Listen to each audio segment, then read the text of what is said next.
accused by MPs of misleading Parliament multiple times over Partygate. Good morning to you. It's 6 o'clock on Saturday, the 4th of March. This is Breakfast on GB News with Stephen and Ellie. Here are your top stories. Former Prime Minister Boris Johnson says he was following COVID rules during lockdown gatherings in 2020 and 2021. He's now scheduled to defend himself to a cross-party committee on March the 20th over claims he misled the Commons on multiple occasions. The Chancellor is poised to extend the government's energy price guarantee for a further 3 months. The current promise keeps the average household energy bill capped at £2,500.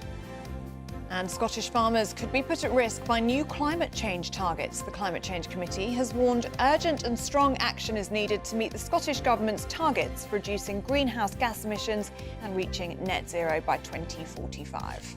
As always, we'd love to hear from you this bright Saturday morning. Well, is it bright where you are? Let us know what the weather's doing. gbviews@gbnews.uk.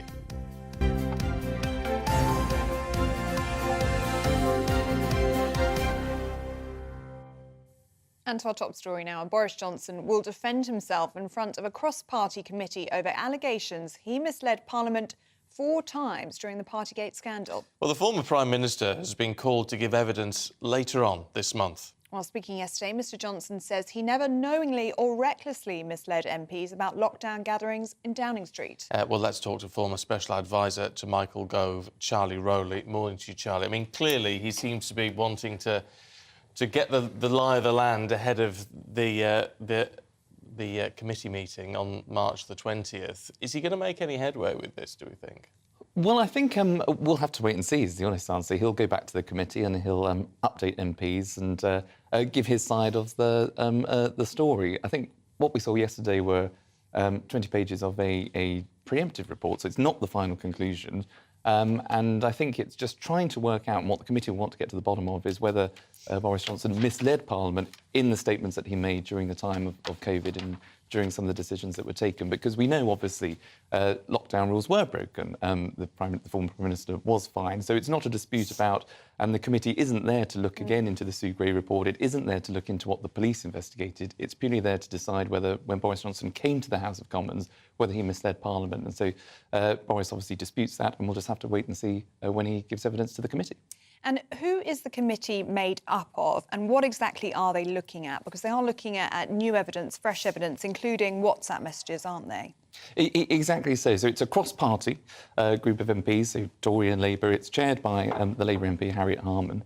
But what, as I say, they really want to get to the bottom of is whether Boris Johnson misled Parliament in the statements that he was making. And what they said yesterday, the headline, was that they thought it was pretty obvious that lockdown rules would have been broken. So how you couldn't have seen that there were meetings taking place in Downing Street when they probably shouldn't have been, and you still came to the House of Commons to deny all of that knowledge. All right, why does any of this matter? I mean, because he's obviously the Sue Gray report found against him. He's been fined by the police. It's sort of a done and dusted deal, if you like. Why does this matter? I think that's a great question. I think it's on the back of the leaked text messages, WhatsApp messages that we saw at the start of the week by The Telegraph and Isabel Oakeshott. So I think COVID has become front and centre again at a week when I think probably the Prime Minister would have wanted the week just to be about the Brexit deal, the fantastic Brexit deal that I think now puts that issue to bed and allows the country to move on. But instead, we're now harking back to 2020, talking about COVID with, as I say, these text messages that have been released by Matt Hancock. You've then got, as you rightly say, Stephen, the Sue Gray appointment to the Labour Party, who conducted that Partygate inquiry into MPs and lockdown parties that were taking place within Number 10. And now this committee, I think, has responded to that by publishing what it did yesterday. It's been 11 months since this committee launched its inquiry. I mean, what has taken so long? Well, that is the question that I think, to her credit, I think Isabel Oakeshott was asking, because in other countries they have seemed to have concluded their inquiries quite quickly.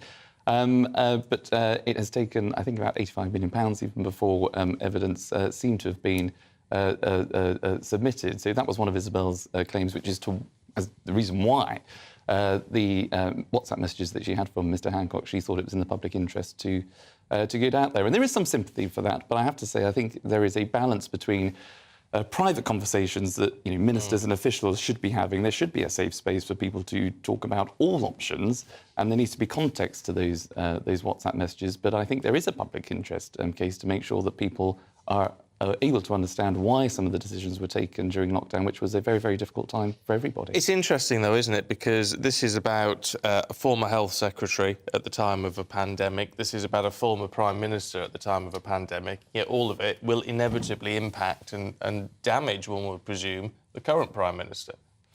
Well, that's what Labour will say. They're absolutely very happy for the nation to be talking about Partygate again and COVID because of what they saw as the failures that took place within Number 10 and under a Conservative administration. Now, that remains to be seen. There'll be others on the other side who think that, they voted for the Conservatives back in 2019 because they, A, wanted to get Brexit done and they liked Boris Johnson. And now if they feel as though that with the move of Sue Gray moving from the civil service to Labour, and that's some sort of attack on the former Prime Minister, it may be the case that people that were going to vote for the Labour Party, having lost Boris Johnson as Prime Minister, that they will now no longer do so. So what do you make of the arguments that there's a political element to this in terms of Sue Gray moving to the Labour Party? Does that put a political spin on what was said in her report? Is there a political element to what is being released in this interim report by the committee, led, as you say, led by Harriet Harman, prominent Labour politician? Is there a political spin to that, or do we need to be very careful not to go down that road? Well, look, I mean, I know Sue Gray. I mean, I work with Sue Gray in the departments in the Cabinet Office and in the Department for Levelling Up. And, as a person, if you take the politics aside, as a person, I think any organisation that has Sue Gray in it benefits. She's a brilliant woman. She's a formidable civil servant. She just gets things done. So on that level, I think, she's very, very capable, and the Labour Party have got someone there that will help them. But you can't remove the politics from it because, as you say, if it is perceived, and perception in politics does matter, that, as you say, there's a Labour chair woman of the committee. There is now, the author of a Partygate report moving to the Labour Party. It allows people to say, well, it smells a bit fishy, and it does sort of muddy the waters, I think, in the public eye. What happens if this committee finds that Boris Johnson did mislead MPs and did mislead Parliament? What powers do they have? Well, I think at the time, obviously, if you mislead the House of Commons, it's a resignation offence. And as the Prime Minister of the day, he would have potentially had to step down. Of course, it wasn't Partygate at the end that got Boris Johnson. He did remain Prime Minister even after the Sue Gray report. There are a number of other failings that I think led to the resignation of ministers within his government and called it time on his administration. So it would have been a very, very serious offence. He'll have to go to the House of Commons and apologise if he is found to be guilty. And, of course, if he thinks that he has been found guilty, then he'll have to decide what to do next. Yeah. I'm fascinated by the fact you said and you worked closely with Sue Gray over the years. In your opinion, is she the type of person who would have let personal political views influence her work as a civil servant? No, I don't think she would have. And I think for a number of civil servants who can dream up the most complicated answer to the most simplest of questions, she was just very, very good at getting things done as an operator. And I think in particular when it came to the Department for Levelling Up, which had responsibility for intergovernmental relations. So when you have the political issues of the SNP in Scotland versus the Conservatives maybe in Westminster, she was just very good at making sure that the show remained on the road and that the United Kingdom government was still operating effectively as it possibly could have. There's a question over whether, as a civil servant, a senior civil servant, whether this is part of a London-centric setup that Labour will have. So are they going to be the most dynamic force for the country when you've got Sir Keir Starmer in North London and someone who's been in Whitehall for a very long time? Can that appeal to the rest of the country when the country wants people to shake things up and to really go out to level up communities across the country? Can Labour do that? There's a huge question mark over that. But as an individual, I think Sue Gray has the highest of integrity and is a very good woman. OK. Charlie, thank you very much. And we'll catch up with you a little bit later on. Thank you, Charlie. Thank you. Fascinating to have that insight, isn't it? It is, indeed. That's why we get him on, Yep. It's worth every penny. 9 minutes past 6. Let's bring you up to date with what else is going on today. And ambulance strikes planned for next week have been suspended after the government agreed to discuss pay. Tens of thousands of GMB and Unison workers had been due to walk out on Monday and Wednesday. Teachers in Scotland will suspend planned strikes after an improved pay offer of just under 15% over 28 months. Unions have recommended their members accept what the Scottish Government has called the largest pay package in more than 20 years. American actor Tom Sizemore, best known for his roles in Saving Private Ryan and Black Hawk Down, has died at the age of 61. Sizemore was placed in a coma in intensive care since suffering a brain aneurysm on February the 18th. He died in his sleep yesterday in California.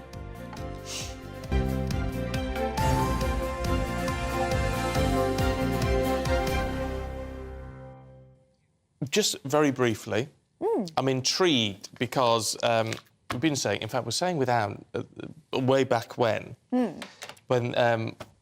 Queen died, and everyone refers to, and to be fair, the palace still refers to the Queen as the Queen Consort. She's just the Queen, actually. Everyone who's married to the monarch is a consort. Anyway, I just noticed on the front of the Times there's a picture of Camilla. She's done the Antiques Roadshow and taken some of her goodies along, which are probably worth a fortune. Probably. Anyway, there's a nice picture of her on the front where it refers to the Queen joins Fiona Bruce. It's the first time I've seen it in a paper. Strange, doesn't it? But she is the Queen. So there you go. I know people, every time I mention it, I get emails, gbviews at gbnews.uk. A lot of people don't like it, but that is actually what she is. So I just think it's quite nice. We need to just start talking about the King and Queen, I think. Let's get on with it. King and Queen Consort, that's what we have been saying, haven't Yeah. we? But yeah, it is odd, though. 70 years of Her late Majesty. It just feels strange to see somebody else with that title. It does. But we've got used to the Prince and Princess of Wales quite quickly, haven't we? It suits them, doesn't it? They're doing such a good job. Doesn't it suit them? It does suit them very much. Yeah. Doing a great, great job. We are talking about the royals later with Pandora Forsyth. Prince Harry, I'm afraid, he's back in the headlines this weekend, so we will be touching upon the royals a little bit later. Yes. In the meantime, let's talk money, should we? Because the Chancellor, Jeremy Hunt, is expected to extend the government's £2,500 energy price guarantee for another 3 months. Yes, this means household bills will be capped at £2,500, protecting households from a 20% hike in bills. Now, already the wholesale energy market is betting prices will fall to more affordable levels over the summer. And in fact, the new price cap, which comes in April, not that we have to pay it because of the government's plan, but that's come down by £1,000 or so. OK, well, former Chief Executive for Energy UK, Angela Knight, joins us now. Good morning to you, Angela, and thank you so much for your company this morning. So bring us up to speed then. What does this mean for you and me? This energy price cap is meant to limit increases in people's energy bills, isn't it? Yes, it is. It's actually quite a sort of confused picture at the moment. You know, we've got a cap here and a subsidy there and all the rest of it. So as I understand it, the likelihood is, and we don't know that yet, but the likelihood is that the current arrangement, which is a subsidy to all of us, will stay. So the average that, however that calculation is done, the average amount that you'll pay for your energy is not going to increase above the current £2,500 a year. It was due to go up to about £3,000, and that is the piece that everybody's been arguing in, and we'll have to wait and see what the Chancellor says in a few days' time. But perhaps the most important thing is just to look ahead. Because if one looks at all the estimates of what is going to happen, not just over this next few weeks or few months, but over the year between now and next year, the likelihood is that the wholesale prices are going to be below the 2,500. That is below what we're currently capped out at. And that, I think, is good news for us all. So irrespective of what the Chancellor says when he stands up for his budget, the reality is that we're not going to be paying 3,000. We might not even be paying 2,500, because a lot of those great big shocks that happened that resulted in the increases in the gas and electricity that we're paying, and which were all around Russia turning off its supplies to Europe, and Europe saying, you know, this is we're going to be on the side of the Ukraine in the Russia-Ukraine war. All those shocks are now moving away out of the system, and not just us here in the UK and in Europe, but the world is getting used to a different sort of energy supply and getting their gas from different places. So as I say, looking ahead, it's not just a question of going up, it's a question of those prices coming down. But one last point, if I may say, and that is this, is that we were at sort of £1,100, £1,200 before we have the war. Where we're going to settle out is more like, £2,100, £2,200. So all of us have got to get used to paying more for our gas and electricity and being better on insulation and better on saving.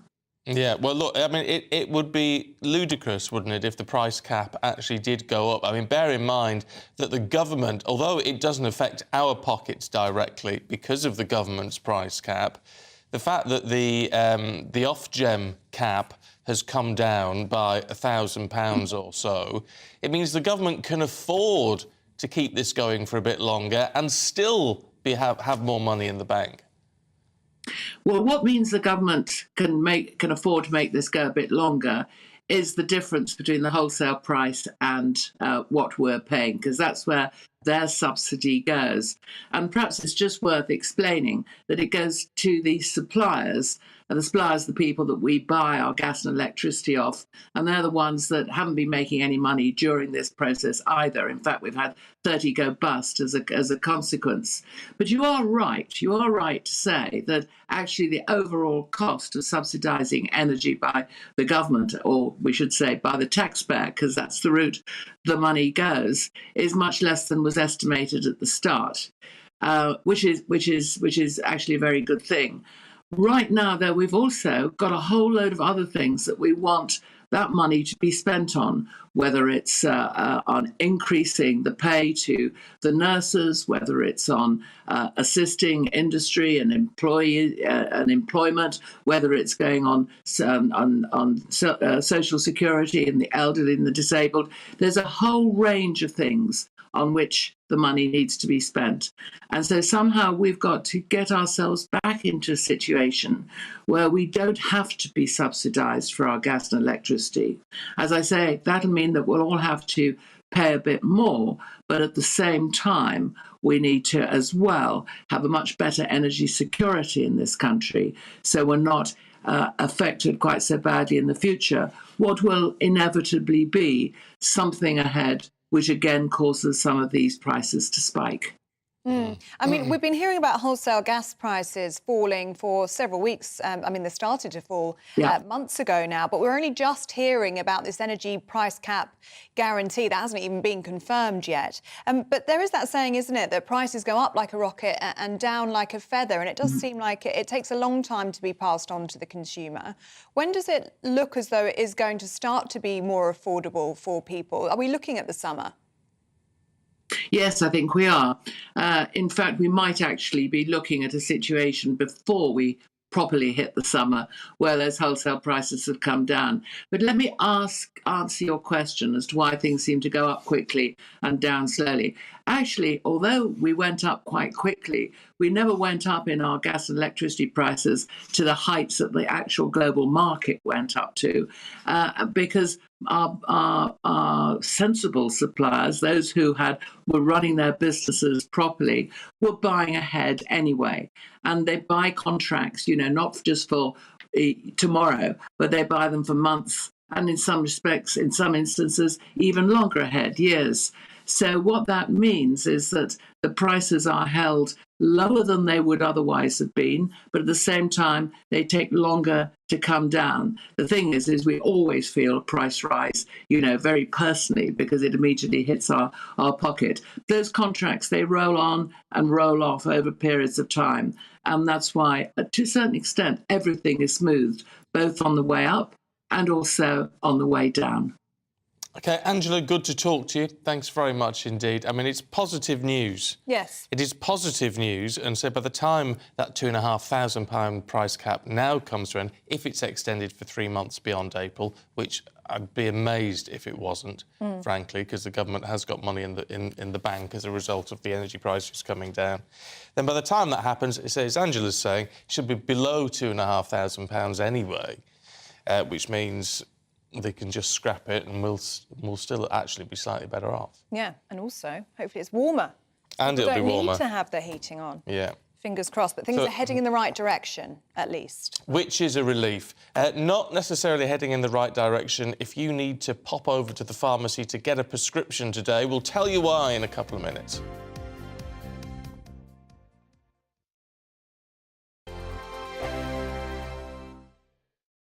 It's all about family, being in people's living rooms, all the interaction and getting to know who our viewers and listeners are. When I was young, my dad used to say, Nana, stop arguing. I wanted an outlet that would enable me to give my opinion. People are going through a really hard time right now, and I know that you don't feel like you're being listened to by the establishment. I came to GB News because it's the People's Channel, and I want the audience to have their say on the events of the day. We're dynamic. We do something different. Democracy shows that the wisdom of the nation is in its people. I get to travel to find out what the story is from a personal perspective. The British people aren't fools. We know when we're not being told the full story. We've got to work out how Britain moves forward from this.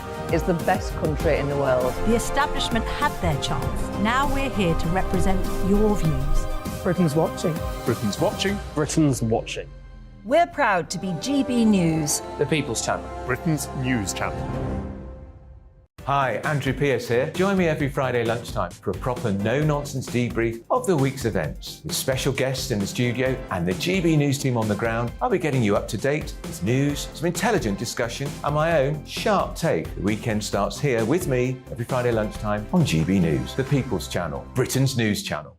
I'm Andrew Doyle. Join me at 7 o'clock every Sunday night for Free Speech Nation, the show where I tackle the week's biggest stories in politics and current affairs with the help of my two comedian panellists and a variety of special guests. Free Speech Nation, Sunday nights from 7 on GB News, the People's Channel, Britain's news channel. Join me, Patrick Christie's, Monday to Friday, 3 till 6. We tackle the day's news agenda like you've never seen before. It's high tempo, high octane, the most controversial topics, and the best guests. You will not be able to take your eyes and ears off it. I'm not afraid to ask the questions that you really want answered. 3 till 6 p.m, Monday to Friday on GB News, the People's Channel, Britain's news channel.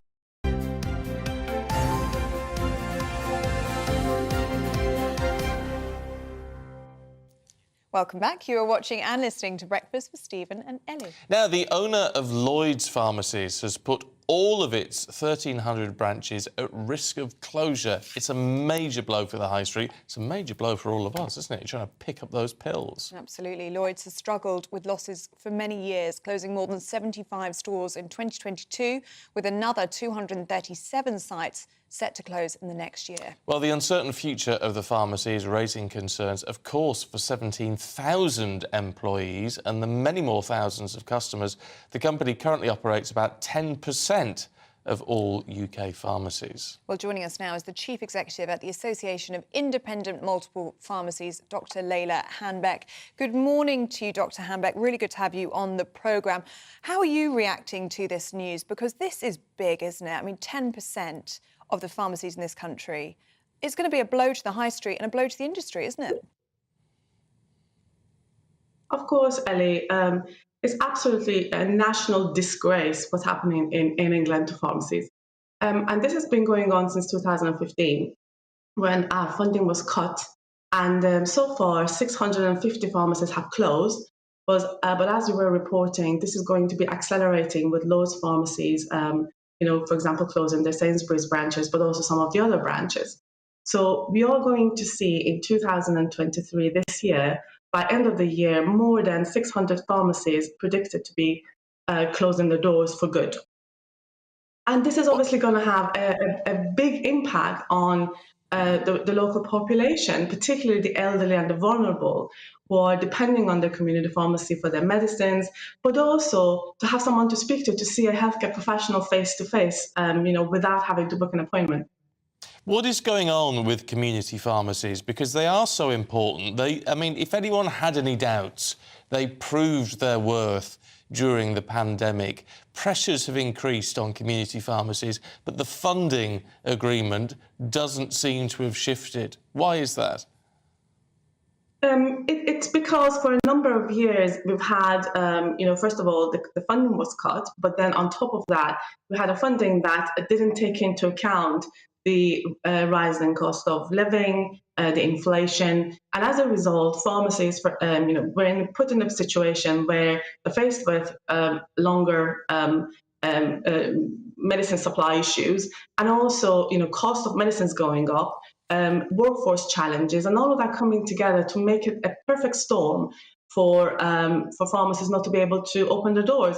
It's something that we have been raising on many occasions with the government and with those in position of power within commissioning services, that this is happening. So it's not something that they're not aware of. They know this very well. And many of these stores that we're talking about are in rural areas. And I mean, it does bring up that issue of accessibility. And there are very few things more important than people getting hold of medicine when they need it. I mean, this is going to cause a big issue for many communities, isn't it? Of course, it's about accessibility to medicines. It's about accessibility to care. It's about, for many people, they have their pharmacist as the only person that they can talk to, particularly lonely people who can't get appointments, for example, easily with a local surgery. So this is going to have a huge impact on the local population, particularly in areas of deprivation, and so it's something that we have been raising on a number of occasions with the government over the past few months, but unfortunately our voices are not getting through. We need to reassess, don't we, how we view pharmacies and pharmacists, because we forget that they are really the very first piece of the NHS front line. Absolutely. Stephen, another thing that is happening as well is that they are asking pharmacists to do more and more. So we have heard Health Secretary, for example, talking about people should be going to their pharmacies, more and more, with the rest of the NHS being under pressure. But what they don't understand is that these pharmacies cannot operate without additional funding. We cannot take on more work, and many of them are actually struggling as is in terms of keeping the doors open. So if nothing is done, we will see a huge acceleration in the number of pharmacies closing over the coming months and local population being severely affected. Yeah, it's a depressing situation. Dr. Hambert, really good to talk to you. Thanks very much indeed. Really appreciate it. It's hugely worrying. It is. Actually, all of this. During the pandemic, I hosted a podcast for the National Pharmacy Association, which was fascinating to do because you talk to community pharmacists up and down the country every couple of weeks, but also we had some of the key politicians on every time as well, and they all say, yeah, we realise how important it is. Yes, we want more funding. Yes, we're calling for this, we're calling for that. But nothing seems to happen. No. I know even since the pandemic, then we've had big money issues and all the rest of it. But these are lifelines for people. I mean, what is more important than people accessing medicine when they need it? And I don't know if you've ever been to a pharmacy and they don't have something in stock for you, and then you have to traipse around and try and find your medication. There is nothing more stressful. But there's also, there is an argument as well to say, well, you can get stuff delivered now to you. These pharmacies that just deliver it to your door, which is great. It's one way of doing it. But what if you've got an issue and you want to go and talk to a pharmacy? Have a look at this rash or whatever, because they're perfectly qualified to do that. They are. And, and especially as you can't get to your GP very easily at the minute, we should be utilising that service more. But to do that, you've got to pay for it. We've got to fund them, haven't we? And it's also a community hub, which was a really good point that was made there. Yeah. I mean, even if you're lonely, just to pop in, chat to your pharmacist. I mean, it is a stand-up person in society, isn't it? Your local pharmacist. Absolutely. So, yeah, very worrying news. Let us know what you think about that. gbviews@gbnews.uk. Coming up for you, there's some worrying news if you're a farmer in Scotland. We'll tell you more in a moment.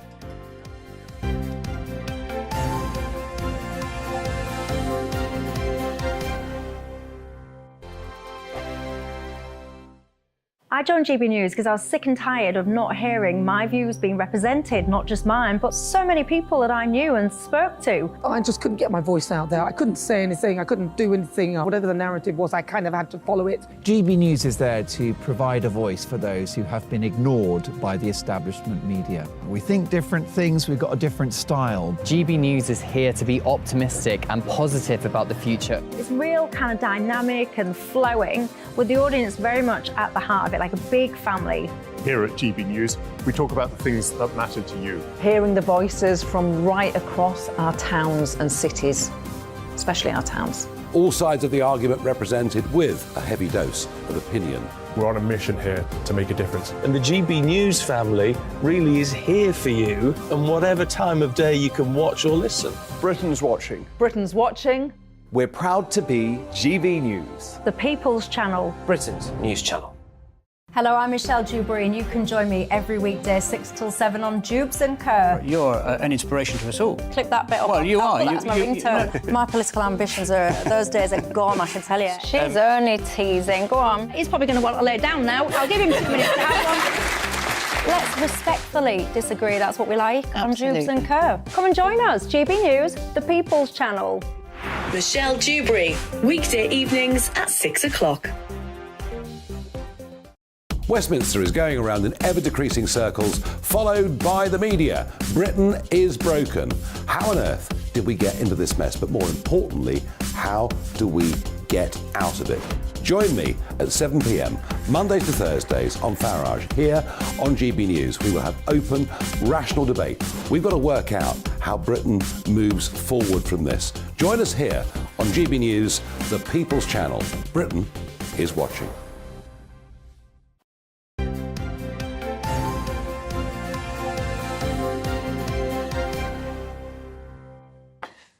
6:31. Good morning to you, watching and listening to Breakfast with Stephen and Ellie. Good to have you with us. Yeah, let's take a look at today's front pages for you now. And the Times focuses on the Partygate probe, saying Boris Johnson, that's new, saying Boris Johnson could be suspended from the Commons for more than a month.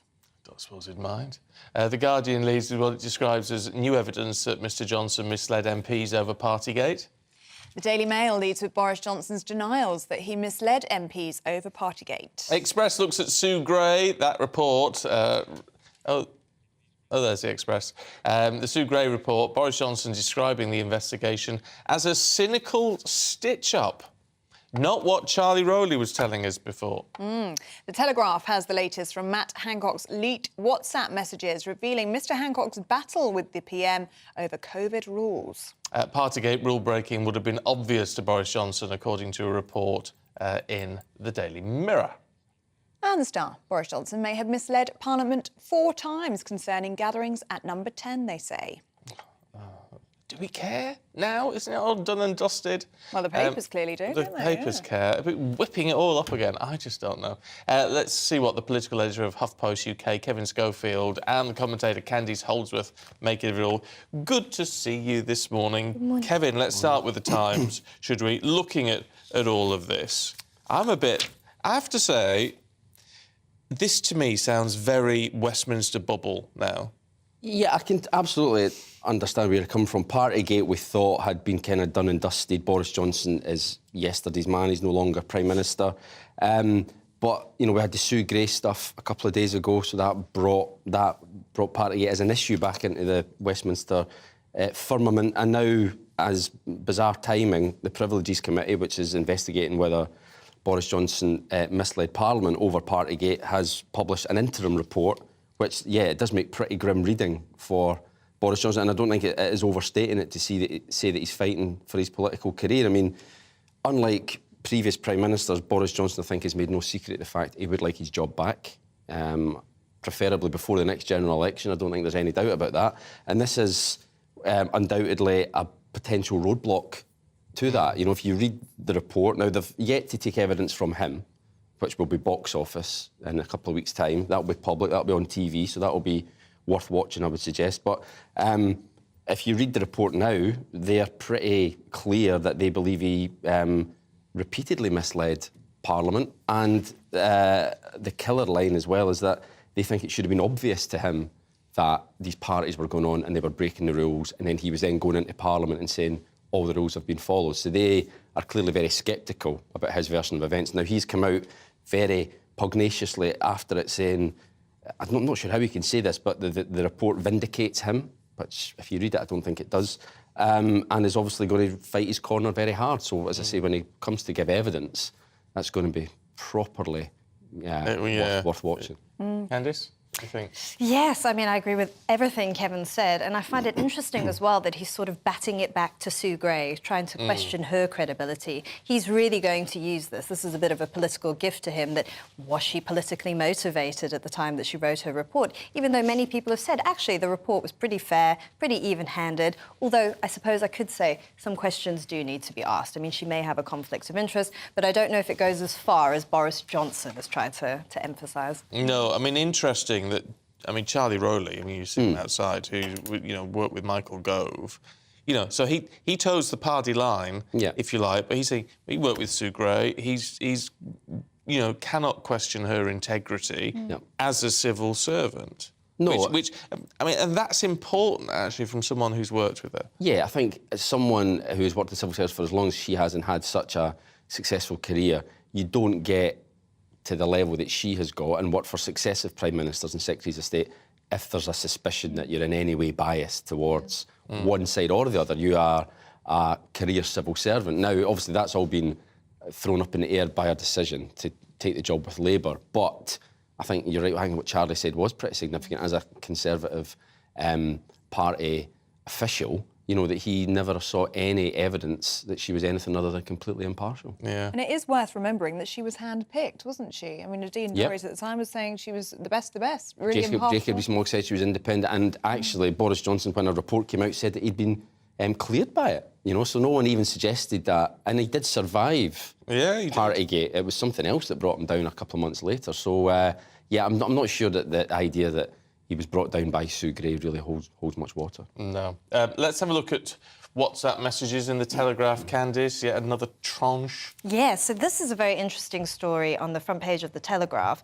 It's about WhatsApp messages between Matt Hancock and Simon Case, the civil servant, coming into conflict with Rishi Sunak, the now Prime Minister, but then the Chancellor of the Exchequer, over lockdown restrictions. And what it shows is that there was real conflict between the Department of Health and Sunak's priorities. The Department of Health wanted to focus on tighter restrictions. Sunak wanted to keep businesses open. And what I find very interesting about the exchanges in this in between Simon Case and Matt Hancock is Matt Hancock would say, doesn't Sunak want to control the virus? Not really, I think, recognising that perhaps Sunak had other priorities. And we've seen this with the exchanges that revealed the conflicts he had with Gavin Williamson, who was Education Secretary, wanted to keep schools open. Matt Hancock really wanted to get his way on things. So it shows how the Department of Health, you know, had their priorities were very much prioritised over other departments, and Matt Hancock often got his way. But you see, is it just me? I just sort of think with this, well, this is a statement of the obvious, isn't it? You know, that yes, the Department of Health is going to focus on purely the health aspects of this. The Treasury is going to look at the financial implications. The Education Secretary is going to look at impact on schools. And then government, you've got to come to a compromise somehow and keep everyone a little bit happy. There's nothing in here which strikes me as anything apart from what you would expect. No, you're right, it does. It makes perfect sense. I think most normal, ordinary members of the public, though, all they see, excuse me, is the public-facing comments like they're one big happy family. You know? So it's to see these disputes played out behind the scenes makes it look interesting. So it gives a window into what is going on that the public don't normally see. But you're right, if you look at it logically, Rishi Sunak's interests during the pandemic was to try and save the economy, whereas obviously Matt Hancock's interest was to save lives. I mean, I'd be worried if Matt Hancock was worried about saving the economy and Rishi Sunak was worried about saving lives. And so then you'd have something to talk about. Yeah, exactly. So I think, it's unusual to see this level of detail about how they converse with one another behind the scenes. And it's embarrassing for Matt Hancock, really, and those who he was sending messages to, who I'm sure are not best pleased that he decided to hand over all these messages to a journalist. I dread to think what would happen if they got hold of any of ours. What do you reckon, Candice? Oh, I would hate that. That would be awful. But that's where people are often the most frank. Yeah, so that's exactly. why it's quite interesting that we see this. We often see the motivations behind what they were doing. And discussing COVID policies, what you're discussing in such a casual and colloquial way, and as you say, Kevin, not agreeing with each other. I mean, it really has been fascinating in the last few days, and there's going to be a lot more to come on these lockdown files. Kevin, let's go back to you, shall we? And this is in the Mail. Channel migrants are going to be banned from using human rights laws to stay in the UK. Tell us a bit more about this. Yeah, so this is the eagerly anticipated illegal immigration bill, which has been in the pipeline for quite some time. The government's under an awful lot of pressure, particularly from Conservative MPs, to get to grips with the Channel boats. Obviously, Rishi Sunak has made it one of his 5 promises to stop the boats. There's a very high bar indeed. So Suella Braverman, the Home Secretary, is going to be bringing forward this legislation next week, we're led to believe. And, yeah, so they've given a flick to some of the papers into this morning. And the headline measure is that if you come across in one of the boats, you will be barred from using human rights laws to stay in this country, which, you know, looks fine on paper, but it's obviously going to meet with lots of resistance, not least legal resistance. And the question is whether or not this breaks international law, refugee conventions, that type of thing. And you can see it going the same way as the Rwanda scheme. Does it matter if it breaks international refugee law? If it got approved by our Supreme Court? Well, if it goes to the Supreme Court, perhaps not, but that's way down the line. Just because Parliament passes an act doesn't mean that it can override international law. As we've seen, I mean, the Rwanda thing isn't legislation, but it's just policy, and that's been gummed up by the courts, and no one has got on a plane to Rwanda. So you sort of wonder, at what point do we start being able to actually make our own laws that we want? I know. Well, this is why a lot of people have placed focus on the European Court of Human Rights. But Rishi Sunak just really doesn't seem like he wants to leave that. It seems like he doesn't want to pick a fight. He wants to try and have good relations, and he's trying to find other ways to solve this issue by taking a more hardline approach like Australia does. If you arrive by boat, you can't settle here. So maybe that will be a disincentive. So is that what Australia does? Yeah, so they had their small boats policy, and it was if you arrive by a small boat, you will not be able to settle in Australia. And does that still stand? As far as I know, yes. So that would mean then that Australia was breaking or not abiding by the international law on that? It's possible. I mean, I don't know the legal nitty-gritty, but it's, you know, ultimately it's what is sovereign, I guess. Yeah, but also Australia... But if there's a precedent set... Yeah, although we will be signed up to the ECHR, the European courts, and it's whether or not... I mean, I spoke to one Conservative MP who said, you know, if they don't stop the boats, then the next election is gone. Yeah. You know, this is going to be... This is more than WhatsApp messages, more than Brexit. It is this issue which will decide whether or not the Conservatives even have a chance at the next election. And he said to me, and he was coming from the sort of Boris Johnson, Liz Truss wing of the party, saying that Rishi Sunak has to be prepared to pull the UK out of the European Court. Now, whether or not he wants to do that, I think Candice is right, instinctively he wouldn't want to do that. Why not? In the sense that you know, there's been talk, we'd set up our own human rights bill, wouldn't we, or whatever, in this country. So it's not as if everything's going to be scrapped, but it means we can at least legislate for what we want. Well, yeah, but then you're then lumping yourself in with other nations like Belarus, who are have kind of withdrawn from the ECHR, and it's a difficult politically. And also at the same time, while it might appeal to the right wing of the Conservative Party, there's a lot of moderate Conservative MPs, your sort of One Nation group, who would not want that at all. So you're storing up trouble there. So it's not quite as straightforward as just saying, yeah, let's just pull out and everything will be fine. It's a very difficult political balancing act. And it might well be that it becomes a huge issue come the next general election campaign. The Conservatives might well go into it saying, vote Conservative and we'll pull out the ECHR.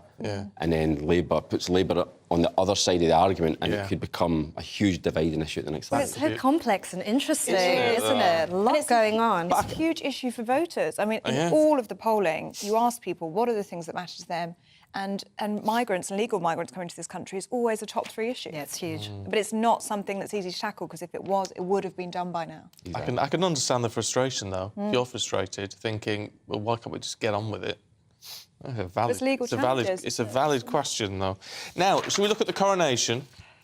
Who knew that the sacred oil, is traditionally made of unguents, whatever they are, no idea, spices and pungent animal parts. I suppose unguents are just smelly things, I think so, yeah. But the king isn't going to have that. He doesn't want to be anointed with smelly animal parts. Yes. You can blame him. Yeah. So this is the story in the Mail. It's actually quite an interesting story. So Prince Charles is sort of breaking with tradition, and his sacred oil that he's going to be anointed with is actually made of olives. Oh, well, that makes sense. Yes, and they come from Jerusalem, where his grandmother is buried. She's buried on the Mount of Olives, this, very famous graveyard. And so they've taken olives from there. They've also taken, apparently, jasmine, orange blossom, and it was paraded through the streets of Jerusalem, this oil, outside one of the most ancient Christian churches in the world.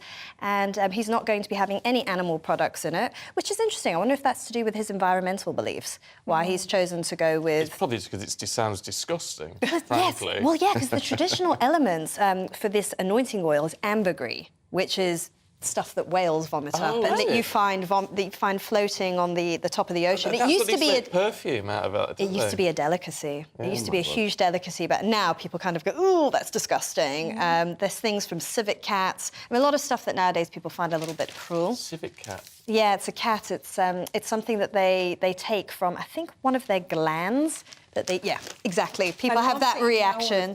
Yeah, well, it's from the article. Yeah, it was pretty comprehensive, actually. I mean, that's just disgusting. You can blame him, frankly. Olive oil sounds much better. I think I'd opt for the olive oil as well, wouldn't you? Plus, you can dip your bread in it afterwards.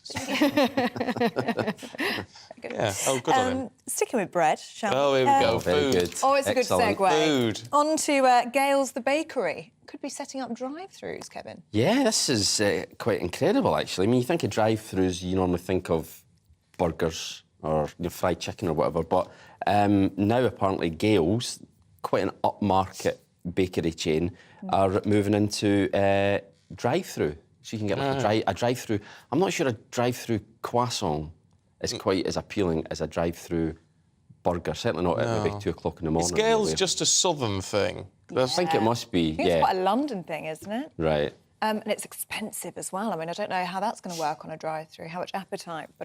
I guess it'll be very good, yeah. It might be a little bit... It's quite expensive. Well, a little bit cheaper because you're not eating in, I guess, so so it's not quite as expensive. But at the same time, as I say, you just think of being in your car and all the crumbs from the bakery stuff's all over. I hadn't thought of the crumbs. Flaky pastry. It's just you want to be satisfied after grabbing a drive-through, don't you? You want to think, oh, that was good. Yes, I don't know. For me, it doesn't quite fit. Drive-throughs it's stuff that's very quick convenience. Gale's is something you sit down, you have a nice experience. But having said that, during the lockdown, I think that a lot of businesses realised that people's behaviour will adjust, and they learn that people are totally fine with going to drive-throughs and getting takeaway croissants, which is not something that you would usually think would work, but apparently it has. And it's also looking to move away from the high street as well, so if they're going to have drive-throughs, there'll be less need, for them to have a high street shop. Maybe. There are coffee chains now, aren't there, that do drive-throughs? Oh, Starbucks do drive-throughs. And Costa drive-throughs. Costa, yeah. It seems very American, doesn't it, to turn up and ask for a coffee and get it through the window? That. Yes, it's interesting because they were saying in the article how this is very much an American thing, drive-through diners, and now there are some American drive-through companies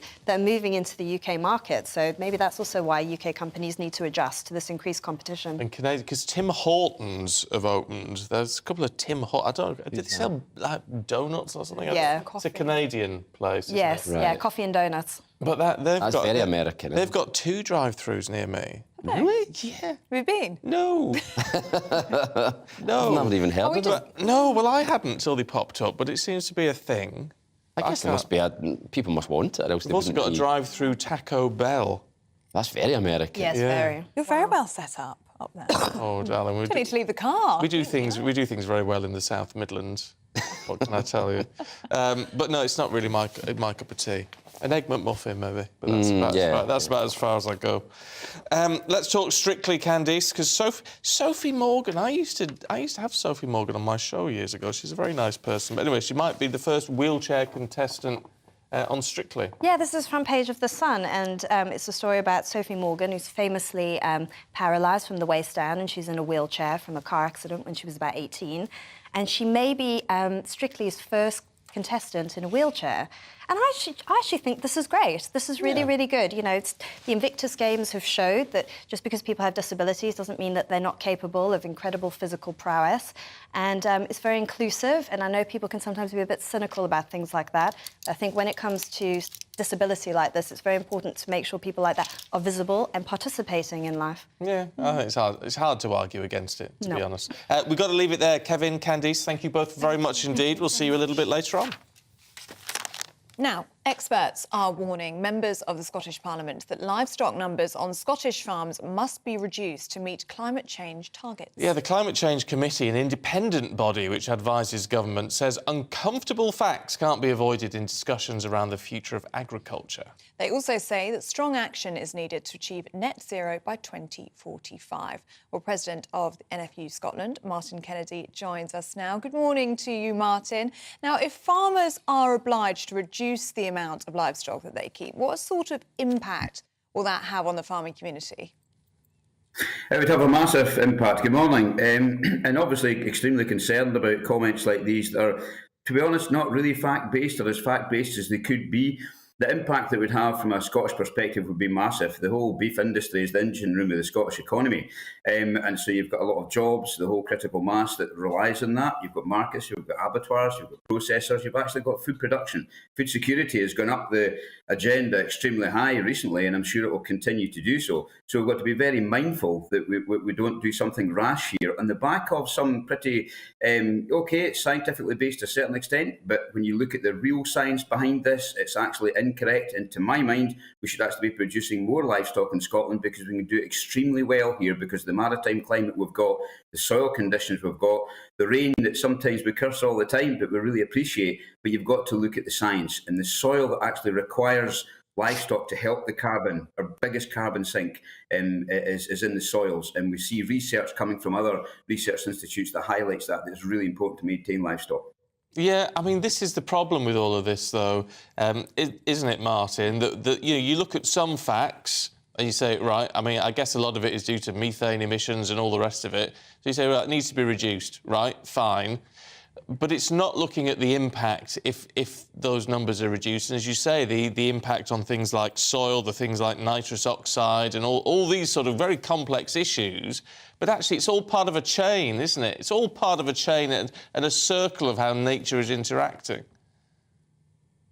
You're absolutely right. And I think when you look at the research, you know, the UK has got some of the best research institutes in the world. You've got the likes of the James Hutton Institute near Dundee. You've got Rothamsted in Hertfordshire that have now highlighted the benefits of livestock. When you look at, you know, James Hutton were in Macedonia last year looking at how they can grow some crops, like peas, beans, other pulses that can grow, you know, and other vegetables. But they discovered because they got rid of livestock a number of years ago because they couldn't afford to keep them, they've now discovered because the carbon assessment is only about 0.5% in their soils, they can't actually afford not to have livestock because that allows them then to continue to grow other plants. And when you look at the Rothamsted Institute, you mentioned nitrous oxide, which is really interesting because just before the end of the year, their most recent study has highlighted the impact. I mean, methane is obviously a damaging gas, 25 times more than carbon, but nitrous oxide is 300 times more. And Rothamsted have just highlighted that because of the farmyard manure in the soil structure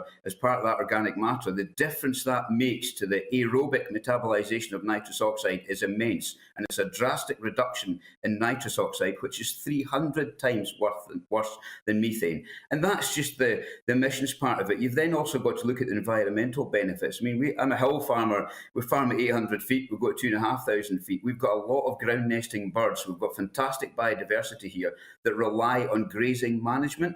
So habitats are looked after, and because of that grazing management is why we have these ground nesting birds. If that was just simply left to be rewilded and overgrown, you've got huge risks of wildfires, and you also tend to lose these wading birds that come back on a regular basis. Then you've also got to look at the health benefits. The health benefits of red meat, and it's been criticised in the past, but the reality is the health benefits, the nutrient-dense protein that we have from red meat is so much required, especially in young women as well. Vitamin B12, all the other trace elements we get from red meat. We've got to be very, very careful that we don't make rash decisions on some scientific facts that don't look at the wider picture. And from an economic perspective, it's massive here in Scotland. It's the biggest driver in Scotland is food and drink, and indeed it's the biggest manufacturing industry throughout the UK, and livestock plays a massive part of that. And food security as well. I mean, it's something that we're talking about a lot at the moment, seeing those shortages on the shelves of tomatoes and salad ingredients. I mean, being self-sufficient for our own food supply is very important, isn't it? And it does seem there needs to be a balance here of having our own and growing our own meat. Well, absolutely. We're seeing that with fruit and veg now. We're going to likely see that with pork if we're not careful. And the reality is we can actually produce it here. Food security has really come up the agenda now. We're seeing prices going up and going up all the time now. Food inflation is high, but the reality is agricultural inflation is high. We're sitting in excess of 30%. Some of the products and goods we require is in excess of 100, 200%, and that's a struggle. So farmers are going to start contracting on what they do, so that tends to make things smaller. So farmers won't go on strike. They will just simply stop producing. And the reality is, because if that return's not there, but if we don't recognise and value food like what we used to, it's going to be a real problem further down the line. And livestock is a key element of that whole food supply chain. I'm really sorry, Martin, we're out of time. It's really good to talk to you. Thank you very much indeed, Martin Kennedy from the Scottish National Farmers Union. All your top stories coming up in just a second, straight after your weather forecast. Hello, a very good morning to you. I'm Aidan McGivern from the Met Office. It's turning much colder this weekend and into the start of the week, but at first, mostly dry this Saturday. A lot of cloud still across the UK, and increasingly we're going to see showers move into the north of Scotland and then later some of these North Sea coasts because of this occluded front. Otherwise, there is some brightness about to begin the day. Chilly, where temperatures fallen away under clear spells overnight, but for most of the UK, yet again, it's cloudy skies, and the best of any cloud breaks really confined to western Scotland, western parts of England and Wales. The thickest cloud around the north of Scotland and eastern England will bring some showers in. These will mostly be light and fairly well scattered. They'll be carried by a brisk breeze, which will make it feel cold. 7 or 8 Celsius for most of us, 9 Celsius perhaps where we get some brightness in the south and the west. Then, through the night, we're going to see increasingly showers affecting northern Scotland, and it's going to turn colder in Lerwick with northerly winds moving in, mixing with the showers. We'll see some hill snow for a time. But for most of the rest of the UK, it's rain showers, and there'll be a few showers across central and southern parts of the UK, western Scotland as well. There'll also be a few cloud breaks, and where we see cloud breaks, once again, a touch of frost as we begin Sunday. But for the vast majority, it is a cloudy start to Sunday, another mostly grey day, and an increase in showers up and down the country, especially for southern and central parts of the UK, and then increasingly northern and western Scotland will see these showers feed in. And as the northerly wind across the Northern Isles mixes with those showers, the chance of some snow for the hills of Scotland. But at lower levels, at this stage, it's rain showers, but that's about to change. The weather turns much colder during Monday and Tuesday. Sleet showers followed by snow showers on Tuesday, especially for northern and eastern coasts.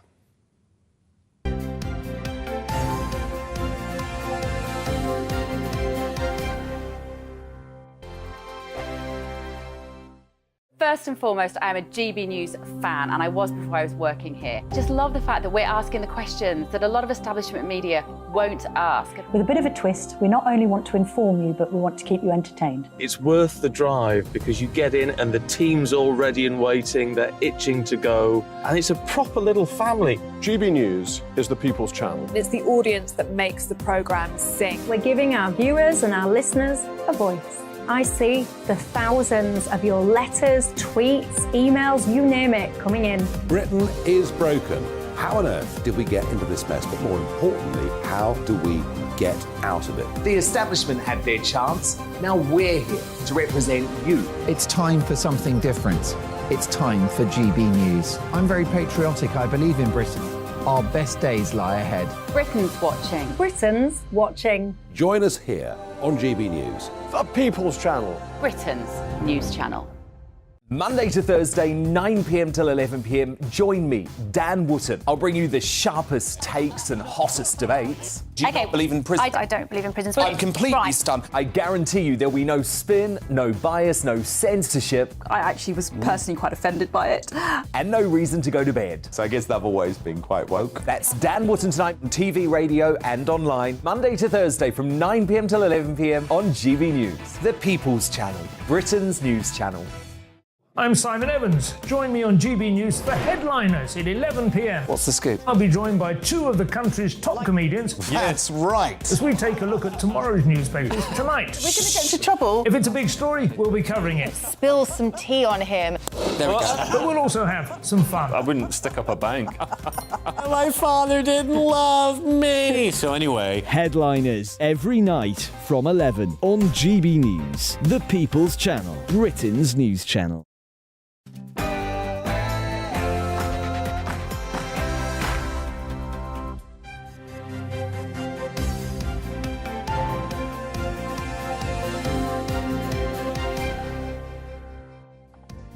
Boris Johnson is being accused by MPs of misleading Parliament multiple times over Partygate. Good morning to you. It's 7 o'clock on Saturday, the 4th of March. This is Breakfast on GB News with Stephen and Ellie. These are your top stories. Former Prime Minister Boris Johnson says he was following COVID rules during lockdown gatherings in 2020 and 2021. He is now scheduled to defend himself to a cross-party committee on March the 20th over claims he misled the Commons on multiple occasions. The Chancellor poised to extend the government's energy price guarantee for an extra 3 months. The current promise keeps the average household energy bill capped at £2,500. And a decline in the number of school pupils taking up languages at GCSE and A-level in England has prompted the government to provide a £15 million boost in funding to tackle the issue. We'll be speaking to a linguistics expert to find out what's behind the decline. And we'd love to hear from you this morning. Plenty of you getting in touch. We'll run through some of those in a second. GB Views at gbnews.uk.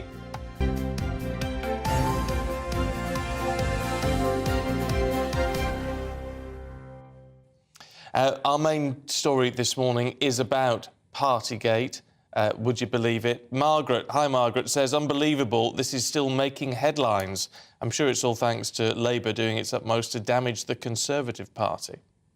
And Anita says, why are we discussing Partygate again? The government needs to be able to deal with our current problems and not whether Boris had a beer and a piece of cake nearly 3 years ago. Let it go. And Ben says this whole Partygate investigation is a farce with Labour's appointment of Sue Gray. The whole thing seems to be like a Labour scheme to oust Boris so Starmer can get into number 10.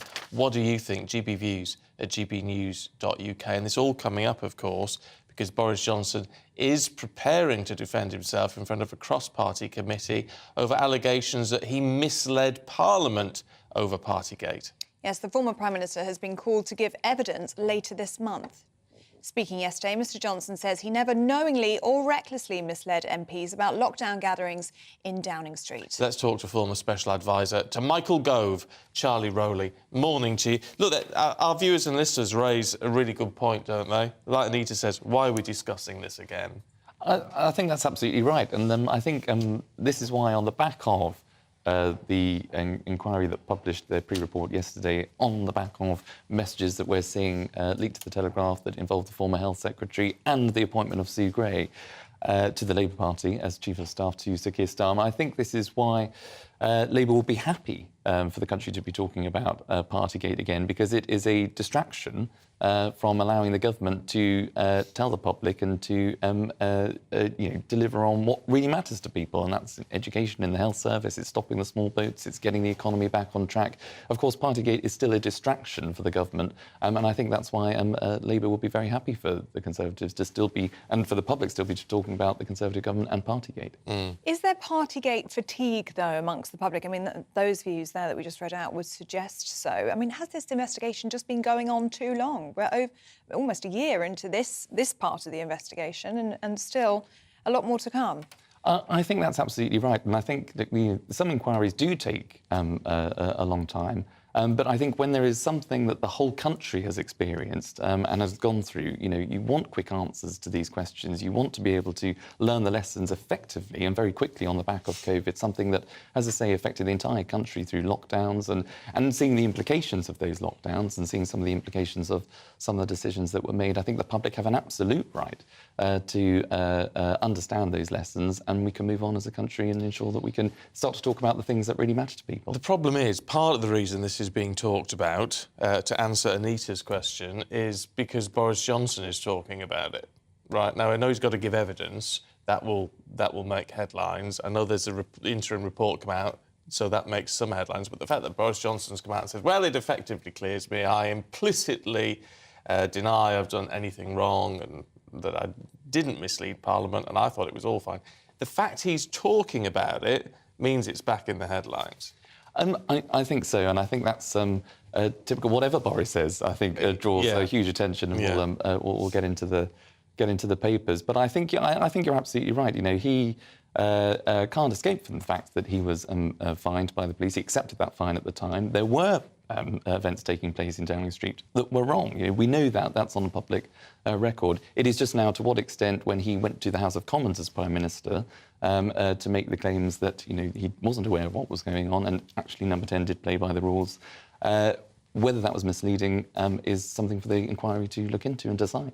How serious could this be for Boris Johnson? The Front of the Eye today saying Boris Johnson's comeback is in peril after damning texts from his own staff. Does he want to come back? Is that still something that he's looking to do, do you think? There's only one man that can answer that question, and it's Boris Johnson. But I think he said the other day that he couldn't see himself having a big role in politics again. I think that's a little bit modest for him. I think there's always a place for Boris Johnson because he's such a big character, and he is an effective communicator. And he gave a speech the other day to talk about the Brexit deal, just leaving the door ajar should the Rishi Sunak's deal, should it not be as welcomed as what I think it had been earlier on this week. So he's left the door slightly ajar if he wants to come back, but I think he's very much enjoying his career currently outside of frontline politics. What he is doing is, in effect, criticising Sue Gray and amongst other senior Tories who've said, well, this casts doubt on the whole Sue Gray inquiry, the Sue Gray report. Does it really?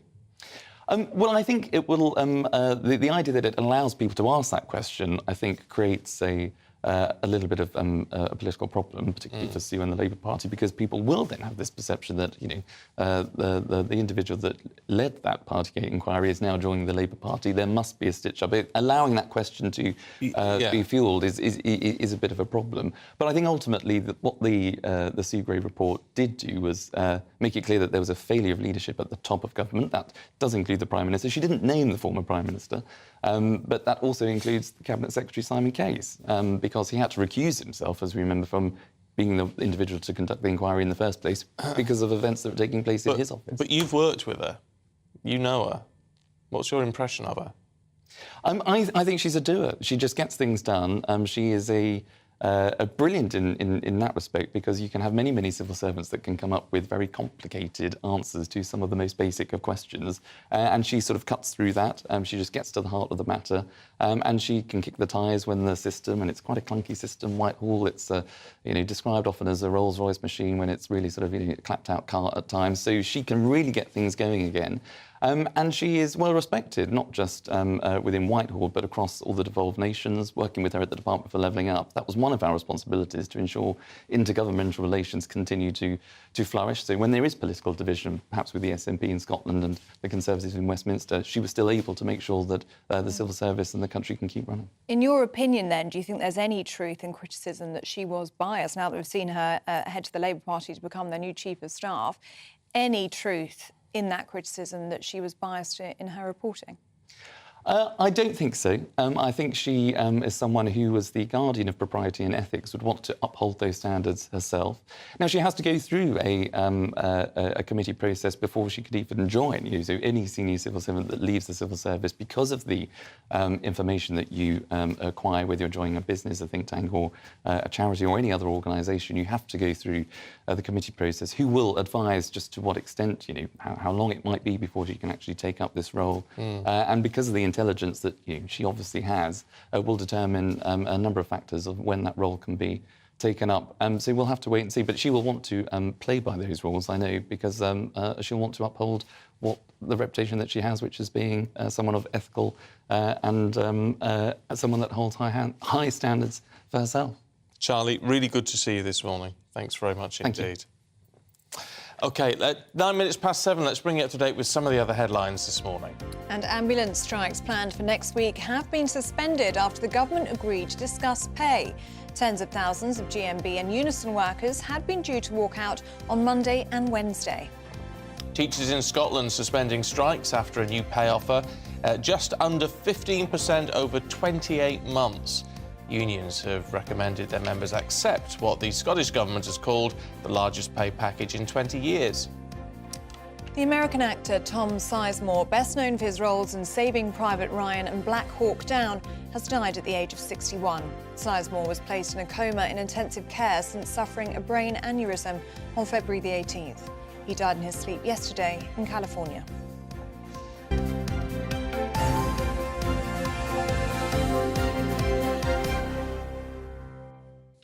We're talking about pharmacies a little bit earlier on, and the fact that Lloyd's Pharmacy, which is one of the big high street names, right, is looking at it's looking at whether it needs to shut all of its pharmacies. There's already consultations underway about whether it needs to shut all the ones that it has in Sainsbury's, but looking at potentially closing all of them.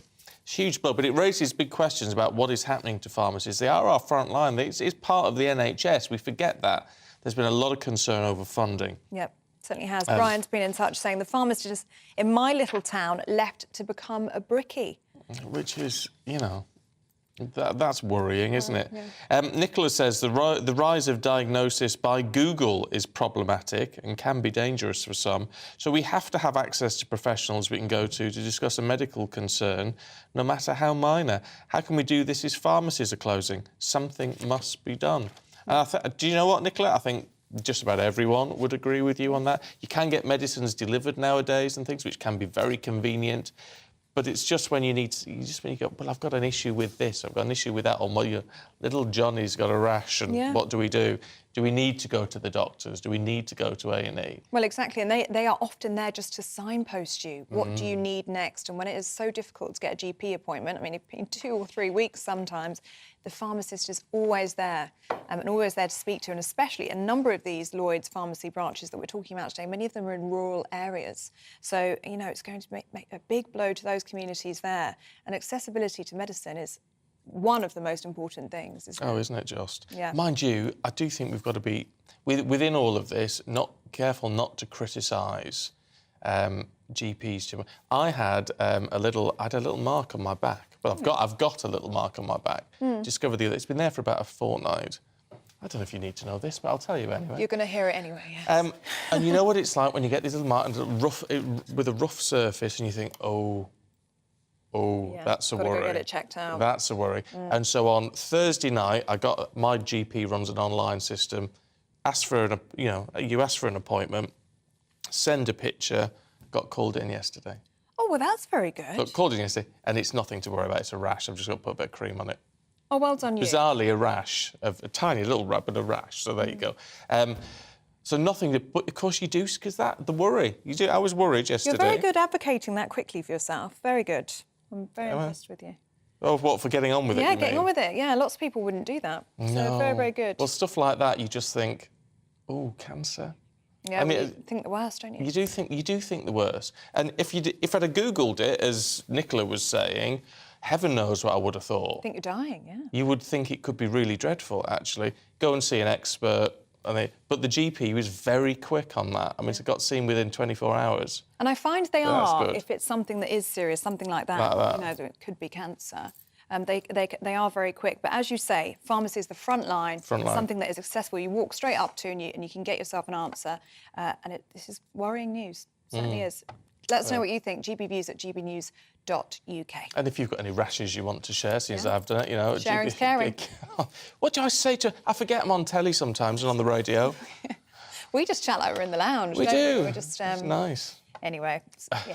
Anyway, That's where it should be, I think. On to things that I know far less about because it's extremely complicated. The Northern Ireland Protocol, Brexit and all the rest of it. The Labour leader, Sir Keir Starmer, says the new UK and EU Brexit deal gives enough, he thinks, to end the power-sharing stalemate in Stormont. And it's after the Northern Ireland Secretary says the government will legislate to reassure unionists that their constitutional position in the United Kingdom is secure. Yeah, that's Chris Heaton-Harris. He also said, with time and space, the Windsor Framework, as it's known, will pave the way for the return of power sharing. So let's talk to our Northern Irish reporter, Dougie Beattie. Dougie, I mean, this, on the surface at least, sounds very positive.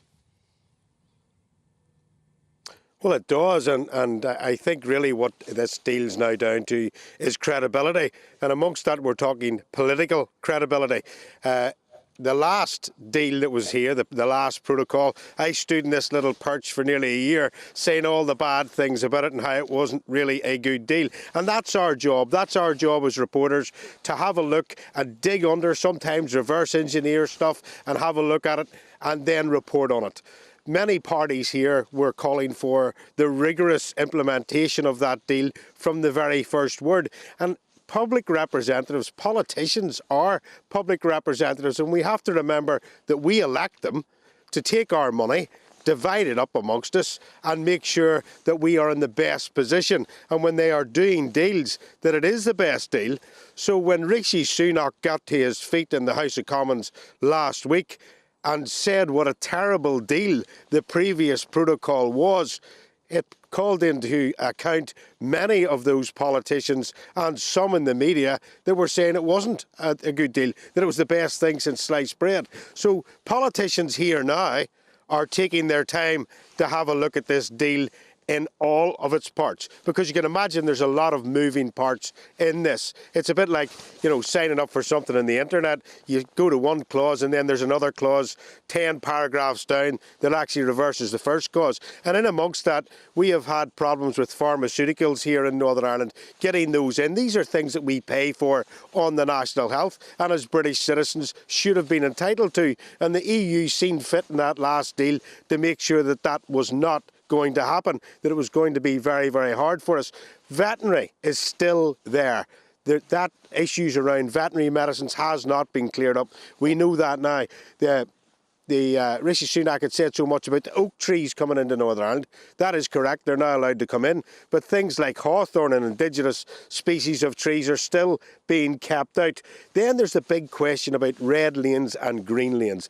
Is manufacturing in red lanes or is farming in red lanes? What is a green lane? Well, it turns out that there's still 21 documents to be put in place to get in to the green lanes, and that means that stuff can come and go from Northern Ireland into the UK. And if we can get that sorted out, that'll be massively well, it'll be great for Northern Ireland, because our supermarkets will be able to have exactly the same things on their shelves that they've always had, and they've been missing and driving the prices up. But of course, there's the Stormont break, and this is where they talk about European legislation being put in place in Northern Ireland, and that behind us, if two parties can get 30 signatures between them, they can pull on the brake on any European legislation that's going to override inside Northern Ireland. Well, that's now been very much not the Stormont break.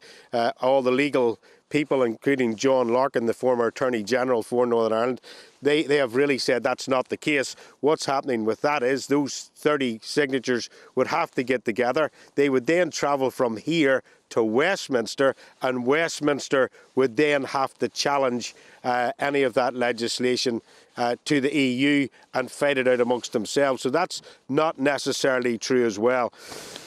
The other points that are coming in there are as well as, and it's this most important one, who has the final say? And that still seems to be the European Courts of Justice, and it still seems to be that Article 6, the Acts of the Union, are very much in suspension, and that may take the DUP from coming back in here again. And of course, Jeffrey Donaldson, as the leader of the DUP, the largest unionist party here, will be in Washington on St. Patrick's Day, and all pressure will be put on him to come up with a deal, or it could be a very, very frosty reception for him.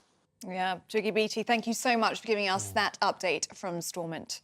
It's going to rumble on for a while, but hopefully people will get on board pretty soon. Coming up, buenos dias, bonjour, guten tag. How are your foreign languages? We're not learning enough. We'll tell you more in a minute.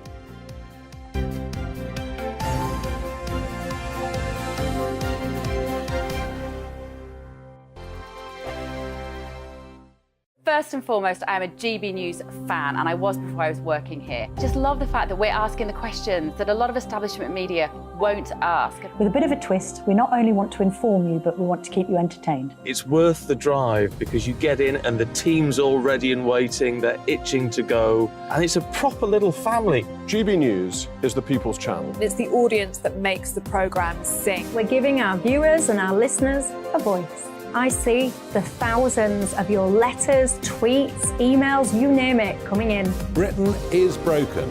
How on earth did we get into this mess? But more importantly, how do we get out of it? The establishment had their chance. Now we're here to represent you. It's time for something different. It's time for GB News. I'm very patriotic. I believe in Britain. Our best days lie ahead. Britain's watching. Britain's watching. Join us here on GB News. The People's Channel. Britain's news channel.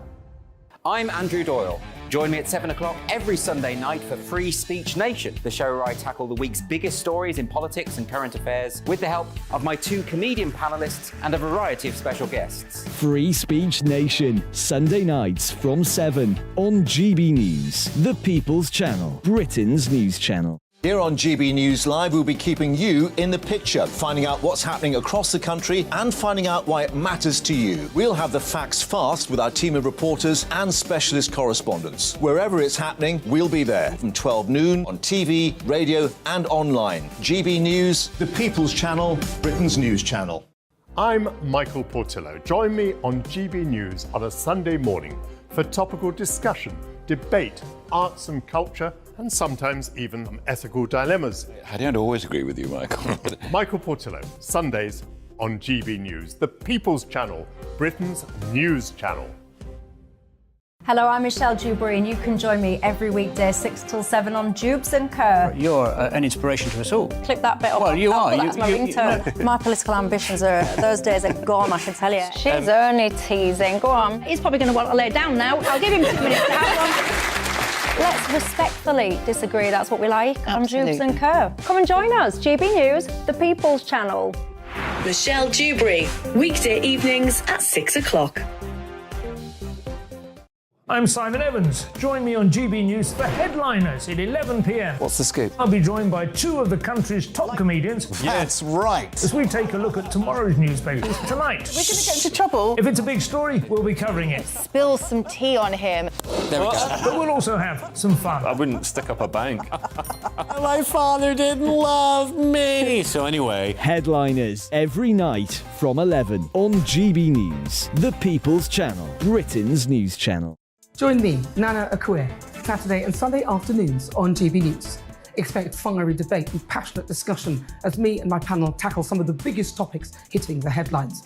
It's a place for everyone's opinion. No one gets cancelled, but no one gets an easy ride. Oh, she's on it today! Be ready for conversations that are fierce, frank, and of course, fun. Every Saturday and Sunday afternoon from 4 p.m. on GB News, the People's Channel.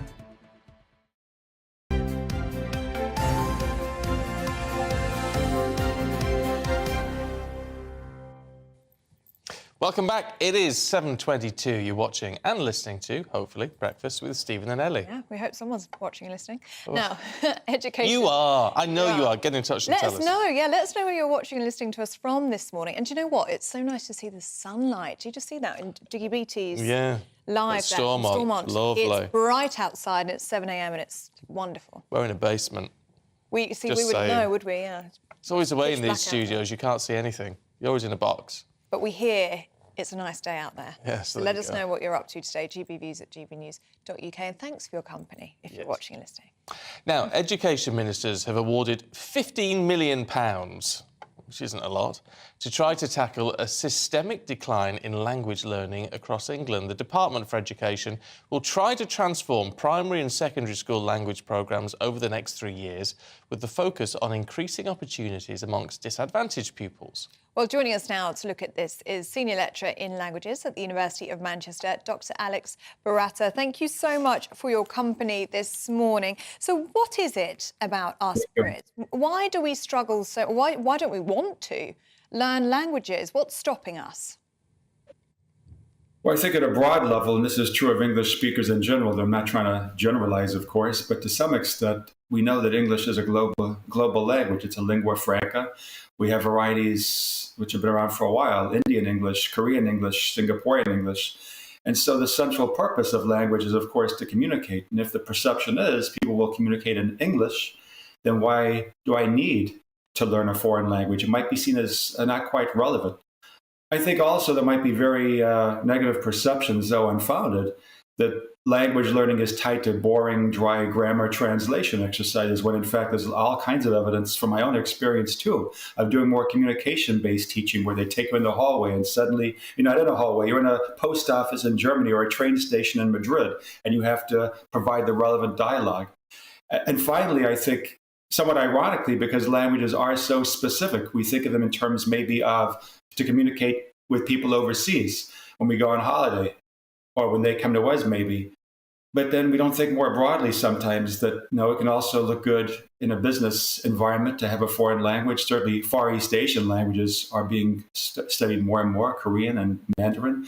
Also it can be used in places like media, journalism and so on. So it's not just something that's static just for communication, whereas an English language degree, we might think more outside the box and more than just simply language per se. So I think it's a combination of factors. But having a language certainly on a CV, I know it's kind of cliche, teachers say it a lot, but it does look good. Oh, look good. It certainly does. I mean, that's the thing. I mean, one way to get students interested, they're likely to earn more money, let's be perfectly honest, if they can speak Spanish or Mandarin, which are the other two big international languages, of course, at the moment. Well, then they could earn a packet, frankly. Definitely. And, it looks, like I said, it does look good, because especially if you are in a context where you can break out a foreign language that no one's expecting, and certainly right now, European language is very useful. Of course, they always will be, but so are the Far East Asian, like Mandarin and Korean and Japanese. And schools are reflecting this, universities and sixth forms in some cases. So it does give someone an edge to have a foreign language skill on their CV. And the students I look at, to be fair, a lot of them do have this. And they'll even say, one is proficient, one is native, one is moderate, but they are learning. And it is something that's simply a CV stuffer, but it does have real world, transferability. What do you make then of the Department of Education's plans to develop and roll out a new language programme? 14.9 billion, is it? Or million? It's not a lot of money, is it? It's not going to go very far. I think it's a start, though, and it's a start in terms of having recognized that, language learning seems to be on the decline. Well, it is. What can we do to address this and get students interested in language? I mean, when I do give talks to schools, I don't know if I do a great job, but I'm not actually looking at languages per se. We're just looking at how language works. And once they realize that some languages put the verb at the end, some put it second, some put it first. Why do we swear? Why do we feel better? All these things which are connected to language from, Finnish to Tamil. That's a little bit different, but I think there can be some interest made if students are made aware of what the payoff is at the end, but also the journey, that it can be very interesting to see how things are communicated in a different language. Everything from word order to even words which don't translate into English. There's a good Korean word, which even if I had a whole hour, I couldn't explain it. Nunchi, it means eye measure, but it's very important in Korea. So these kind of things, and it ties in now with culture, with sociology, with anthropology, not just linguistics and language. So I think there's a lot of interest there that's built in. We just need to, tap into it. Do you know what, Alex? What I find really, really frustrating about all of this is the fact that we all know adults, and we probably all all of us tend to think, don't we, I wish I was better at language. And, you know, I've tried to learn Spanish and all the rest of it. It's much, much harder to learn as an adult than it is as a youngster. The younger, the better for languages. And so I almost want to grab these students by the collar and say, do it now, because it's easier. You'll find it much easier than I do. Definitely. When we hit puberty, then there's a systemic drop-off in terms of language learning ability. But it's a myth, though, that, you know, adults, and in this case, even teens, can't acquire a language to proficient, if not fluent level. It just takes a bit more effort. Although, having said that, the ones who are learning their native language, we say it's so easy. But if you were to ask a 2 or 3-year-old, they probably couldn't tell us anyway. But it can be done. And of course, we already have language knowledge when we start learning a foreign language. We already know what grammar is. We already know what passive voice and past tense and subjunctive mood is. So we do have that head start in a way. We just need to get the motivation. And I think this is a step in the right direction, getting students interested, telling them what the languages can do for them, you know, making sure they have a payoff, as I said, that they can understand it's not just to tick a box, but it can be rewarding both financially and personally. Yeah. Dr. Alex Barata, really good to have you on the programme. Tak. Danke. Yeah. What else can we say? Gracias. Yes. Any more? Merci. Merci. There you go. That's how good I am at languages, to that extent. You see, Spanish, I can get by in Spanish just about. Oh, can you? But it's just about. I have to really think. I mean, in very basic terms. She's a man of many talents. No, he I'm always not comes really. out with something. But it's things, and probably the same in French, because I learnt that at school, so that's sort of stuck in my brain a little bit. And has it retained up here? Yeah, some of it has. When I was starting to learn Spanish, I wanted to say everything. All the French came back to me, weirdly. That's good. It's funny how your brain works, isn't it? It is funny. Ni hao Oh. is hello in Mandarin, but that's about all I know apart from Beijing wan ying ni. Oh, and what's that mean? It means Beijing welcomes you. Oh, wow. I mean, it's not Probably can't use that It's too not a particularly useful phrase, to be fair. If you could know one language, which would it be? Spanish. Spanish. Because it's the most useful for me. Yeah. So there you I think go. it would be the same for me. Let us know what you think about that. Very interesting discussion. gbviews@gbnews.uk. Yeah, if you're going to email in, do it in English. Yeah, please. Because otherwise it will take us forever. Clearly we're not very good at this. No. Anyway, don't go anywhere. All the showbiz news heading away with our Stephanie in a couple of minutes.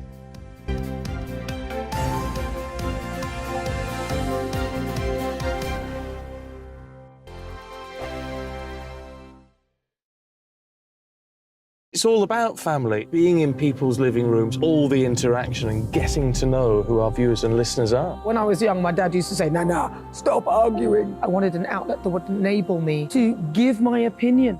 People are going through a really hard time right now, and I know that you don't feel like you're being listened to by the establishment. I came to GB News because it's the People's Channel, and I want the audience to have their say on the events of the day. We're dynamic. We do something different. Democracy shows that the wisdom of the nation is in its people.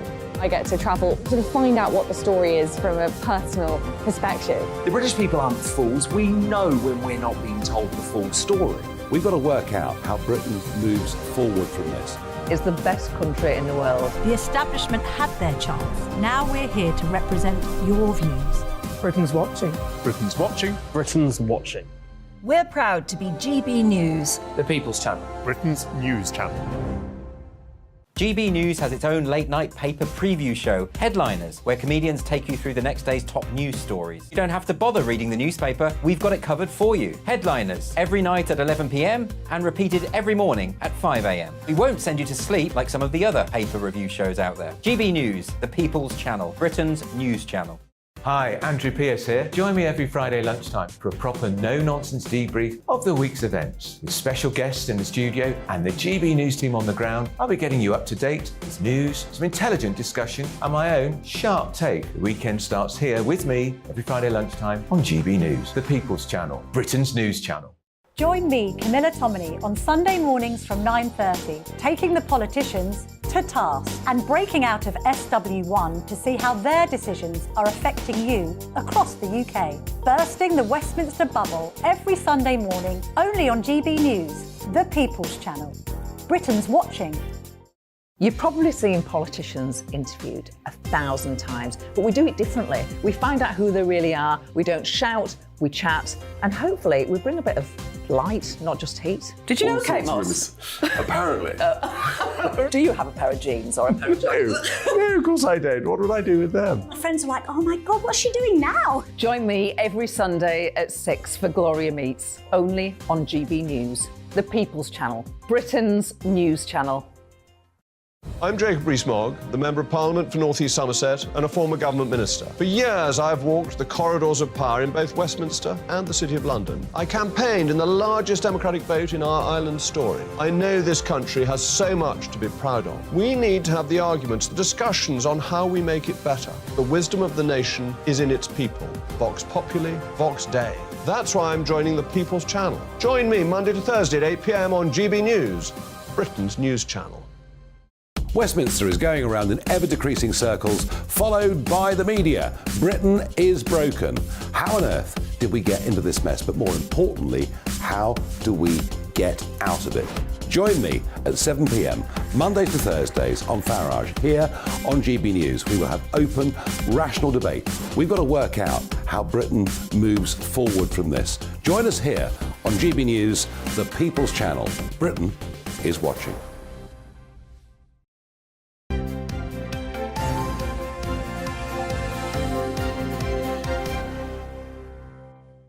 7:35, morning to you, watching and listening to Breakfast with Stephen and Ellie. And let's take a look at today's front pages for you. And the Times focuses on the Partygate probe, saying Boris Johnson could be suspended from the Commons for more than a month.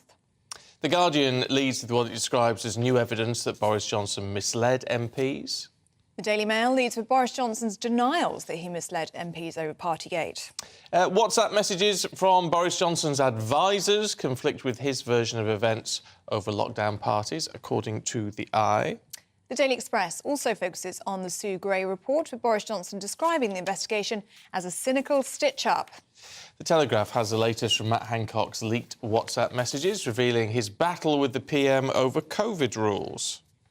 And Partygate rule breaking would have been obvious to Boris Johnson, according to a report covered by the Daily Mirror. And Boris Johnson may have misled Parliament 4 times about gatherings at Number 10, according to the Daily Star. Well, Boris Johnson splashed all over the newspapers, but we're going to avoid it in this newspaper review. You might be pleased to hear. I haven't got a list, so I don't know what we're doing. Share mine, Oh, share thank you. mine. We're joined now by Kevin Schofield, political editor of HuffPost UK, and Candice Holdsworth, writer and commentator. So, Kevin, let's start with you, shall we? In the Mail, energy bills won't go up, as Jeremy Hunt is set to extend the price cap. Yeah, some good news for hard-pressed families, I think, up and down the country. So April was due to be the price cap, energy price cap, going up from £2,500 to £3,000 a year. So obviously people's bills are already very high. Now the government has stepped in up until now to try and ease the pain a little bit, but we were looking at a cliff edge scenario in April, but it looks as though all the indications are that the Treasury, the Chancellor, is going to extend the help for 3 months. So it will go on until, what would that be, May, July, to keep it at the current level, in the hope that by then the wholesale prices of gas and energy will have come down, so therefore people's bills won't be shooting up anyway. So yeah, as I say, this is a bit of finally a bit of good news for people. But I was saying to Angela Knight earlier on, I mean, they've got to do this, haven't they? Oh, yeah. In the sense that the price cap is coming down at April anyway, so the amount the government is having to spend to top up our payments, in effect, is being reduced by about £1,000 anyway. Yeah, so they've saved a lot of money. It's not cost as much money as it was anticipated it would. And as I said, the wholesale prices are starting to come down, so that is helping the government as well. So yeah, so this is, they can afford it. And politically as well, it's a no-brainer. You know, if at a time when the Conservatives are already well behind Labour in the polls, the last thing they need is people's bills going up in a month's time. All of a sudden they're like, hang on a minute, and they blame Jeremy Hunt or they blame Rishi Sunak. So yeah, if they've got the money, they can afford it, and it can help people then they've absolutely got to do it. And wholesale gas prices have been coming down. I mean, Absolutely. Long may that continue. Yes, please. Alice, what do you make of that? Well, I think that the timing really helps that the wholesale price of gas is coming down, because then he won't face huge pushback from the markets, which is what Liz Truss faced when she wanted to do the same energy price guarantee, but when the price was obviously much higher, but now it's coming down, it won't cost as much. But the issue with her was, not that she was doing it, that she didn't put an end cap on it. Well, that's true. And so they were saying, well, we have no idea how much it's going to cost. Well, that's true. And I think people at the time were saying, yes, but the price may come down next year. So, I mean, leave yourself a little bit more wiggle room, which Sunak and Hunt have. And actually, it's sort of paid off for them. Now, let's talk ultra-low emissions zones. There's one in London. There's a new one in Sheffield now. It's called something a little bit different. A few places have them. So if you've got a car which the government or the council deems is polluting too much, it's going to cost you £pounds per day to drive it in certain areas. They're extending. Sadiq Khan is extending the ULEZ zone in London, and he says anyone, according to the Mail, anyone who doesn't like it is a COVID denier and far right. See, I found this quite interesting, this story in the Mail, where there was this public meeting between Khan and people who are opposed to his ULEZ scheme, and he said that they're in league with the far right, COVID deniers. I don't think that's true. I think there's actually been opposition to ULEZ across the political spectrum from Labour MPs and from Labour councils. So what it's got to do with COVID?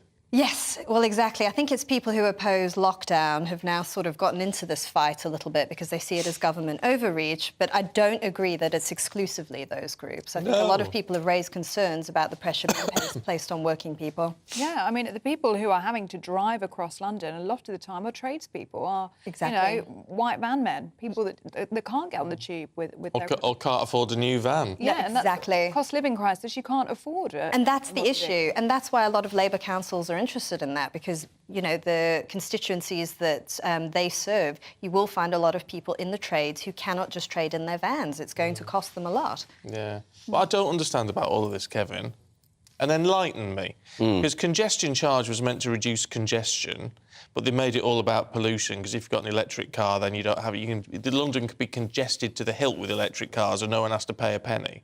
Yeah. Right, so it's not about congestion, it's about pollution. Yeah. But then they still bring in a pollution charge on top of that.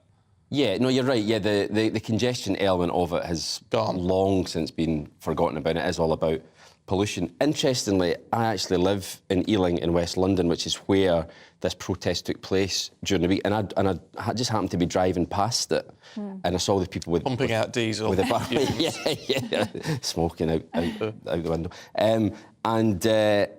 It was interesting. There was some of the placards that people were holding were veering into conspiracy theory. There's this idea about 15-minute cities. I don't know if you've heard about this. And this is, you find it in some sort of dark corners of the internet, and people think that's the government trying to control how far you can travel at any one time. And so that's been lumped in with this protest. And I think people have got justifiable concerns about ULEZ, and as you say, the money it's going to cost tradespeople. But I think what Sadiq Khan is getting at here is that some people, not everyone who's opposed to it, but some people are sort of prone to believe in conspiracy theories, and all these things get lumped in together, and anti-lockdown as well as this as well. So some of it is a little bit murky, I think. So this is a bad headline for Sadiq Khan, but not necessarily 100% accurate. I would say so, yes. Yeah, exactly. well, there you go. What's going on with Steve Baker, the Northern Ireland minister? Yeah, so he's given a very powerful interview to Times Radio, following up on comments that he made in a shorter interview during the week about the Brexit deal. Now, he is a Northern Ireland minister now, but was a very high-profile pro-Brexit campaigner. And he has opened up about the mental torment, as he describes it, that he went through basically since 2016. Obviously, he got the result in the referendum that he wanted, but we all know the political chaos which ensued and is still, to a lesser extent, still going on. And it's fascinating and quite sad, actually, that, the levels of the depression that he went through, because Steve Baker wasn't just a run-of-the-mill MP. He was at the forefront of lots of rebellions against prime ministers, not just on Brexit. He was involved in the COVID recovery group. He's been in and out of government. He's resigned from government. and it obviously just took its toll on his mental health. And it's, I think, fair play to him for being so honest. You know, he's reading out a sort of mental health diary that he kept at the time. I am so sad and unhappy. I can't stand it. I feel the future is hopeless. I would kill myself if I had the chance. I mean, it's not the type of thing that you normally hear MPs talking about, and I think fair play to him for opening up. And he also acknowledges in here that, you know, he's not the most popular guy. You know, a lot of people take issue with his political views, but he appreciates that, and now he's come through the other end, thankfully, and his mental health is much improved. But yeah, I think it's important that people feel the need to be able to talk about that, because it might then encourage others to think you're not going through it yourself. And at the end of the article, there's a number for the Samaritans helpline as well. So if it helps other people who are going through similar problems, then I think that's got to be a good thing. Yeah. It's very, very warming, really, to hear such candid conversations about mental health. And just like we always say with these things, you would never know that was going on, would you? Absolutely. I mean, I've dealt with Steve quite a lot as a journalist, obviously, texting him, speaking to him and that, and you would never have known that he was going through such a terrible time. But what a weird situation where you look back at all that now, and it's funny how we forget things, but to have a you know, and whether you agreed with how the Brexit vote went or not, to have a democratic vote that then, what was that, 3/4 of Parliament, so it seemed, then seemed to argue we shouldn't abide by at the end of it. No wonder people were getting stressed. Oh, yes, it took a huge toll on people. I mean, Steve Baker's spoken a lot about this, about how being in the fight really took a toll on his mental health. Sarah Vine, the wife of Michael Gove, also wrote an article in the Daily Mail in a very similar vein to Steve Baker, saying she wants to move on. It took a huge toll on her personal relationships, and she even says her marriage as well. Yes, well, obviously that's ended now. Yes, so, yes. There you go. A reminder as well that MPs are human, isn't it? Yes. And we, you know, the public, I think, forget a lot about that, especially during the whole Brexit rhetoric. But it just goes to show, doesn't it? It does have an impact. It does. On yes. people. Yeah. Maybe if we respect democracy, it might make things a little bit easier, whether you like the result or not. We've all voted in things, and you don't like the result at the end of it. You think, blimmin' heck. You've got to live with it. That's how the system works. Anyway, look, you two, I'm going to stop ranting on. We'll see you two in the next hour. Thanks very much indeed. Thanks. Now, listening to music has become much easier in recent times, but streaming platforms have come under scrutiny from artists who say their royalty rates aren't good enough. Yeah, one of the leading companies, Spotify, say they pay royalties for all of the listing that occurs on their service by distributing nearly 70% of revenues they get back to the artist. Well, our national reporter Thea Chikomba has been to meet a musician whose band's album was streamed 1.2 million times, but they only received £250 from Spotify. 25 years ago, Mark and his band, the Pocket Gods, began their music career at this venue in St Albans. In that time, the industry has changed drastically. When it comes to finances, they say streaming platforms are holding them back. In 2015, because we have our own label, we saw what was coming in we were getting quite a lot of streams at the time. And I think we're just not making any money. And it worked out we were getting 0.007 pence per stream, which is a ridiculously small amount. Music streaming is brilliant at some level. It gets your music out to a worldwide audience. We've got fans all over the world, from Brazil to Chile to America, Canada, and the Far East. It's brilliant. It's just we don't get paid enough. For decades, The Horn has hosted upcoming artists who've gone on to become stars. While low rates from streaming platforms is a hindrance for some, it's yet another challenge on top of other increasing costs. The cost of putting on events is increasing. The cost of artist touring is increasing. So it's becoming tougher, but it's also a time of when we're looking at ticket pricing, you see large gigs in stadiums, the prices going through the roof, and with dynamic pricing pushing that even higher. But at grassroots music, the prices probably haven't changed for 25 years. So something needs to be done to address that. Across town, this record store is the lifeblood for many local musicians and fans too. But as accessibility to music becomes easier online, are places like this still valued? Well, absolutely. You know, we all know we can go online and find music, but it's not the same as walking into a shop and actually digging through and finding, you know, an actual physical product. I think every musician loves to have the actual record in their hands, you know, they can actually show that this is something they produced. For now, Mark and his band are looking to set up a platform which they say will allow musicians to receive more money for their work. We've released our last album on vinyl as one copy only on sale for £1 million. It's like, wow, £1 million. I could use it to pay my electricity bill, but I'm going to take the money and set up an ethical streaming service where we've worked out a streaming system that can pay artists at least 1 penny per stream, which doesn't sound very much, but it's 50 times Spotify's current rate of 0.002 pence per play. While royalty revenue on streaming platforms remains an issue for many looking to get to the next stage, fans coming into shops like this is a dream for musicians as they get paid more when physical albums are bought. Theo Chikomba, GB News. Now, Love Island star Georgia Harrison has spoken out after her ex-boyfriend Stephen Bear was jailed for 21 months for posting revenge porn of her. Now, the celebrity Big Brother contestant uploaded a sex tape of Georgia on the adult website OnlyFans, and apparently he made £2,000 from it. Yes, it had been captured on CCTV cameras in Stephen Bear's garden in August 2020, before being uploaded to the video subscription site and WhatsApp. Let's talk to our very own showbiz expert, Stephanie Tetchy. Morning, Stephanie. Good morning, Stephen and Ellie. He'd already been found guilty. Yeah. He was sentenced yesterday, so he is serving time now. Yes, he is. He was filmed going into court. I mean, talk about a total lack of remorse. Yeah, I've never seen something so shocking in someone who has no sympathy whatsoever for the distress, the embarrassment and the humiliation he's caused this poor young girl. Even when he was at court yesterday, he was saying, before he went in, he was saying that the trial hadn't been fair. He was singing Lady in Red, posing for selfies. And I'm like, you are about to be a man who's about to go on the sex offenders list, and for the next 10 years you're going to be having to give him notifications about your whereabouts. You've caused this woman so much distress, sending that clip to millions of people, and he still doesn't seem to care. You know, in January, it was only in January, he was trying to sell his own adult entertainment content 50% off, and he's been supported by his girlfriend. So it's quite sickening and it's quite shocking. You know, there's always that old saying, sex sells, but it shouldn't be sold at the expense of someone's dignity. And I think that's why Georgia has come out and she says she feels vindicated.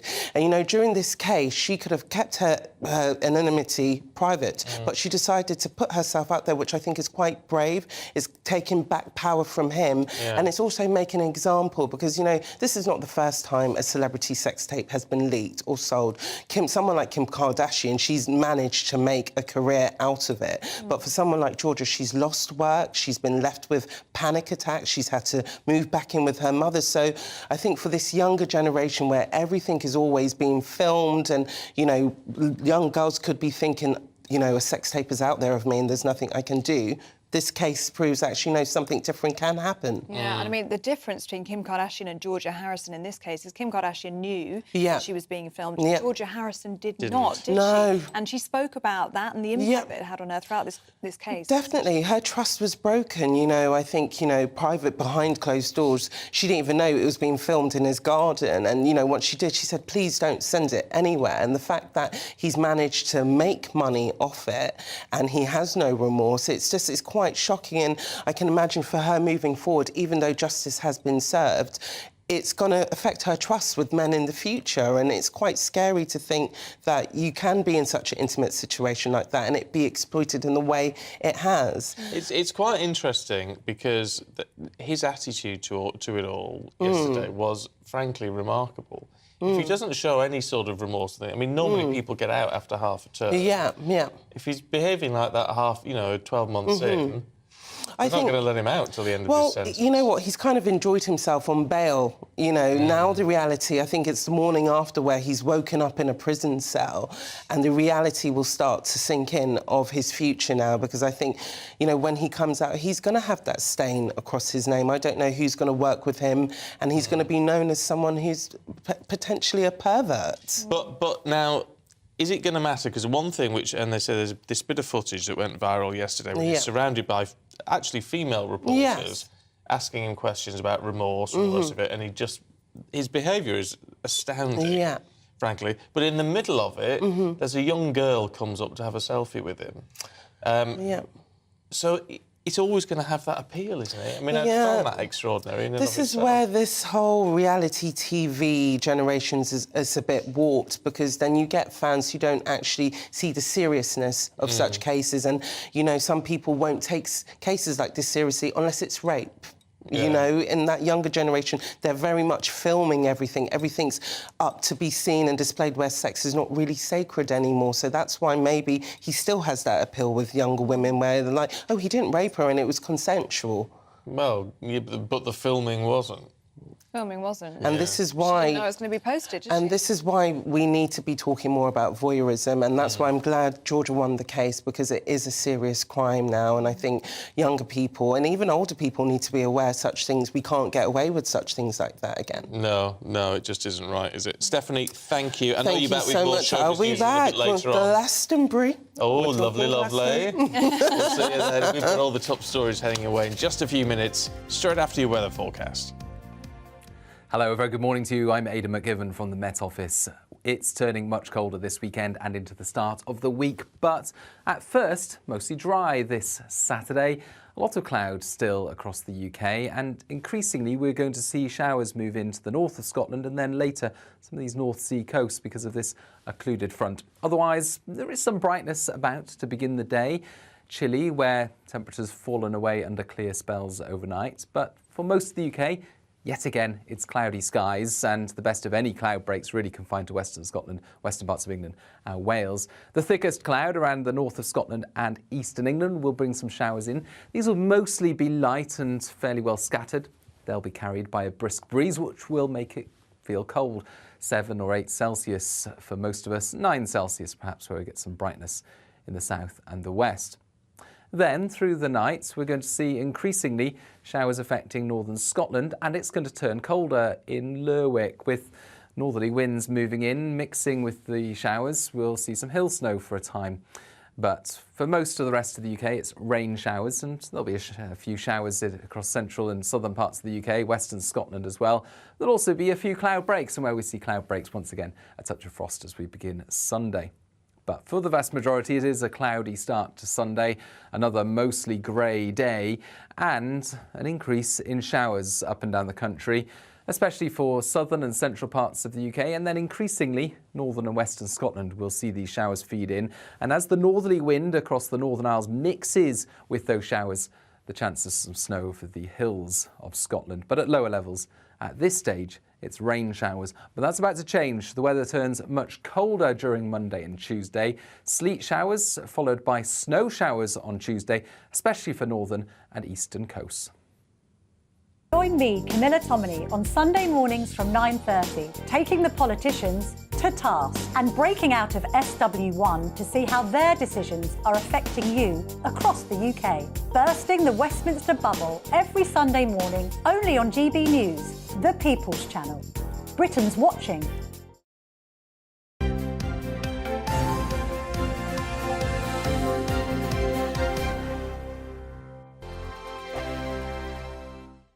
I joined GB News because I was sick and tired of not hearing my views being represented, not just mine, but so many people that I knew and spoke to. I just couldn't get my voice out there. I couldn't say anything. I couldn't do anything. Whatever the narrative was, I kind of had to follow it. GB News is there to provide a voice for those who have been ignored by the establishment media. We think different things, we've got a different style. GB News is here to be optimistic and positive about the future. It's real kind of dynamic and flowing, with the audience very much at the heart of it, like a big family. Here at GB News, we talk about the things that matter to you. Hearing the voices from right across our towns and cities, especially our towns. All sides of the argument represented with a heavy dose of opinion. We're on a mission here to make a difference. And the GB News family really is here for you, and whatever time of day you can watch or listen. Britain's watching. Britain's watching. We're proud to be GB News. The People's Channel. Britain's news channel. Monday to Thursday, 9 p.m. till 11 p.m. Join me, Dan Wootton. I'll bring you the sharpest takes and hottest debates. Do you not believe in prison? I don't believe in prisons. I'm completely stunned. I guarantee you there'll be no spin, no bias, no censorship. I actually was personally quite offended by it. And no reason to go to bed. So I guess they've always been quite woke. That's Dan Wootton tonight on TV, radio and online. Monday to Thursday from 9 p.m. till 11 p.m. on GB News. The People's Channel, Britain's news channel. We are GB News, the People's Channel. And right across the United Kingdom. You can find us on Sky Channel 512. Virgin Media Channel 604. Freesat Channel 216. Freeview Channel 236. And YouView Channel 236. You can also take us with you on DAB Plus Radio. With the GB News app and at the website gbnews.uk. We're absolutely everywhere. Come join us on GB News, the People's Channel, Britain's news channel. Hello, I'm Michael Portillo. You can join me every Sunday on GB News. Remember to subscribe to the GB News YouTube channel and to download the GB News app to stay up to date with the latest GB News content. GB News, the People's Channel, Britain's news channel. Join me, Lawrence Fox, on GB News. Frank, fun, fearless and sometimes serious. Much as I love a Friday night punch-up, what I really want is a battle of ideas. I want to look at things differently. I want to hear different voices and engage with your unique experiences. Every Friday at 7 p.m. on GB News. Hello, I'm Esther McVeigh. And I'm Philip Davis. Whether you're watching or listening on TV, online or on radio, we handpick the latest stories, debates and expert opinions for your weekend. So whether that's politics, news or showbiz, we've got it covered. Join us every Saturday morning at 10 o'clock on GB News. I'm Mark White. As GB News Home and Security Editor, I cover those key issues that are so important to you. Our authorities, our communities doing all they can to combat violent crime. With the public services under unbearable strain, why are we still failing to control our borders? Defence, the first priority of any government, has been continually hollowed out. Can we trust our politicians to protect the armed forces? Join me, Mark White, on GB News.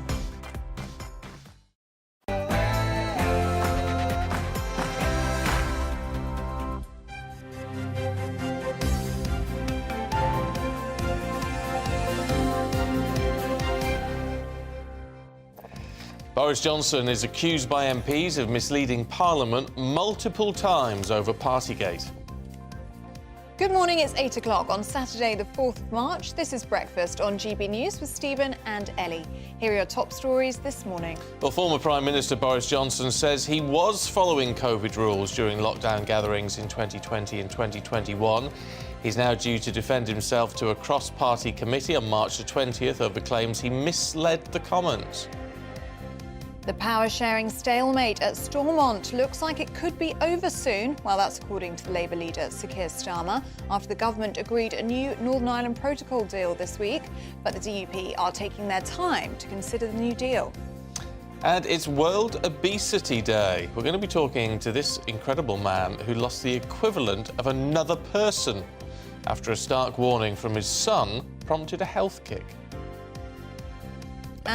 If you're listening on the radio, that's what you need to tune into today on the app or what have you, because the images of it. This was only from 2019. Yeah. He's lost 14 stone, and the difference in how he looks is phenomenal. It's incredible, isn't it? We're going to be talking to him about how he did it and what caused him to do it very shortly. But do keep your thoughts and opinions coming in on any of the stories that we're talking about today. We've had loads in. Keep them coming. gbnews@gbnews.uk.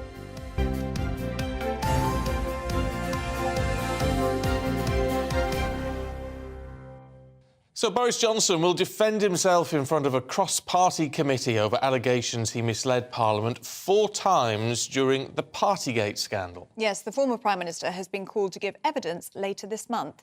Speaking yesterday, Mr Johnson says he never knowingly or recklessly misled MPs about lockdown gatherings in Downing Street.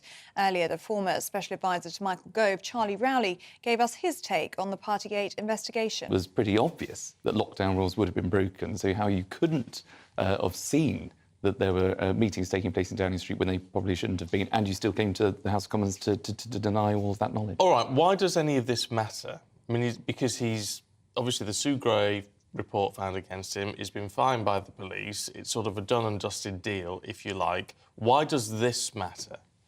I think that's a great question, and I think it's on the back of the leaked text messages, WhatsApp messages that we saw at the start of the week by The Telegraph and Isabel Oakeshott. So I think COVID has become front and centre again at a week when I think probably the Prime Minister would have wanted the week just to be about the Brexit deal, the fantastic Brexit deal that I think now puts that issue to bed and allows the country to move on. But instead, we're now harking back to 2020, talking about COVID with, as I say, these text messages that have been released by Matt Hancock. You've then got, as you rightly say, Stephen, the Sue Gray appointment to the Labour Party, who conducted that Partygate inquiry into MPs and lockdown parties that were taking place within Number 10.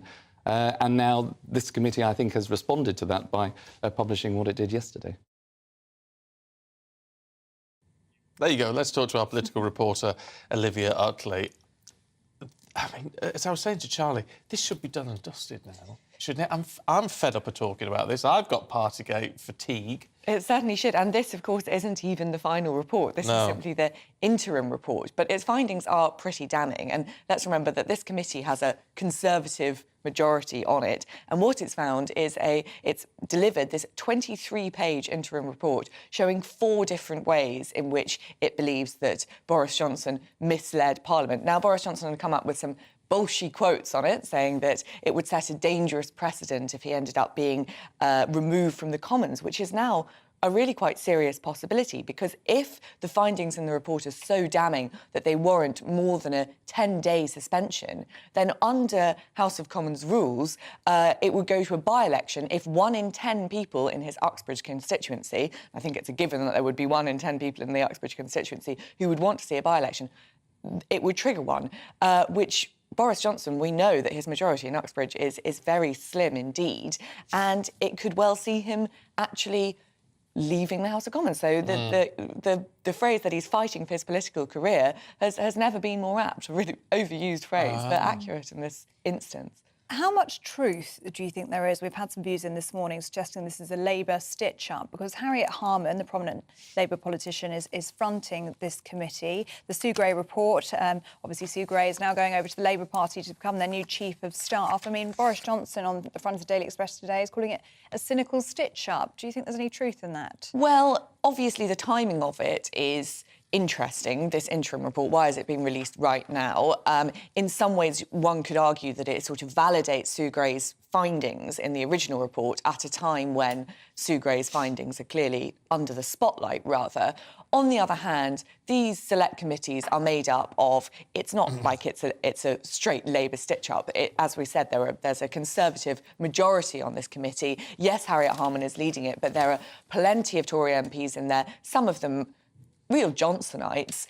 So sort of to suggest that it is entirely a stitch-up, I don't think would completely be fair. Also, some of those quotes coming out of the report sort of speak for themselves. You don't really have to imagine what the committee's own view on it is. There's a quote from Boris Johnson saying in November 2020, this must be the most unsocially distanced gathering in the UK, which does seem to speak for itself, rather. It does. Interesting, though, because, I mean, with the Sue Gray appointment and everything else, people have said, why has Labour done this now and what have you? Mike's been in touch. Hi, Mike, who says, as a swing voter, I would have been voting Labour at the next election, but not now.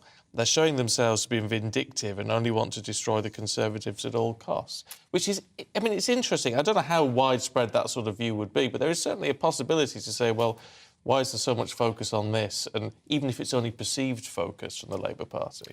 It is interesting. And I think there's been a feeling for a while now that this election is going to be Starmer's to lose.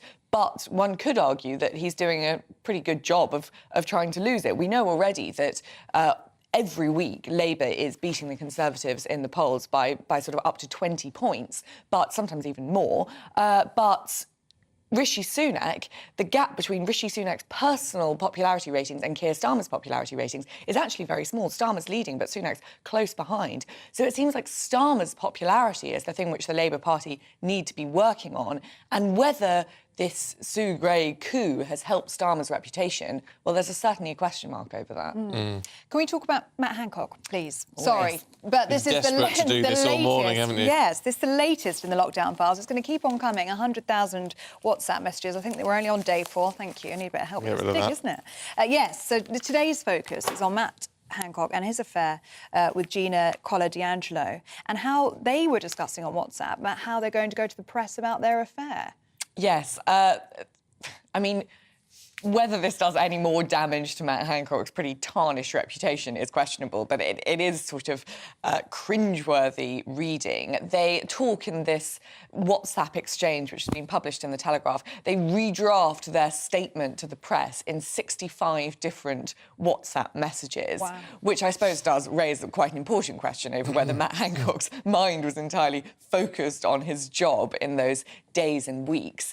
And, I mean, essentially, he's trying. He in this series of messages tries to work out exactly how much he's going to tell the press. At one point, he says that he thinks he can. He thinks he can own up to the kissing, but it doesn't seem to be a need to own up to any more. And it all seems to be very much a PR exercise. And why the health secretary was so concerned with this PR exercise while we were still living with some of the after effects of lockdown will, of course, raise a few questions. Oh, yeah, eyebrows. just a few. Oh, eyebrows, definitely. Bluminek. Olivia, we'll see you a little bit later on. For now, thank you. It's 9 minutes past 8. Let's bring you up to date with the other headlines this morning. And ambulance strikes planned for next week have been suspended after the government agreed to discuss pay. Tens of thousands of GMB and Unison workers had been due to walk out on Monday and Wednesday. Teachers in Scotland are suspending strikes after an improved pay offer. They've been offered just under 15% over 28 months. Unions are recommending the members accept what the Scottish Government has called the largest pay packet in 20 years. The American actor Tom Sizemore, best known for his roles in Saving Private Ryan and Black Hawk Down, has died at the age of 61. Sizemore was placed in a coma in intensive care since suffering a brain aneurysm on February the 18th. He died in his sleep yesterday in California.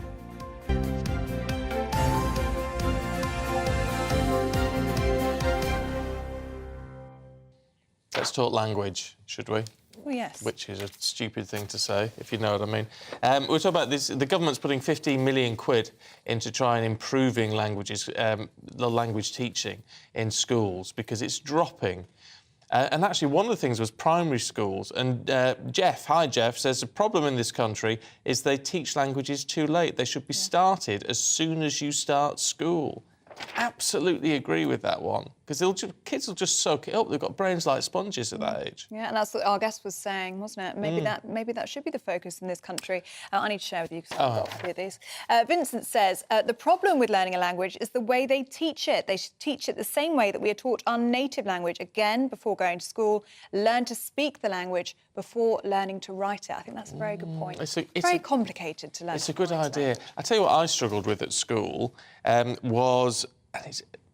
that when we did French and things and German, it was all about, well, this is a noun and this is a verb and this is a past participle, but we were never actually taught that in English. And even now, my mum's a teacher, so she's always saying, a noun is that a doing word or something? That's a verb. Oh, that's a verb. Oh, there you go. Noun is a name. All right. So all that, she said it, but because I never learnt it at school, it's never sunk into my brain. What are they? And a past participle, I haven't got a clue. I haven't got a clue. But it's where you start with foreign languages. It's very funny, isn't it? And you think it'd be better just to start with colloquial conversation, like how to order a drink and important things like that. But it's never too old. So the younger you are, the better. However, Alan, hi, Alan. Buenos dias. He says, never say never. My wife and I are in our 70s and are learning Spanish.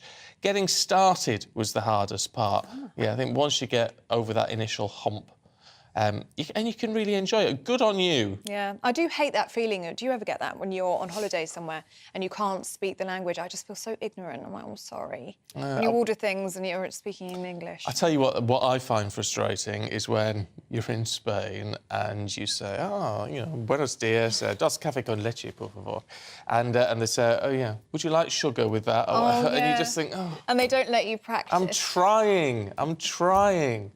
But anyway, I think there that's you good, though. I think that shows that you're a good person. You give it Well, a go. I'm trying. Yeah, I think you've got to persevere. Yeah, and I think you get points for that. Yeah. They don't like it in France, do they? If you try and speak French, they just go, "Yes, what do you want?" Obviously in French. Oh, do they? Yeah, I was trying to order something in French. Didn't have the time for me. I just think it's a real lovely thing to be able to speak a foreign language. But there you go. So if you're fluent in anything, someone sent me a tweet, which I won't be able to find now because if you tweet me directly, I don't know what's going on with it all. I'm so beyond it. But anyway, someone's saying, I can't find it. No. But Stay tuned for that. We will let you know. Speaking to send me a tweet in Italian. So there you go. That's good. That's very good. Very impressive. Let us know what you make of all of that. gbviews@gbnews.uk. Now, Labour leader Sir Keir Starmer says the new UK and EU Brexit deal gives enough to end the power-sharing stalemate in Stormont. Yes, it's after the Northern Ireland Secretary says the government will legislate to reassure unionists that their constitutional position in the United Kingdom is secure. Yeah, Chris Heaton-Harris also said that with time and space, the Windsor framework would pave the way for the return of power sharing in the country. Let's go now to our Northern Irish reporter, Dougie Beattie, for an update on the latest developments. Good morning to you, Dougie. Certainly sounds like positive rhetoric here in Westminster, but how's it going down in Northern Ireland? Well, the rhetoric is very positive from Westminster. It started actually the day after the agreement was signed, when Rishi Sunak arrived in a very controlled press conference in Northern Ireland in a factory here. Now, all of that is being sold as it's a good deal, but all of this at the heels of the hunt is about credibility, and it's about not being sold a load of magic beans, as has been put to me before. The last protocol that was here, well, the one that was before this one, was sold as the deal. It was brilliant. It gave Northern Ireland access to both markets. It was all things to all people. Politicians here rushing to say how it should be rigorously implemented. And of course, it turned out to be a very bad deal. How do we know this? Well, Rishi Sunak was on his feet last week on Monday afternoon telling us what a terrible deal that was and how much it held Northern Ireland back. And then he says this deal is a much better deal. So unionists very keen not to get caught out because, of course, unionist politicians are like any politician. They are public representatives. They are put in place by the public to do the best for the public, and that includes with their finances. And if you're looking for a deal, you would want to make sure that the public representatives that you put in place were going to get the best deal for you. And they are very much being told this is a good deal. But as the examination of this is starting, we are seeing things like the pharmaceuticals that was a real problem we had reported on GB News for the guts of a year have now been solved. So those that pay into the National Health are going to get exactly what they paid for in Northern Ireland. And really, that in itself was quite telling of the original deal, that the EU would stop that happening.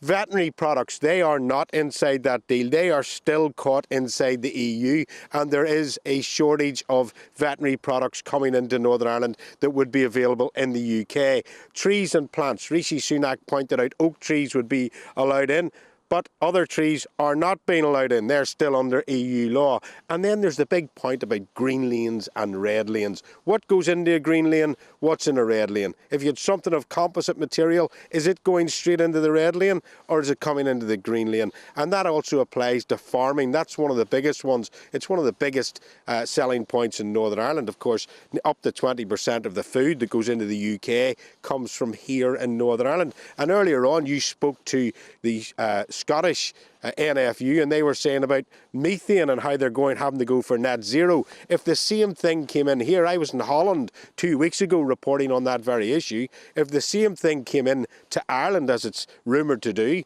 they're offering €5,000 a head of cattle to slaughter them to keep the methane down. Would that have to be put in Northern Ireland? And if it wasn't, would there be a disadvantage to the Republic of Ireland's economy? And that brings us to the handbrake. And of course, we're told that the handbrake is a unionist way of stopping, or Northern Ireland's way of stopping following EU law. And that is now coming out as well, that it's not. What that is behind us here in Stormont, being able to go to Westminster, and then Westminster would take it up from there. All of this, of course, will be have to be in place by St Patrick's Day. Sir Geoffrey Donaldson heading to the States, where he could either have a frosty reception or be put under real pressure. And at the end of that, we have to decide, will 27 other states be ruling over Northern Ireland? It could all happen rather quickly now, couldn't it, Dougie? Thank you so much for that update there from Stormont. You've been a very bad omen for Stormont, actually. Me? Because the weather was lovely before, and you said how nice it was, and now it looks really overcast and horrible. Yeah, it was a bit grey there, wasn't it? Yeah, a bit grey, a bit miserable. DJ D Jacko 79 is the one who tweeted. Buongiorno, Stephen Ed Ellie. Come sta? That really sounded really good. Excellent. Really I'm natural. cool. Also, I should tell you that earlier on, Ellie was talking about her face. She's very proud of your family, aren't you? I You've am. got a lovely family, Where are a we going lovely with this? mom, I and your do. lovely grandma who's Lovely 90, granny. who's 70. No, not so. She's No, 93. 93. She looks amazing. But she said, "Oh, you've got to meet my sister Eva. She's just like me, only nice."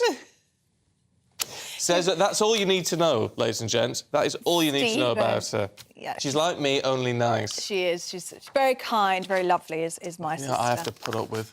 Yeah, no, Yeah. some hard work on her. Oh, very, very hard work. Yeah. It's all bacon, butties and tea to keep her happy in the morning. Anyway, tell you who's very easy to work with. We like him as well, don't we? Because he never stops talking, which is lovely for us. We get a little break. Aidan McGee is going to be here with all your sport in a couple of minutes.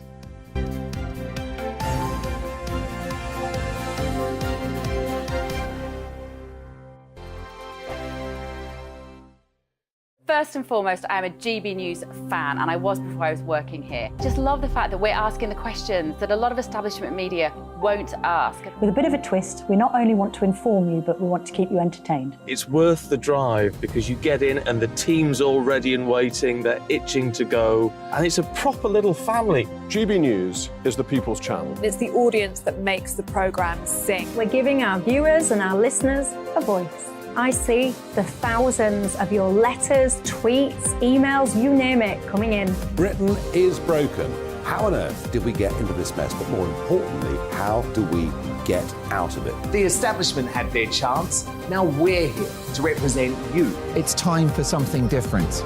It's time for GB News. I'm very patriotic. I believe in Britain. Our best days lie ahead. Britain's watching. Britain's watching. Join us here on GB News. The People's Channel. Britain's news channel. I'm Andrew Doyle. Join me at 7 o'clock every Sunday night for Free Speech Nation, the show where I tackle the week's biggest stories in politics and current affairs with the help of my two comedian panellists and a variety of special guests. Free Speech Nation, Sunday nights from 7 on GB News, the People's Channel, Britain's news channel. Here on GB News Live, we'll be keeping you in the picture, finding out what's happening across the country and finding out why it matters to you. We'll have the facts fast with our team of reporters and specialist correspondents. Wherever it's happening, we'll be there from 12 noon on TV, radio and online. GB News, the People's Channel, Britain's news channel.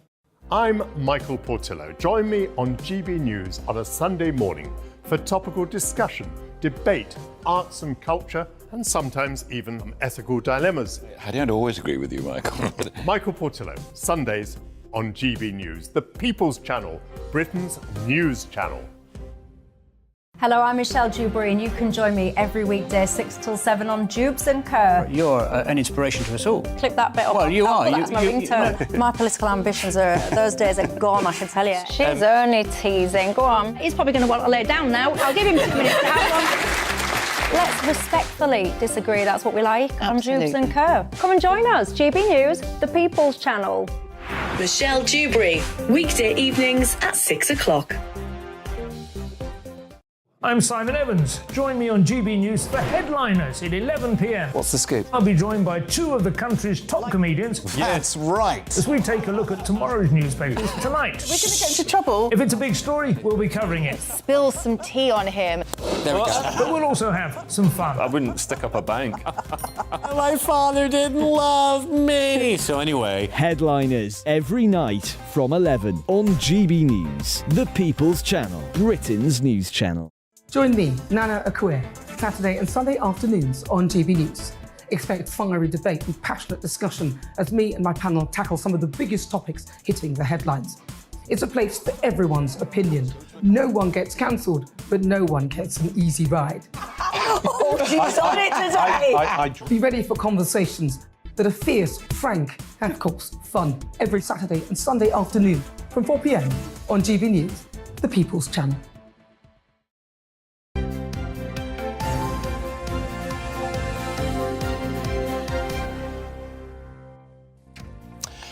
Good morning to you. It's 8:23. There you go. Really good to see you this morning. We've got lots coming up for you this morning, but I've no idea what it is. Hold on, stay there, because it's all gone very, very, very pear-shaped. There you go. We're going to tell you at 8:45. We're going to tell you about a weight loss with this incredible man who's lost 14 stone in just a couple of years. We're going to meet him and his son, who inspired him. It's an amazing story, isn't it? Absolutely brilliant. New research suggests alcohol-free beverages are on the rise. We're going to be talking about that and the reasons for it in the next hour as well. Yeah, actually, there's two people from a beer company who make alcohol-free beer. I hope they brought some samples in, because I don't drink. So I drink. So alcohol-free beer is what I drink now, and it's amazing because it's actually now tastes like actual beer. Yeah, that's nice. I hope they bring a little alternative for me. Do you think they will? No. OK. Anyway, be told. GBviews at gbnews.uk.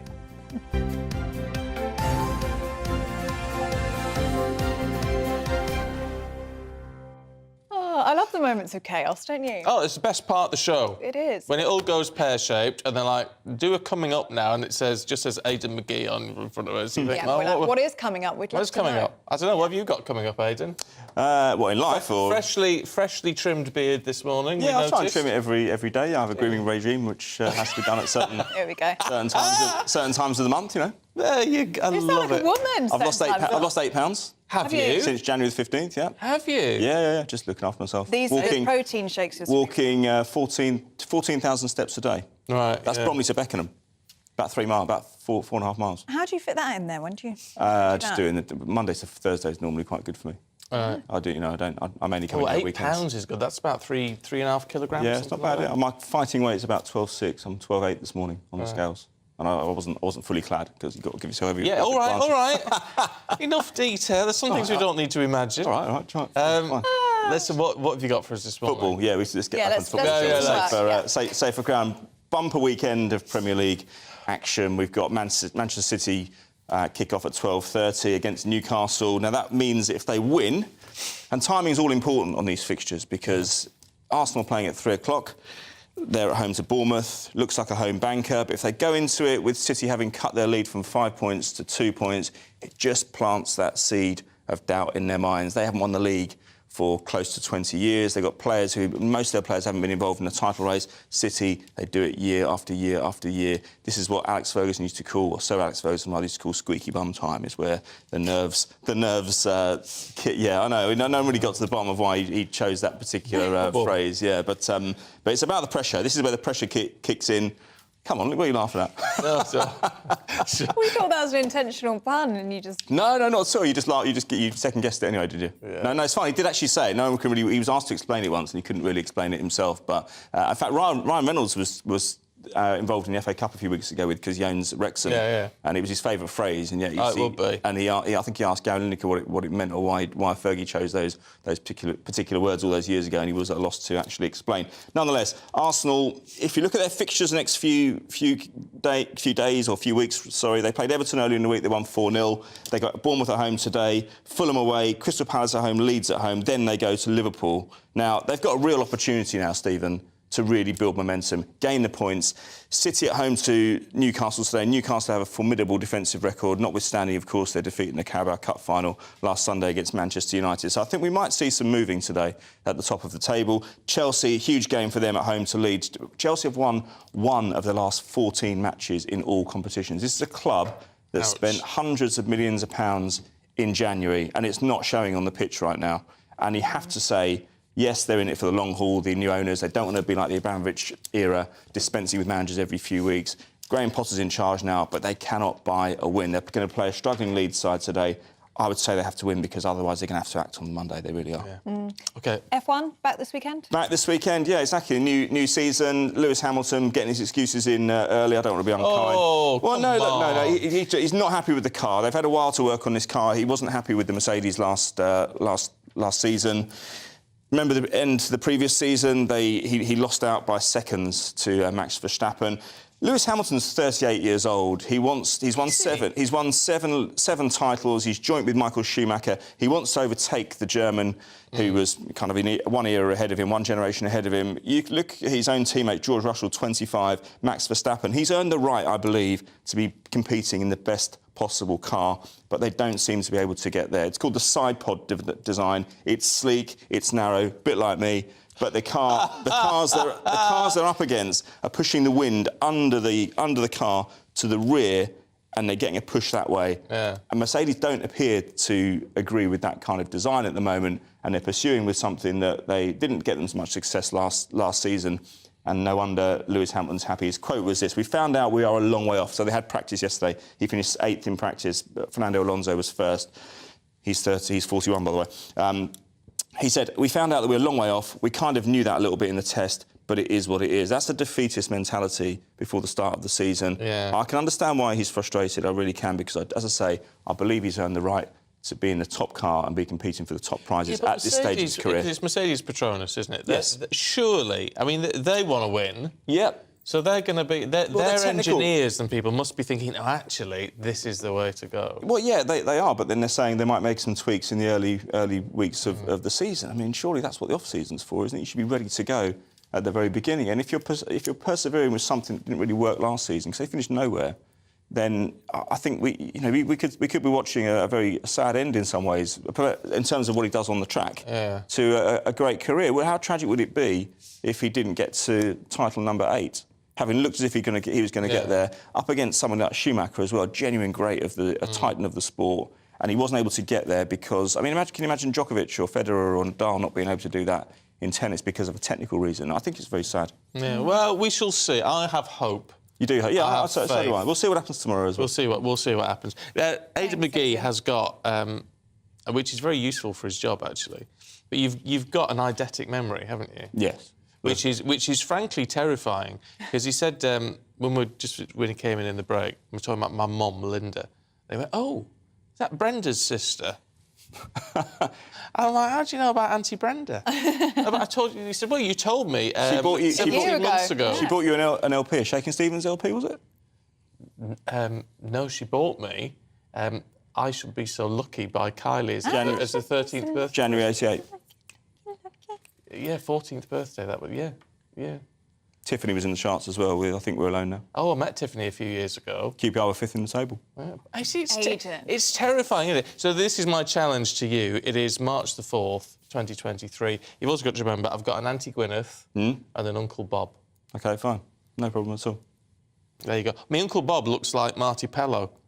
Really? Wet, wet, wet? Yeah, wet, wet, wet. There you go. And when I met Marty Pello a few years ago, You felt it in your fingers? I felt it in my toes. I called him Uncle Bob all the way through, which he seemed to like. Aww. There you go. Nice. Nice. Thank you. We don't half waffle on, don't we? We'll see you a little bit later, won't we? Not far from now, yeah. Yeah, you lovely. come back. Lovely. More to come, including we've got an inspirational story for you that might spur you on for your afternoon walk, just like Aidan McGee.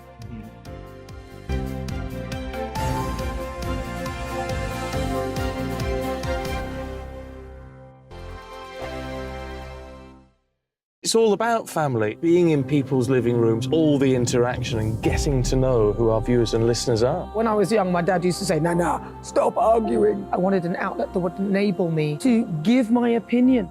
People are going through a really hard time right now, and I know that you don't feel like you're being listened to by the establishment. I came to GB News because it's the People's Channel, and I want the audience to have their say on the events of the day. We're dynamic. We do something different. Democracy shows that the wisdom of the nation is in its people. I get to travel to find out what the story is from a personal perspective. The British people aren't fools. We know when we're not being told the full story. We've got to work out how Britain moves forward from this. is the best country in the world. The establishment had their chance. Now we're here to represent your views. Britain's watching. Britain's watching. Britain's watching. We're proud to be GB News. The People's Channel. Britain's news channel.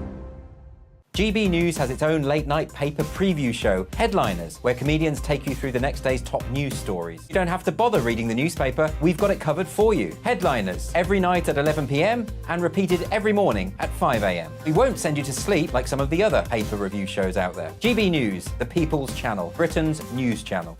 Hi, Andrew Pierce here. Join me every Friday lunchtime for a proper no-nonsense debrief of the week's events. With special guests in the studio and the GB News team on the ground, I'll be getting you up to date with news, some intelligent discussion and my own sharp take. The weekend starts here with me every Friday lunchtime on GB News, the People's Channel, Britain's news channel. Join me, Camilla Tominey, on Sunday mornings from 9:30, taking the politicians to task and breaking out of SW1 to see how their decisions are affecting you across the UK. Bursting the Westminster bubble every Sunday morning, only on GB News, the People's Channel. Britain's watching. You've probably seen politicians interviewed 1,000 times, but we do it differently. We find out who they really are, we don't shout, we chat, and hopefully we bring a bit of light, not just heat. Did you know Kate Moss? Apparently. Do you have a pair of jeans or a pair of jeans? No, of course I don't. What would I do with them? My friends are like, oh my God, what's she doing now? Join me every Sunday at 6 for Gloria Meets, only on GB News, the People's Channel, Britain's news channel.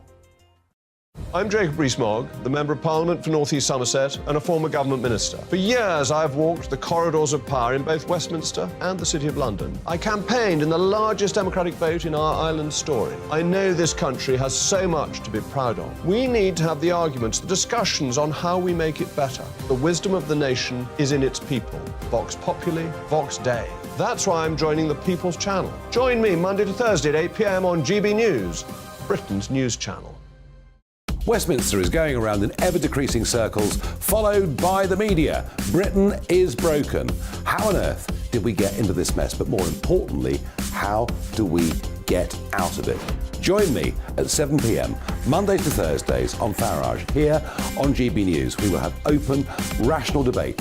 We've got to work out how Britain moves forward from this. Join us here on GB News, the People's Channel. Britain is watching.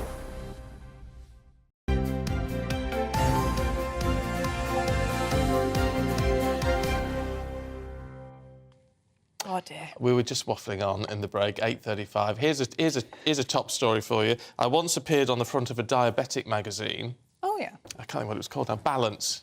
But unfortunately, next to the picture of me, it had a headline that said, I lost a leg but married a nurse, which I think was a different story altogether.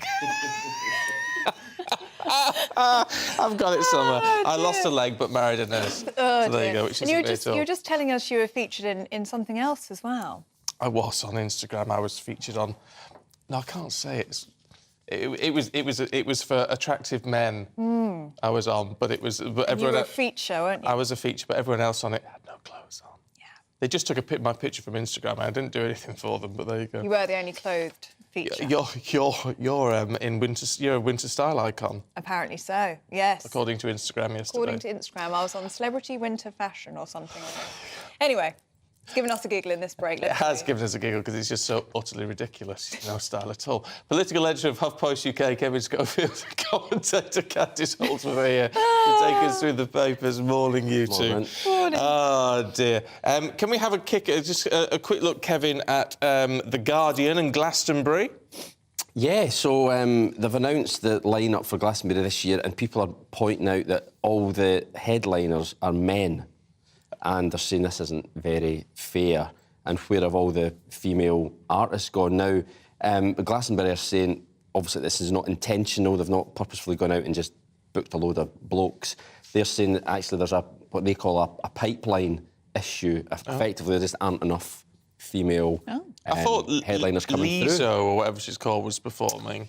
Yeah, but Lizzo. it's a little bit complicated. I think that's like a kind of joint headline, so she's not like a headliner on her is she own. not? Oh, no, so they're saying that. So Taylor Swift had been due to headline in 2020, but obviously that was cancelled because of COVID, and there was a hope that she would do it this year instead, but that's not happening. So they're hoping to get her in future. So they're saying they're not being sexist, they're not purposefully doing it, but there's a wider issue about not enough female artists. Which is, And do you think that's what we're seeing in the BAFTAs as well? Well, we were just talking about that, wasn't it? And it was the Brit Awards as well. Got a lot of criticism for having not enough women Brit Awards, in their lineup either. So yes, it's obviously a wider issue. So why is it? I mean, it doesn't seem very fair to me. These creatives, the creative types.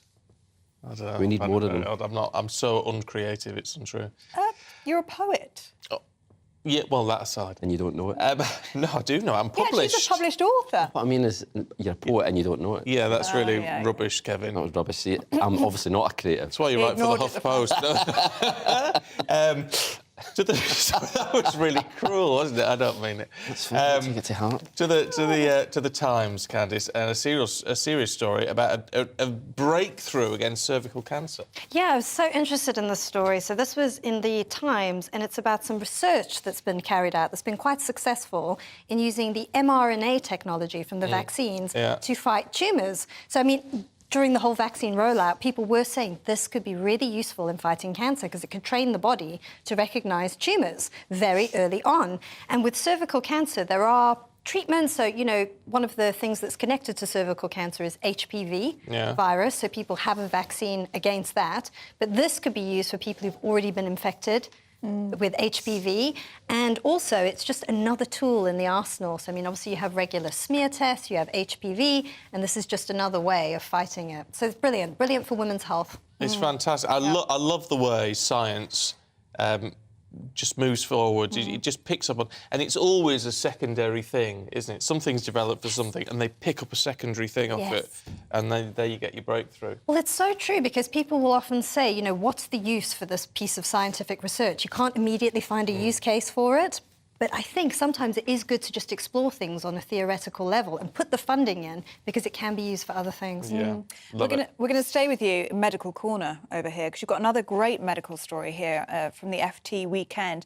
Hallucinogenic drugs could be used to treat anorexia. Yeah, so this is really interesting. So this was in the FT weekend, and I like this story because I'm very interested in mental health. So what some trials have shown is that things like psilocybin, which we know is to be magic mushrooms, can be used to treat psychiatric disorders like anorexia. Really? There have been some successful trials, but what I find quite interesting is there's been a shift. So in the 60s and 70s, there was some preliminary research into how these psychedelics could be used to treat mental health problems, but there was a huge backlash against the drug culture of the time, and it shut down a lot of the research. But now there's renewed interest. There's less of a sort of like moral block against looking at these drugs. Well, because, I mean, at the end of the day, I mean, we've seen it with cannabinoids and things, haven't we, that, you know, you take the bad stuff that people don't like out of it. It's not about giving people a trip or a high, is it? It's about using this in a medicinal way. Yes, exactly. And now people are starting to recognise that again, the therapeutic. And it's not in any way quackery. No, you know, no, this stuff is real, and very serious medical doctors do think it has use. Oh, well, that would be amazing. Anorexia is such a cruel disease. It is a very cruel disease, yeah. So, no, well, let's hope that works. Yeah. Goosebumps in the Telegraph, Kevin. It's a series of books I've never heard of. Likewise, but he's sold 300 million copies. Oh, well, someone's read it then. R.L. Stein, and they're kids' horror books, which is incredibly popular, obviously. 62-book series. Oh, wow. And he is choosing to tone down the language a little bit, you know, make it more modern. Now, this comes on the back, obviously, of the controversy over the Roald Dahl stuff, but this is different in that this author is still alive, and he is choosing himself to remove words such as... So there's one character in one of the books described as plump. That's gone. They're now cheerful. Another who had... Oh, yeah, because fat people are always cheerful. I mean, that's a stereotype. Well, in and of I did itself. think there was a little bit. Yeah, I'm not sure it quite worked out. But anyway, another one has 6 chins, is now at least 6 foot 6 inches.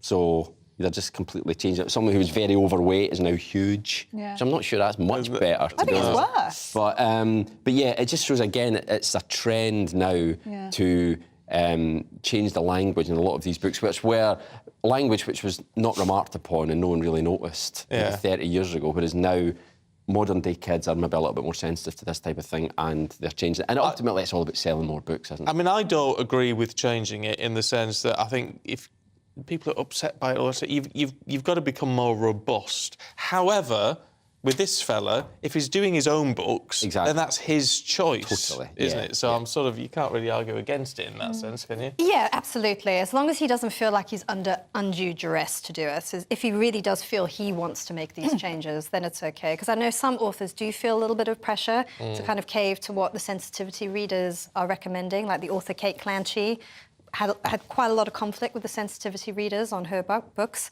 So I think it's a very tricky thing to manage. Yeah.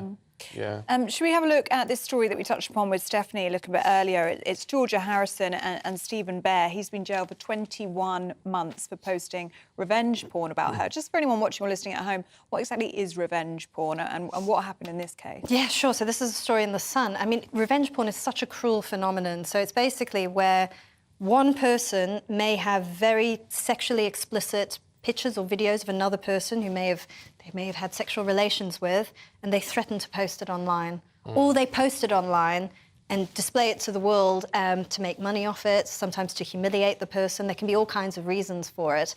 We now have laws against it, which is really good. So, I mean, Stephen Bear was prosecuted under revenge porn laws, which I think first brought in about 2015 and have been made a little bit even more comprehensive in 2021. Because prior to that, I don't think there were specific laws to tackle this phenomenon of revenge porn. I know in the US they had a lot of problems with actually finding a way to convict people who'd done this. And they were sort of getting away with it, doing these incredibly cruel things to women and causing them huge mental distress. And some men too. Yeah, well, look, but he's been... I mean, she was filmed on CCTV in his garden when they were together as an item, but she didn't know she was being filmed. And then he went and put it on OnlyFans and made money out of it all, which is just extraordinary.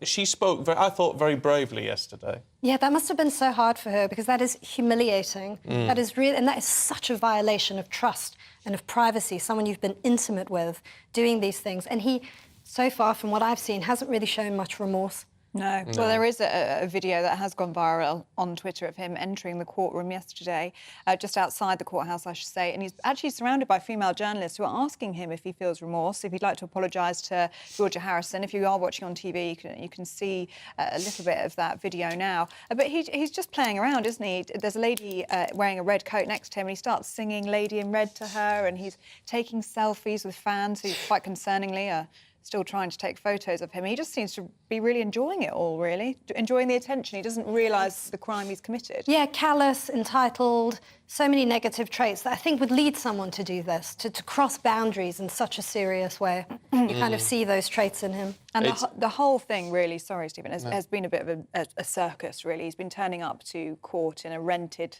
limo and he's been wearing these bright pink suits and carrying a cane and swinging it around. I mean, it's just making a mockery, really. No, you're right. He's relishing it. He's enjoying the attention. He likes the notoriety. Well, he'll have notoriety now that he's waking up in a prison cell this morning. Yeah. It'll be interesting. He'll either be very popular inside or not. Yeah. That's the thing, yes. One of the two. But he's got a custodial sentence, which, like you say, even 7 or 8 years ago, just wouldn't have happened. And the law's come a long way. It's a significant sentence as well. I mean, 21 months. I mean, that's a long time. So, as you say, he's got plenty of time to think back on these actions and maybe show a bit of remorse, but perhaps not, given how he's been behaving. Yeah, well, let's hope so.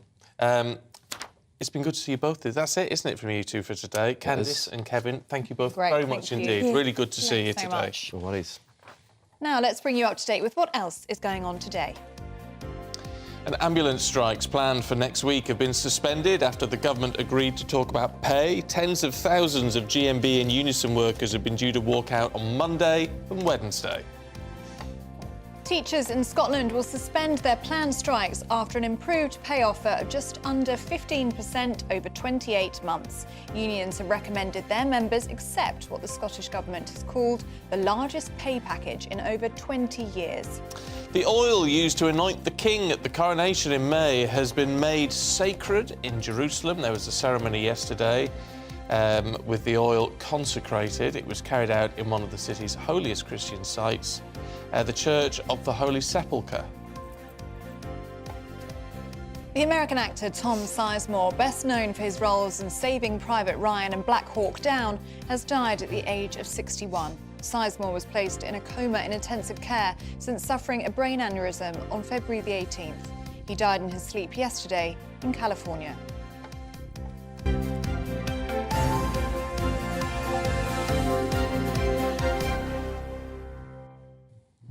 Now, today is World Obesity Day, and we have a very inspirational story for you. Matt Riggs was overweight, so when his son asked him if he was going to die, naturally he felt he had to do something to get his health back on track. Yeah, and I don't know if we got that picture, because when we say overweight, let's be serious, we're talking obesity here. Heck. So he went on, as you can see, to lose 14 stone. And he's now a motivational speaker helping others. He joins us in the studio along with his son. Look, really good to see you this morning. Morning. Morning. Can you put it... I mean, when we see that picture of you overweight... Yeah. I mean, it's not just overweight, you were obese. Oh, yeah, I was in trouble. I mean, I can't imagine what it feels like to be you now, when you look back at that. Well, I feel like a totally different person, if I'm honest with you. It's been a roller coaster ride of a change, and to be where I was to where I am today, it's been tough, but we've got there in the end, you know. Yeah. And it all stemmed from a comment from Harrison, wasn't it? It was a comment from school, wasn't it, Harrison? You heard something at school and you were really worried about your dad. What did you say to your dad? I said to him, "Are you going to die?" Because I went to school on that day, and like we were learning about like the body and the heart and like all the vitamins and all that, and then the meat, and then on the unhealthy bit it was talking about takeaways, and I saw that my dad was eating that every single day. So then I asked him, "Are you going to die?" Yeah. And you know, the reality is, you say from the mouths of babes. I mean, you could... I mean, how old were you when that picture was taken, 2019? I would have been 32. Ouch. Yeah. I mean, if you'd carried on that path, actually... Oh, yeah. You could well have been dead by 50. I was in trouble. I was getting pins and needles in my fingers, hands, and stuff like that. I was suffering with really bad hemiplegic migraines, like basically a stroke without the stroke side effects. I was in big trouble. I was drinking a bottle of rum a day. I was eating 3 to 4 takeaways every day, but I was still going to work. It was just a cycle. How did you get into that mess then? It started when I was most probably 11. I lost my dad, and then I turned to food as a comfort. Right. So food became my comfort. So if I was happy, I'd eat. If I was sad, I would eat. Everything would be around food. So. What was your reaction then to Harrison when he came home from school and asked you if you were going to die? Yeah, it hit me like a ton of bricks, basically. When he asked me, "Dad, are you going to die?" I could relate to it because obviously I'd lost my own dad at 11. And I actually went into my other room. I broke down and come back into him and said to him, "No, right, Daddy's going to get strong. Daddy's going to get... It's finished. It's done." And I remember joining the gym the next week. Didn't have a clue what I was doing. I was on YouTube looking at... I didn't have no coach, no trainer. On YouTube looking at workout videos, how to do this, how to do that. Joined the gym, got into the gym. I was scared about going into the gym, don't get me wrong, because a big guy going into a gym, you are petrified. All these gym buffs there, you think, well, I don't belong here, I don't fit in. But I just got on with it, got in the gym, and before I knew it, I made so many friends in the gym, and all the endorphins released. I felt amazing. How much of this has been down to sort of facing your issues, if you like? Because you turned to food because you lost your dad, and now you are a dad. I mean, how important was it to be able to look at that connection?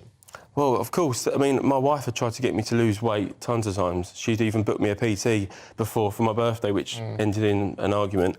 But when my son said to me, "Dad, are you going to die?" I could relate to the connection because I had lost my dad. Not through my dad had a heart attack and he had cancer, but I know what it's like to lose your dad. So straight away, the instant connection there with me and Harrison, it was a no-brainer. I was going to change. But you haven't just lost weight, and we'll bring the picture back up again. You haven't just lost weight; you are shredded, as they say in gym terms. Yeah. I mean, that's phenomenal. Yeah, it's a dedication, and the main one is consistency and discipline. Obviously, it all starts with motivation, but motivation can only take you so far. It's the discipline and the consistency that will get you to that stage. Yeah. And yeah, it's been. I mean, I've done the body transformation as well on stage, and won first place. I know you've got. This is an old T-shirt, is it? Yeah, it's an old T-shirt of mine. Wow. Look at it. I mean, it's like a tent. Wow. So what would you say? You're half the size? Yeah. Listen, I can actually fit two of me in there, two of me in a bit in there. You could, yeah. Yeah. I was like 4.5. Yeah, 4 or 5 XL T-shirts. Harrison, how do you feel when you see those pictures of your dad there and you look at him now? How does that make you feel? Impressive, and I know that he's big and strong. But you know that you've saved his life. Yeah. You've saved his life. Yes. Yeah. And that's what a thing that you've done, just by asking that question. Yeah. There's also my sister as well. Yeah, I've got a daughter as well. She was younger, so... Matthew, this hasn't just been this hasn't just been a physical transformation for you, has it? It's been a mental one for you as well. Definitely. I mean, I struggled with mental health. I didn't realise how bad I was struggling until I started losing the weight, and still I stopped the drinking and everything else, and then you sort of, like, the haze clears and you sort of sort yourself out. The gym's been the best thing for me, but obviously anyone with suffering in any way, you need to you reach out and get the help. And obviously, for myself, I started my Instagram page, which I started inspiring and motivating people to get that help. And obviously, that's what I do now at Mr. Riggs1 on Instagram. Basically, that's how I motivate people. So if anyone wants any motivation or any help or anything, I'm always there. Drop me a message. I'll go back to everyone because I've been in them shoes. Yeah. I know what it's like, and I love to help people. That is what I think that's the thing. When people have been there, you can appreciate that when someone needs that help and is reaching out for it. Do you know, it's really great to talk to you, Matthew. Thank you very much indeed. And Harrison, you're a hero. You're a real hero. Yeah, he saved my life. He's my hero. You're a star. Smashing to Great see both to meet of you you. both. Thanks for having me. Thank you. I tell you what. Wow. If you're struggling, look at that. There's a lot to learn from that and a lot of help you can get out there just by talking to someone like Matt. We've got all the top stories heading your way in just a couple of minutes. First, here's your weather. Hello, a very good morning to you. I'm Aidan McGivern from the Met Office. It's turning much colder this weekend and into the start of the week, but at first, mostly dry this Saturday. A lot of cloud still across the UK, and increasingly we're going to see showers move into the north of Scotland and then later some of these North Sea coasts because of this occluded front. Otherwise, there is some brightness about to begin the day. Chilly, where temperatures fallen away under clear spells overnight, but for most of the UK, yet again, it's cloudy skies, and the best of any cloud breaks really confined to western Scotland, western parts of England and Wales. The thickest cloud around the north of Scotland and eastern England will bring some showers in. These will mostly be light and fairly well scattered. They'll be carried by a brisk breeze, which will make it feel cold. 7 or 8 Celsius for most of us, 9 Celsius perhaps, where we get some brightness in the south and the west. Then, through the night, we're going to see increasingly showers affecting northern Scotland, and it's going to turn colder in Lerwick with northerly winds moving in, mixing with the showers. We'll see some hill snow for a time. But for most of the rest of the UK, it's rain showers, and there'll be a few showers across central and southern parts of the UK, western Scotland as well. There'll also be a few cloud breaks, and where we see cloud breaks, once again, a touch of frost as we begin Sunday. But for the vast majority, it is a cloudy start to Sunday, another mostly grey day, and an increase in showers up and down the country, especially for southern and central parts of the UK, and then increasingly northern and western Scotland will see these showers feed in. And as the northerly wind across the Northern Isles mixes with those showers, the chance of some snow for the hills of Scotland. But at lower levels, at this stage, it's rain showers, but that's about to change. The weather turns much colder during Monday and Tuesday. Sleet showers followed by snow showers on Tuesday, especially for northern and eastern coasts.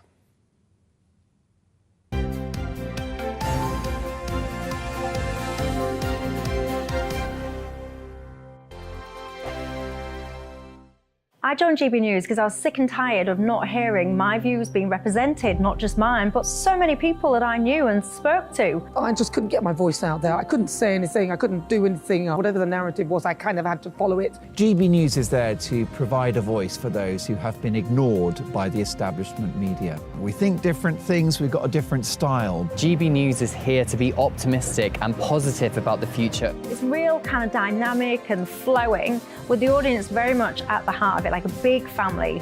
Here at GB News, we talk about the things that matter to you. Hearing the voices from right across our towns and cities, especially our towns. All sides of the argument represented with a heavy dose of opinion.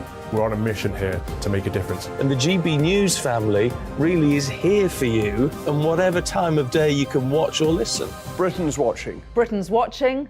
We're proud to be GB News. The People's Channel. Britain's news channel. Monday to Thursday, 9 p.m. till 11 p.m. Join me, Dan Wootton. I'll bring you the sharpest takes and hottest debates. Do you not believe in prison? I don't believe in prisons. I'm completely stunned. I guarantee you there'll be no spin, no bias, no censorship. I actually was personally quite offended by it.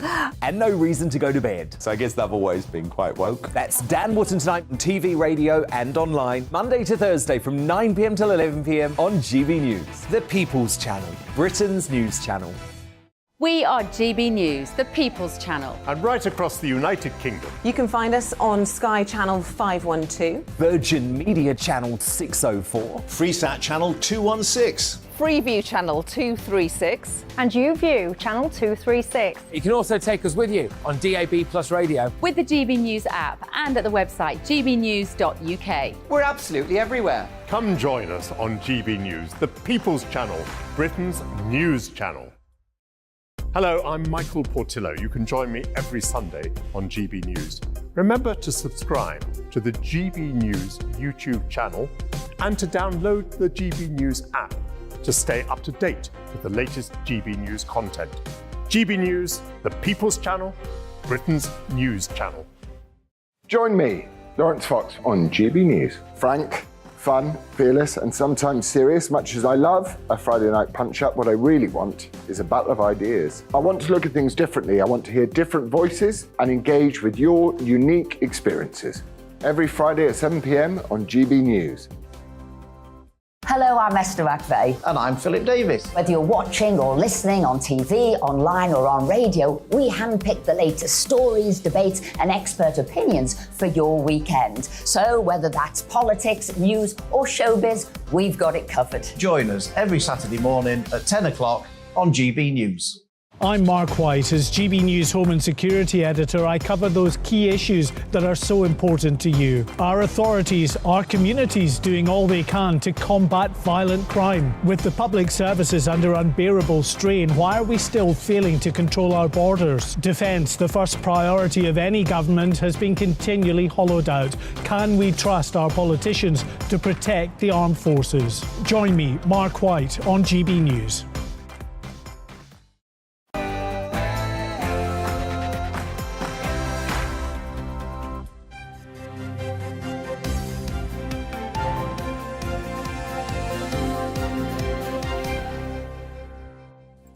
Boris Johnson is being accused by MPs of misleading Parliament multiple times over Partygate. Good morning, it's 9 o'clock on Saturday, the 4th of March. This is Breakfast on GB News with Stephen and Ellie. Here are your top stories this morning.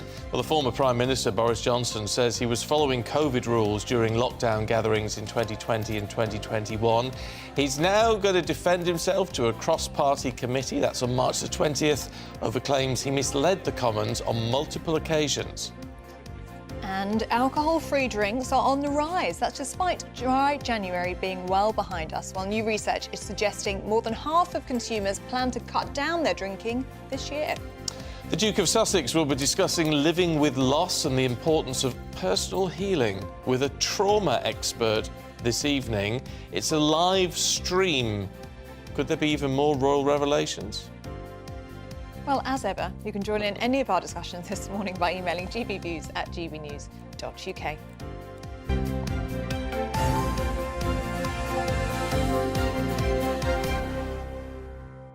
Thank you.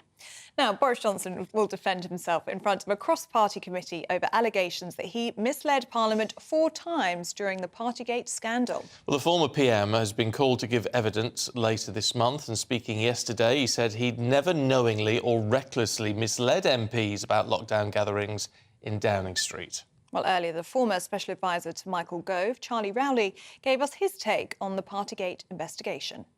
Thought it was pretty obvious that lockdown rules would have been broken, so how you couldn't have seen that there were meetings taking place in Downing Street when they probably shouldn't have been, and you still came to the House of Commons to deny all of that knowledge. All right, why does any of this matter? I mean, because he's obviously the Sue Gray report found against him has been fined by the police. It's sort of a done and dusted deal, if you like. Why does this matter? I think that's a great question, and I think it's on the back of the leaked text messages, WhatsApp messages that we saw at the start of the week by the Telegraph and Isabel Oakeshott. So I think COVID has become front and centre again at a week when I think probably the Prime Minister would have wanted the week just to be about the Brexit deal, the fantastic Brexit deal that I think now puts that issue to bed and allows the country to move on. But instead, we're now harking back to 2020, talking about COVID with, as I say, these text messages that have been released by Matt Hancock. You've then got, as you rightly say, Stephen, the Sue Gray appointment to the Labour Party, who conducted that Partygate inquiry into MPs and lockdown parties that were taking place within Number 10. And now this committee, I think, has responded to that by publishing what it did yesterday. Well, we're joined in the studio now by our political reporter, Olivia Utley. Olivia, good morning to you. I just want to share some of the views that are coming in from our viewers this morning. Jason says, this is ridiculous. There are important issues that affect the real people of this country. This shouldn't be about who had a beer or two in lockdown. Christine, they're making the country a laughingstock. Please move on. We're better than this. And Jenny, why can't we just move on from Partygate? So that's what some of our viewers think. Then you look at the papers this morning and it's a Boris Johnson splash with fresh evidence that he supposedly misled MPs. This is a story that's just not going away, is it? Absolutely, and I think what's quite interesting about it, although we are all a bit sick of hearing about the details of Partygate, is there are real-world consequences to all of this. So the Select Committee, the Privileges Select Committee, has just published its interim report. That's not even the full findings. And what it comes down to is this 23-page document explaining how it believes that Boris Johnson misled Parliament on 4 separate occasions. Now, if an MP is found to have misled Parliament, they can be suspended for either less than 10 days or more than 10 days. If they're suspended for more than 10 days, then it goes to their constituency to decide whether or not to trigger a by-election. It only takes 1 in 10 voters in the constituency to request a by-election to be triggered for that to happen. So, and Boris Johnson's majority in Uxbridge is not shored up by any means. So, this could genuinely be the last we see of Boris Johnson in the House of Commons. So, who decides how long if he gets a suspension, how long it would be? Well, the House of Commons decides how long it would be, and this is another fascinating element of it. I mean, maybe it's not that fascinating, maybe I'm just a geek. But Rishi Sunak would be in a position where he could choose to whip his MPs to vote against Boris Johnson receiving a short suspension, which would keep him in Parliament. Rishi Sunak could decide to force his MPs, essentially, to kick Boris Johnson out of the House of Commons. I mean, it's a slightly more complicated process than that, but that is eventually what would happen. Otherwise, Rishi Sunak can choose to allow it to be a free vote, so MPs can vote based on their consciences. They won't be whipped into doing anything. But whatever Rishi Sunak does, it's going to be politically explosive. There's no easy way out for him. And it's awkward for Rishi Sunak because he's had this a few days ago. He gathered his MPs together at the hotel in Windsor where he agreed the Windsor framework with Ursula von der Leyen and essentially said, let's put our differences behind us, let's end the Tory psychodrama, let's show a united front. And now this whole Boris Johnson affair is rumbling up again and he's going to have to work out what to do about it. So as you say, a story that just doesn't go away. bet Boris Johnson's wishing he hadn't said, I don't think I can vote for Rishi Sunak's new Northern Ireland deal. Well, yes, you would think so. It feels as though the relationship between the pair has really soured at this point, and it's hard to imagine Boris with a serious career in Parliament, whatever happens. Yeah, talking of relationships, let's talk Matt Hancock and his girlfriend, because some of their WhatsApp messages are in the Telegraph this morning. Yes. whether Matt Hancock's reputation can be tarnished any further is sort of up for debate, but certainly these WhatsApp messages are pretty cringeworthy. Essentially, it's a conversation between Matt Hancock and one of his senior aides about what to do when the story broke that he was having an affair with Gina Coladanjo. And over sort of in the time between when the story broke and when Matt Hancock eventually resigned, which I think was sort of 2 days later, he was trying to work out a way to make the story sound OK. And these messages are 65 messages backwards and forwards saying things like, well, we didn't break the law, we only broke social distancing guidance. Slightly odd defence when it was his own guidance, and a conversation about he was clearly very, very angry about the fact that it had been published in the papers, couldn't believe that it had been published in the papers. Obviously, it was published because the kissing was in full view of this balcony.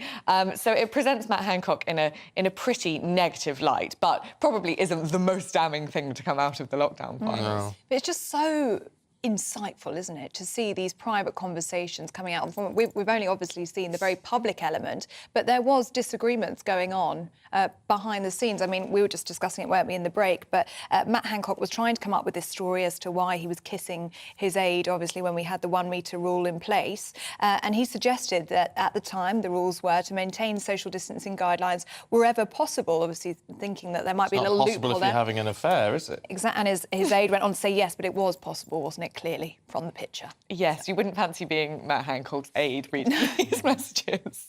Not an easy job. No, and this is going to rumble on. We've got, I mean, more to come on all that. Absolutely, and I think for me, perhaps the most damning things of today's lockdown files was a conversation between Matt Hancock and a wise friend, the Telegraph hasn't disclosed who it is, in which the wise friend asks Matt Hancock at the very beginning of the pandemic a series of questions about how he thinks he should be handling this crisis. And Matt Hancock says at one point that he hopes, or I'm paraphrasing here, but he hopes that this crisis could propel him on to greater things. So the idea that some of the lockdown rules, perhaps a lot of the lockdown rules, were put in place for sort of political expediency to advance people's careers is an idea which will certainly be sort of gaining ground as more and more information comes to light. Which, again, doesn't put him in a good light, does it? It's not what you want people to be thinking about at the time. Olivia, for now, thanks very much indeed. I'm sure you can have a view on that. GB Views at gbnews.uk. Now let's bring you up to date with what else is going on today. Ambulance strikes planned for next week have been suspended after the government agreed to talk about pay. Tens of thousands of GMB and Unison workers have been due to walk out on Monday and Wednesday. Teachers in Scotland will suspend their planned strikes after an improved pay offer of just under 15% over 28 months. Unions have recommended their members accept what the Scottish Government has called the largest pay package in over 20 years. The American actor Tom Sizemore, best known for his roles in Saving Private Ryan and Black Hawk Down, has died at the age of 61. He was in a coma in intensive care after suffering a brain aneurysm on February the 18th. He died in his sleep yesterday in California.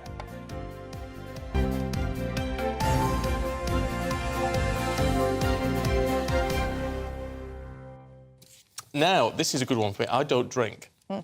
And I do. I used to drink, but I gave it up about 18 years ago. Wow. Getting on. But one thing I did for a long time was, you know, you go to the pub and things, and it's fizzy water and Diet Coke, and it gets to a point where you just want to go home. Now there's alcohol-free beers and things, and other stuff as well, that it makes going out to the pub actually a pleasurable experience again, because you can actually have a pint. It's lovely. It's really nice. But it's not just people like me who decide they're going to stop it altogether. What if you're just cutting back on alcohol this year? Because a lot of people are doing that, aren't they? They're just reducing their alcohol intake. Yeah, they certainly are. It's the way that it's going, I think. And the sales of no and low alcohol beer are growing faster than any other beer type, with Tesco reporting the sales have risen by nearly 40% over the last 2 years. Well, to tell us more about the options available and this new drinking trend, are co-founders of Brewing Days, an alcohol-free brewery, Mike Gamble and Duncan Keith. Good to see you both this morning. Why is it, do you think, that we are seeing a trend now. 'Cause it's not just people like me who just said, "Oh, I'm going to give it up. I've overdone it over the years. I'm going to stop now." Yeah. But a lot of them are young people who say they just don't want to get into that cycle. Yeah, I think what we always say the main kind of trends leading our category and kind of why we set up the business really is it's health, right? People are looking to live kind of healthier lifestyles. No question, it's impacted so many different kind of categories over the last few years. And I think particularly actually post-COVID, a lot of people are looking at the kind of their health and wanting to be as healthy as possible. And that's why we set up the business. We love beer. We love the ritual. Yeah, we do. We do. We love the ritual, the occasion, the social moment that only a beer can bring, right? Yeah. But actually, when we were looking at it, we realised that we were moving away from that occasion because it no longer lived up to what we were doing in our own lives. We were wanting to live a healthier lifestyle. So we created days to give people like great beer, all of that taste, that flavour, and that occasion. But also, it doesn't have the side effects of alcohol, which people don't want all of the time. So are the two of you drinkers or are you non-drinkers? We do still drink alcohol every now and again, That's but so interesting. yeah, we so you get like that. to have that alternative, despite the fact you do drink. Absolutely, yeah. And when we started the business, actually, our friends kind of said to us, "You guys are absolutely mad. You're starting an alcohol-free beer business 2.5, 3 years ago," and we could see where they're coming from, but ultimately we started the business because it's just about choice. It's about having a more deliberate relationship with alcohol. Maybe you don't want to drink alcohol Sunday through Thursday, but you might still like a gin and tonic, for example, on a Friday evening, and that's absolutely fine. It's just about choice for us. For sure. And that ultimately, because there's a lot to be said, as you say, about the culture and whether it's having a beer at home or having a beer down the pub or whatever it is. Yeah. It's that whole thing of having that taste. I mean, I miss that taste for the most part of 15, 16 years. I never had a drop of anything. You know, or the alcohol-free stuff that was out there wasn't brilliant. Yeah. Are we at a point now where, you know, people, in effect, you can't really tell the difference? Yeah, definitely. Yeah, definitely. I think technology's improved so much over the last 20 years. People's first recollection of alcohol-free beer maybe is Caliber. We hear that brand referenced a lot. But technology's improved so much so that you really can't tell the difference anymore between what is alcoholic and what is non-alcoholic, which is great because ultimately that's the reason why people want to moderate their alcohol consumption. It's a simple thing to do, but they're not going to if they have to compromise taste so much. For sure. Yeah. One thing I find fascinating about your story is you actually launched in October 2020. We did. Right in the middle of lockdown. Yeah. Pubs and the clubs weren't open. Tell us about that. Yeah, I mean, if I could almost take you back to 3 years ago to the day when we both quit our jobs, we both kind of told everyone we were getting ready to start an alcohol-free beer business. And as Dunk said, first of all, a lot of our friends were like, alcohol-free beer? Are you guys mad? But second of all, lockdown hit, right? And all of a sudden, pubs, bars were closed, and we were sat there thinking, we're about to launch a beer business and we don't have anywhere to sell the product. But in some ways, honestly, we were incredibly lucky because during that period when everyone was at home, stuck at home, there wasn't a lot going on, we actually ended up taking the last flight out of London up to Edinburgh. We've got a photo of me and Dunks being the only people on the plane because we found a fantastic production partner up in Edinburgh who we wanted to work with.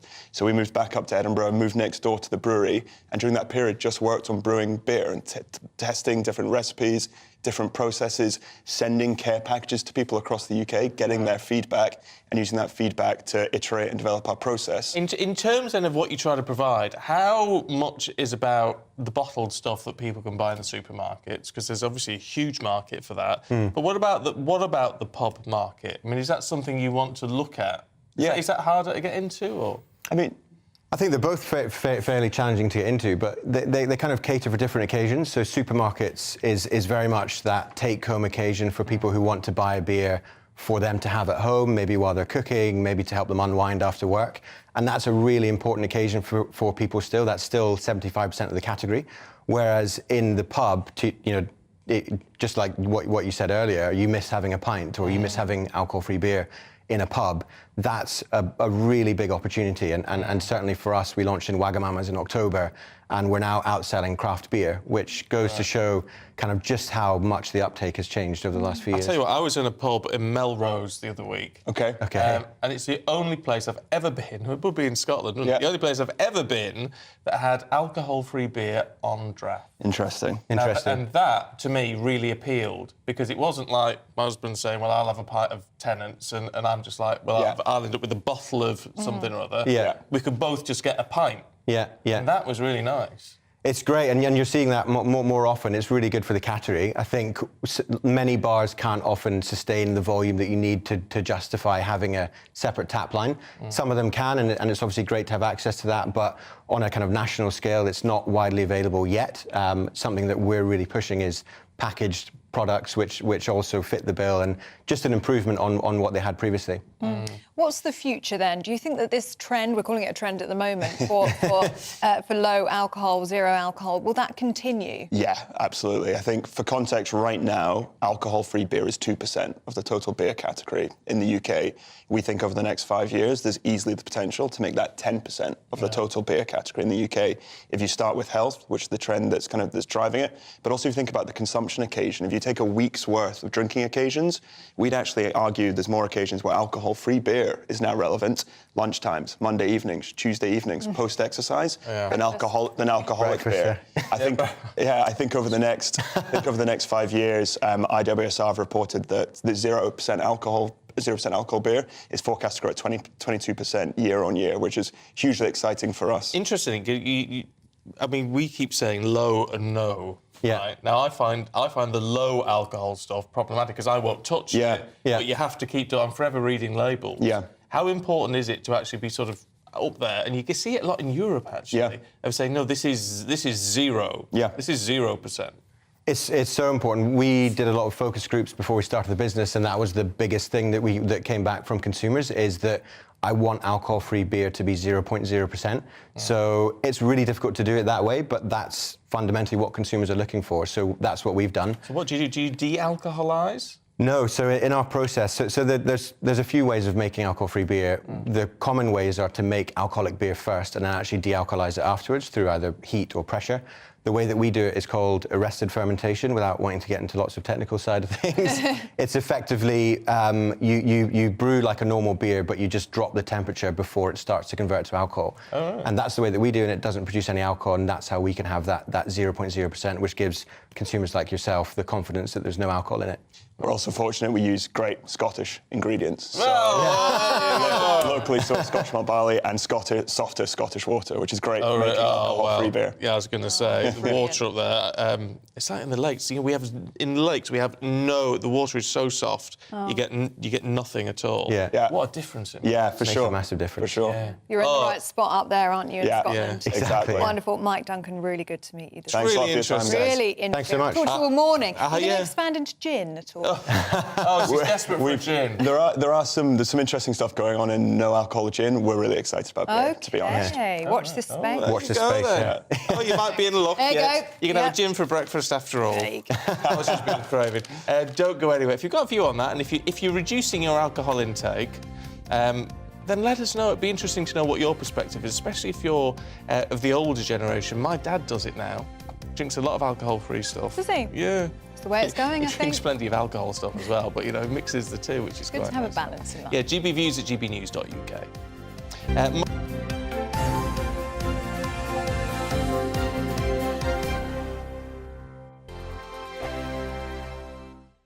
First and foremost, I am a GB News fan, and I was before I was working here. Just love the fact that we're asking the questions that a lot of establishment media won't ask. With a bit of a twist, we not only want to inform you, but we want to keep you entertained. It's worth the drive because you get in and the team's all ready and waiting, they're itching to go, and it's a proper little family. GB News is the People's Channel. It's the audience that makes the programme sing. We're giving our viewers and our listeners a voice. I see the thousands of your letters, tweets, emails, you name it, coming in. Britain is broken.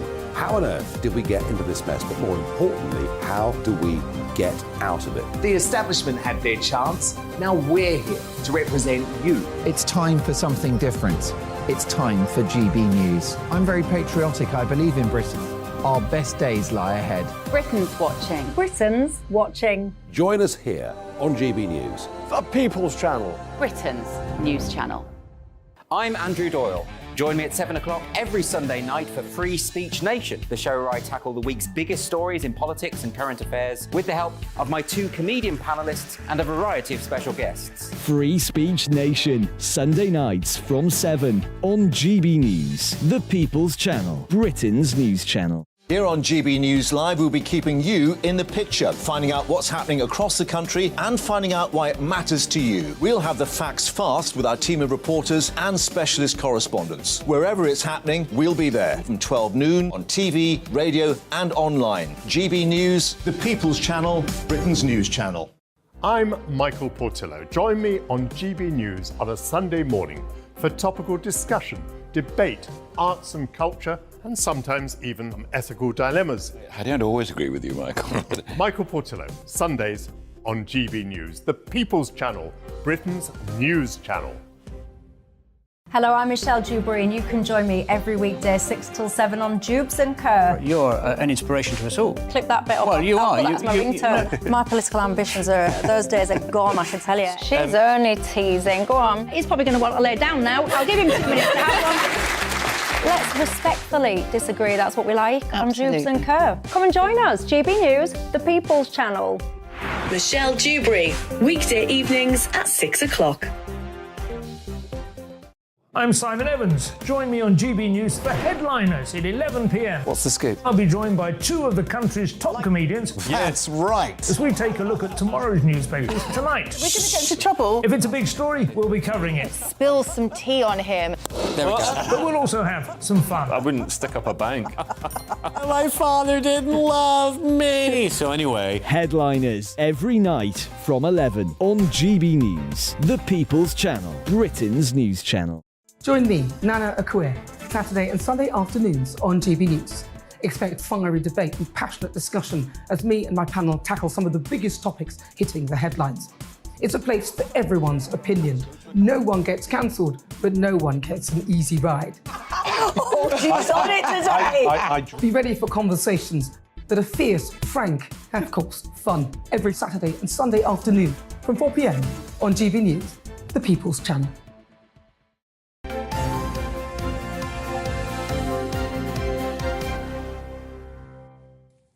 It's 9:23. Welcome back. You're watching and listening to Breakfast with Stephen and Ellie. Yes, and it's time to go through the weekend's biggest sports stories alongside our friend Aidan McGee. Yeah, and also the showbiz. Oh, and the showbiz. And the showbiz with Stephanie Tetchy. The double S's. Oh, that's the way. SNS. SNS. SNS, no SNA. No, sport and showbiz, SNS. SNS, sports We're and double, showbiz. we're And Stephen and SNS, Stephanie are Stephen. SNS. I'm a bit slow on the old this morning. We got there in the end. Yeah, don't worry, Stephen. Sorry, Took a while. that's the old one. What do we want to start with? Showbiz, shall we? Yeah, go on then. Go on then, Glasgow. Right, so yesterday then the remaining names for Glastonbury came out. Right. And as you can imagine, there's been a big furore because the headliners are going to be Elton John. I actually am looking forward to seeing Elton John, but it's Arctic Monkeys and also Guns N' Roses. Oh, no. So as you can imagine, like, even though they have big fan bases, the big criticism that's come out is, where's your female headliners? Because there's no females who are going to be headlining on the Pyramid stage. Emily Evis has come out. She is the co-organiser alongside Michael Evis, and she said it's not really the festival's fault. She's taken it back down to the music industry, who are not really supporting and championing their female artists as they should be. Rumour has it Taylor Swift should have been performing, but that all fell through. So at the moment, they haven't been able to find a good female replacement, which I kind of find a bit ridiculous. I'm sorry. I do.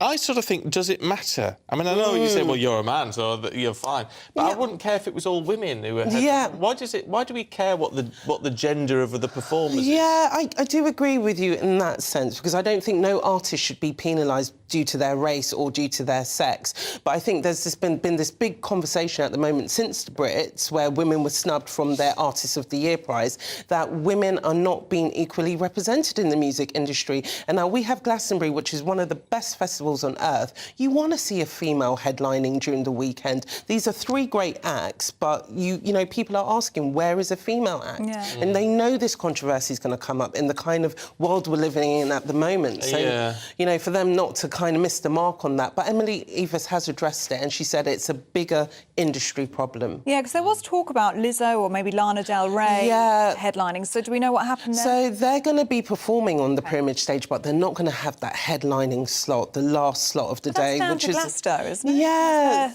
So I'm like, you can't really shovel the blame on the industry. And the thing I love about Glastonbury as a festival is very anti-establishment, and it goes against the grain. So for them to miss the mark here, I'm like, I'm not too happy. Mind you, you can't have Elton John on before anybody else, and you can't really have Guns N' Roses. No. So hopefully they do it justice.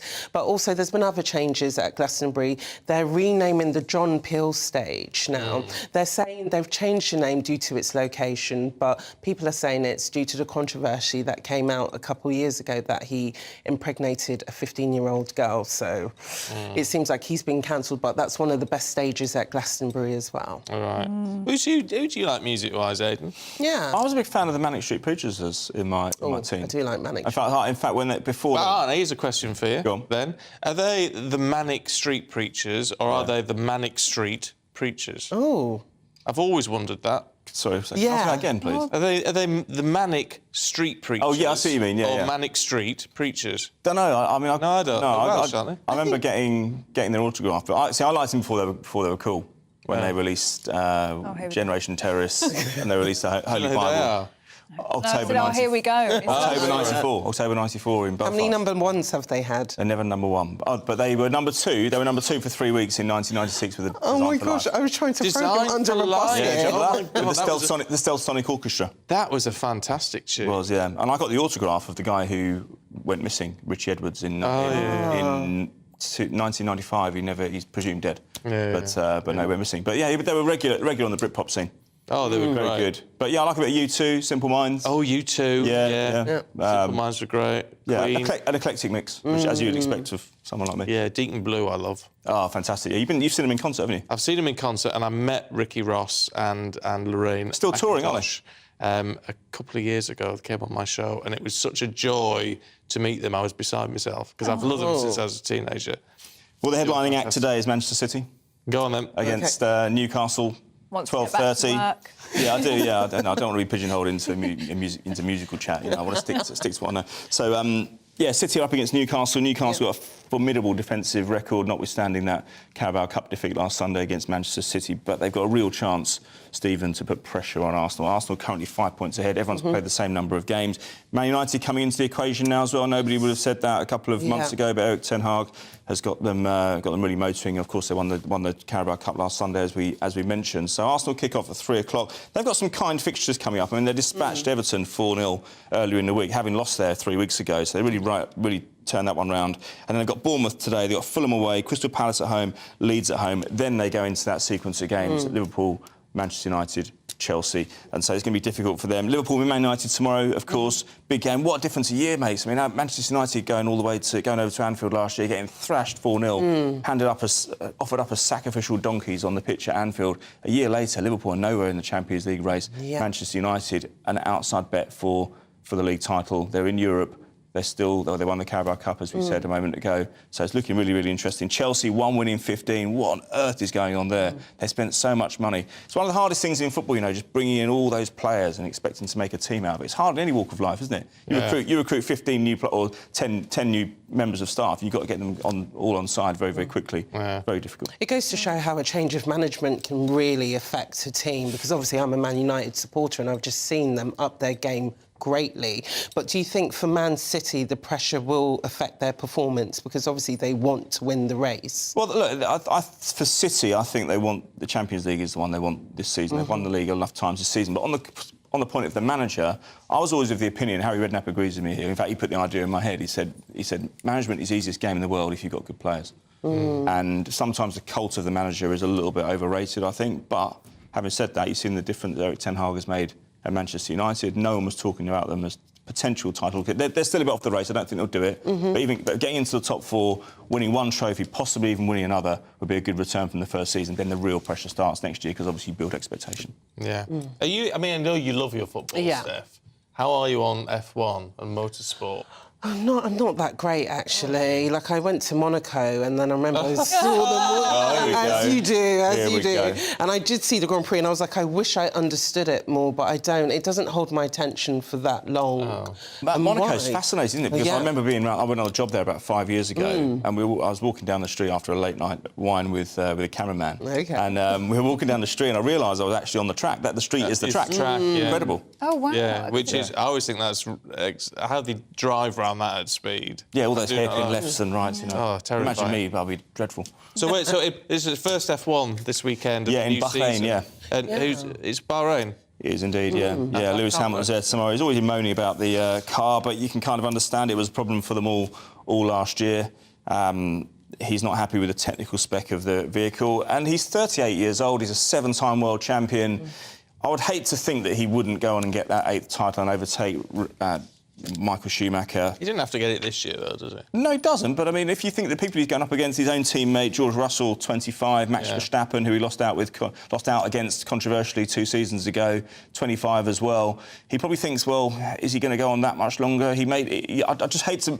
I'd like if he's not going to get the record, let it be because the other drivers are just better, not because the car he's in is inferior. Michael Schumacher, do we know anything more about him? Do we know how he is? No, we don't hear much from him. The accident happened in 2014. Is it that long now?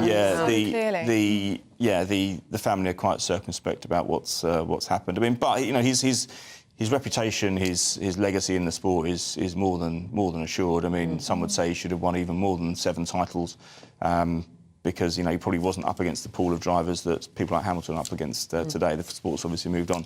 But no, we don't hear a great deal from him. No. But I'll have a look later on and see if we can find out. Almost 10 years. I know. I mean, after all he did in his professional life, so then that was a skiing accident, wasn't it? It was, yeah. I know, you know, sometimes those types of personalities, they kind of crave that danger, don't they? Yeah, it's almost that adrenaline rush. Occupational hazard in a way, even though he wasn't actually doing his day job, but he was still the adventure, the thrill-seeking, wasn't it? Yeah. Talking of, because I mean, I love my cars. I love my cars, and so do I. So it's always nice to watch a bit of Top Gear or watch a bit of the Grand Tour, whatever. And I am a big fan of Jeremy Clarkson.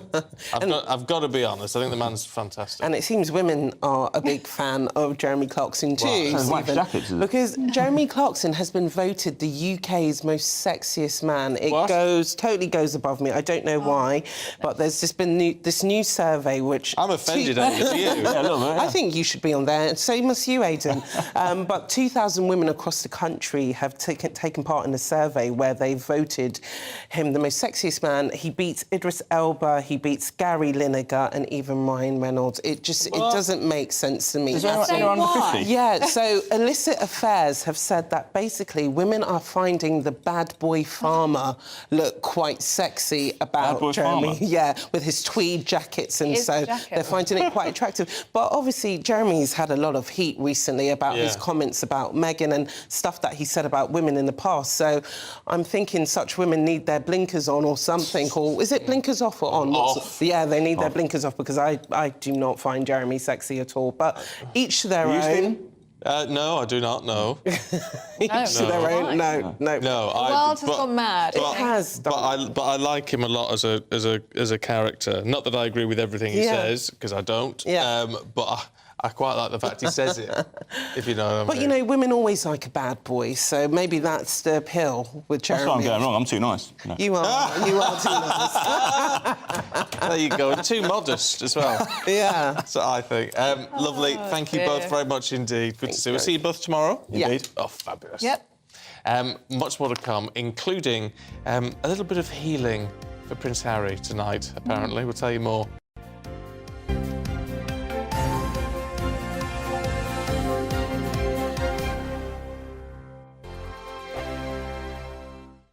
It's all about family, being in people's living rooms, all the interaction and getting to know who our viewers and listeners are. When I was young, my dad used to say, "Nah, stop arguing." I wanted an outlet that would enable me to give my opinion. People are going through a really hard time right now, and I know that you don't feel like you're being listened to by the establishment. I came to GB News because it's the people's channel, and I want the audience to have their say on the events of the day. We're dynamic. We do something different. Democracy shows that the wisdom of the nation is in its people. I get to travel to find out what the story is from a personal perspective. The British people aren't fools. We know when we're not being told the full story. We've got to work out how Britain moves forward from this. It's the best country in the world. The establishment had their chance. Now we're here to represent your views. Britain's watching. Britain's watching. Britain's watching. We're proud to be GB News. The People's Channel. Britain's news channel. GB News has its own late-night paper preview show, Headliners, where comedians take you through the next day's top news stories. You don't have to bother reading the newspaper, we've got it covered for you. Headliners, every night at 11 p.m. and repeated every morning at 5 a.m. We won't send you to sleep like some of the other paper review shows out there. GB News, the People's Channel, Britain's news channel. Hi, Andrew Pierce here. Join me every Friday lunchtime for a proper no-nonsense debrief of the week's events. With special guests in the studio and the GB News team on the ground, I'll be getting you up to date with news, some intelligent discussion and my own sharp take. The weekend starts here with me every Friday lunchtime on GB News, the People's Channel, Britain's news channel. Join me, Camilla Tominey, on Sunday mornings from 9:30, taking the politicians to task and breaking out of SW1 to see how their decisions are affecting you across the UK. Bursting the Westminster bubble every Sunday morning, only on GB News, the People's Channel. Britain's watching. You've probably seen politicians interviewed 1,000 times, but we do it differently. We find out who they really are, we don't shout, we chat, and hopefully we bring a bit of light, not just heat. Did you know Kate Moss? Apparently. Do you have a pair of jeans or a pair of jeans? No, of course I don't. What would I do with them? My friends are like, oh my God, what's she doing now? Join me every Sunday at 6 for Gloria Meets, only on GB News, the People's Channel, Britain's news channel.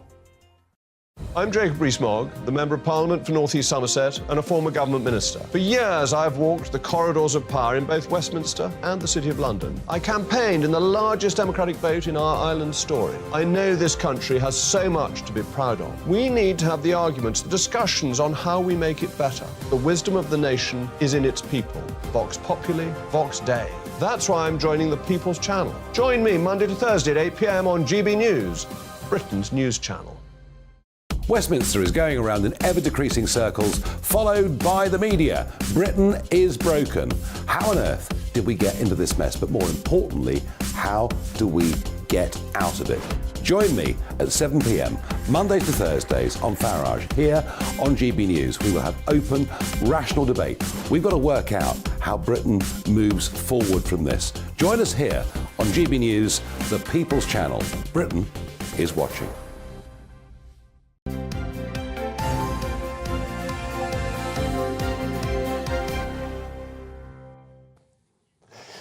Welcome back. You're 9:30. Do that again for the ladies and gents. This is what she does to me. Yeah. This is Breakfast with Stephen and Ellie. Loads of you thank you so much for getting in touch this morning. It was so many. Looking at languages, because you talk about language, we're not learning enough. The number of people learning languages has dropped off at school, and the government's trying to build that up again. Jeremy says India is going to be the next economic powerhouse, and with so many native speakers in the UK, we have a distinct advantage to learn and speak Tamil and others. I'm just back for a 10-day business trip and wish I could speak Tamil. Yeah. Yeah, I wouldn't even have thought of that. That's a good point. Yeah, Stefan's been in touch saying, as a Brit who's lived in Spain for the last 18 years, I have to admit that my Spanish is far from good. However, being a lorry driver that travels Europe and Scandinavia for weeks at a time, I've picked up a good spattering of several languages. To greet people in their own language always helps when trying to get assistance. This is what I was saying to you. I think if you look willing, it helps. Susie's showing off. Morning, Susie. Susie, she says, Hola, buenos dias, Esteban. Download the podcast notes in Spanish beginners for free. Oh, for now, free is a good thing. Best way to learn the language. I did a 5-week intensive course when we moved to Sitges 20 years ago, but the podcast has proved much better. Oh, there you go. We've got tweets in as well. Grazie mille. Grazie mille. Yeah, that was good, actually, I thought, from me. DJ Jacko79 has returned. Oh, it's here. Oh, returned to hello. us. He says, grazie mille, thanks a million. I love travelling to Italy. And he's listening to Italian Podcast 101. Oh, see, so the podcast seems to be helping people. Yes, and Paul says they should spend the money on skills that children should use every day as adults. I learnt French and German at school. I've never used German, and I only spoke French once on a school trip to France when I was 15.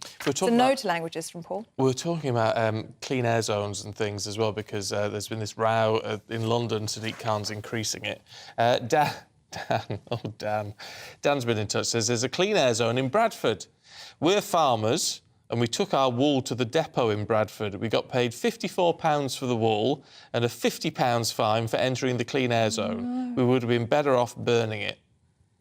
It's not good, is it? Which is true. By the time you've paid for your fuel, I mean, it's crackers, isn't it? It's absolutely crackers. Sue says ULEZ, the ultra-low emission zone in London, is all about money. Polluting vehicles will still be able to travel into London as long as they pay, which is a fair point. Yeah, actually. it is. And as we were saying earlier, the people driving across London, they are generally tradespeople. They're people that need to be in their vans out and about. You know, it's the white van man that we're talking about here. And in a cost-living crisis, affording a new car is not the top of everyone's agenda, is it? No, it most certainly isn't. Mind you, if you are driving about in the car, driving about in the van, do you have your music on, your podcasts, or your... Because you can stream in the car nowadays, can't you? You can. Well, you might be able to because you've got a great car. Yeah.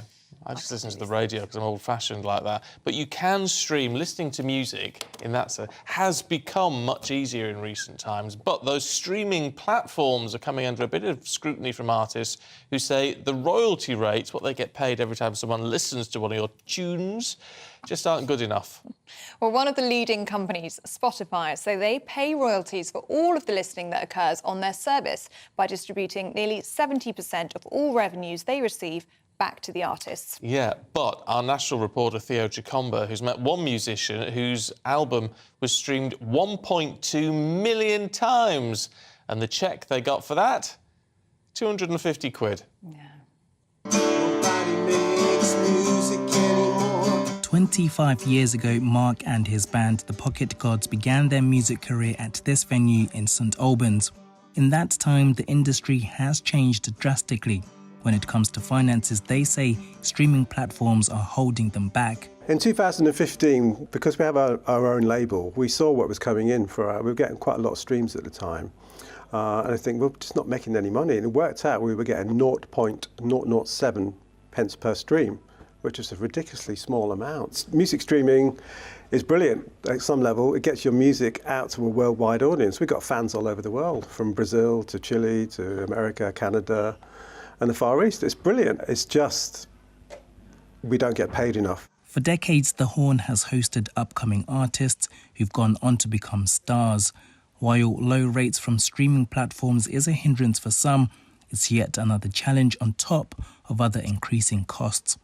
The cost of putting on events is increasing. The cost of artist touring is increasing. So it's becoming tougher, but it's also a time of when we're looking at ticket pricing, you see large gigs in stadiums, the prices going through the roof, and with dynamic pricing pushing that even higher. But at grassroots music, the prices probably haven't changed for 25 years. So something needs to be done to address that. Across town, this record store is the lifeblood for many local musicians and fans too. But as accessibility to music becomes easier online, are places like this still valued?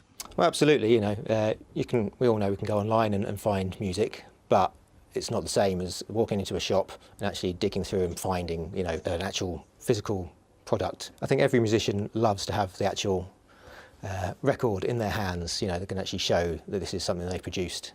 For now, Mark and his band are looking to set up a platform which they say will allow musicians to receive more money for their work. We've released our last album on vinyl as one copy only, on sale for £1 million. It's like, wow, £1 million. I could use it to pay my electricity bill, but I'm going to take the money and set up an ethical streaming service where we've worked out a streaming system that can pay artists at least 1 penny per stream, which doesn't sound very much, but it's 50 times Spotify's current rate of 0.002 pence per play. While royalty revenue on streaming platforms remains an issue for many looking to to get to the next stage. Fans coming into shops like this is a dream for musicians as they get paid more when physical albums are bought. Theo Chikomba, GB News. I think that's shocking. No. Actually. It's disgrace, really. 0.007 pence per stream. I ain't meant to make any money out of that unless you're a huge artist doing multi-million streams. But even the huge artists, such as Taylor Swift, I mean, she's spoken out about this happening on streaming platforms. They're not making half the money they used to. But are we all hypocrites? Because I never buy a record now. I was about to say... that disc. Yeah. What's a record, were you going to say? No, I was going to say, when was the last time you bought an album? An album? I don't know, I couldn't tell you. Couldn't tell you. Yeah, we are hypocrites, aren't we? Really. Long time ago. We're not doing anything to support the music industry. I used to remember queuing up outside... Where did we used to go? W.H. Smith's in Barrow. You would have gone to the I think HMV. I don't know if we had an HMV in Barrow, but the W.H. Smiths used to sell records. You used to queue up for the 7 inches, you know, when the new song was out and all that. It would have been brilliant. Good old days. Those are the days. Yeah. Keep your views coming in to us, gbviews@gbnews.uk. Now, the Duke of Sussex, yes, him, is taking part in a live-streamed Q&A with members of the public promoting the book. It's called an intimate event on discussing living with loss and personal healing. Well, joining the discussion is Dr. Gabor Mate. He's a trauma expert. And tickets to the event are being sold at £17, which does include the copy of the Prince's book, which is quite a good price, to be honest with you. It's retailing for 15. 30, I think. Oh, is it 30? Half price, 15. Oh, so you get your half price book and a free podcast. Yeah. Anyway, it's being hosted at 5 p.m. this evening. It is not being recorded for later viewing, so it's a one-time only thing. Yeah. Exactly. Well, joining us in the studio now to discuss this is the host of the Daily Express's Royal Roundup podcast, Pandora Forsyth. Good morning to you, Pandora. How are you? Good morning. I'm well. How are you? Yes, we're very well, thank you. We're very pleased to see you as well. Oh. So tell us about this very intimate event. So, a couple ththings there. £17, but a £2 booking fee, so that's 10%. So it's around 20 quid, actually. A little bit of details there. Now, this is 2 months after the publication date. We've kind of got all of the basic information from the book and some. So what will they actually be discussing? Because this is organised by Penguin, the publisher. Because Harry did say a lot in the book already. So what else is there to talk about? Well, there's obviously the trauma that he's experienced over the years. And this is a trauma doctor. He specialises in trauma. So he'll obviously be talking about, you know, his family history with trauma. But a lot of that's going to be around Diana, isn't it? Yes. Presumably. Yeah, and he has spoken about Diana, obviously, very fondly. And so has his brother, actually, over the years.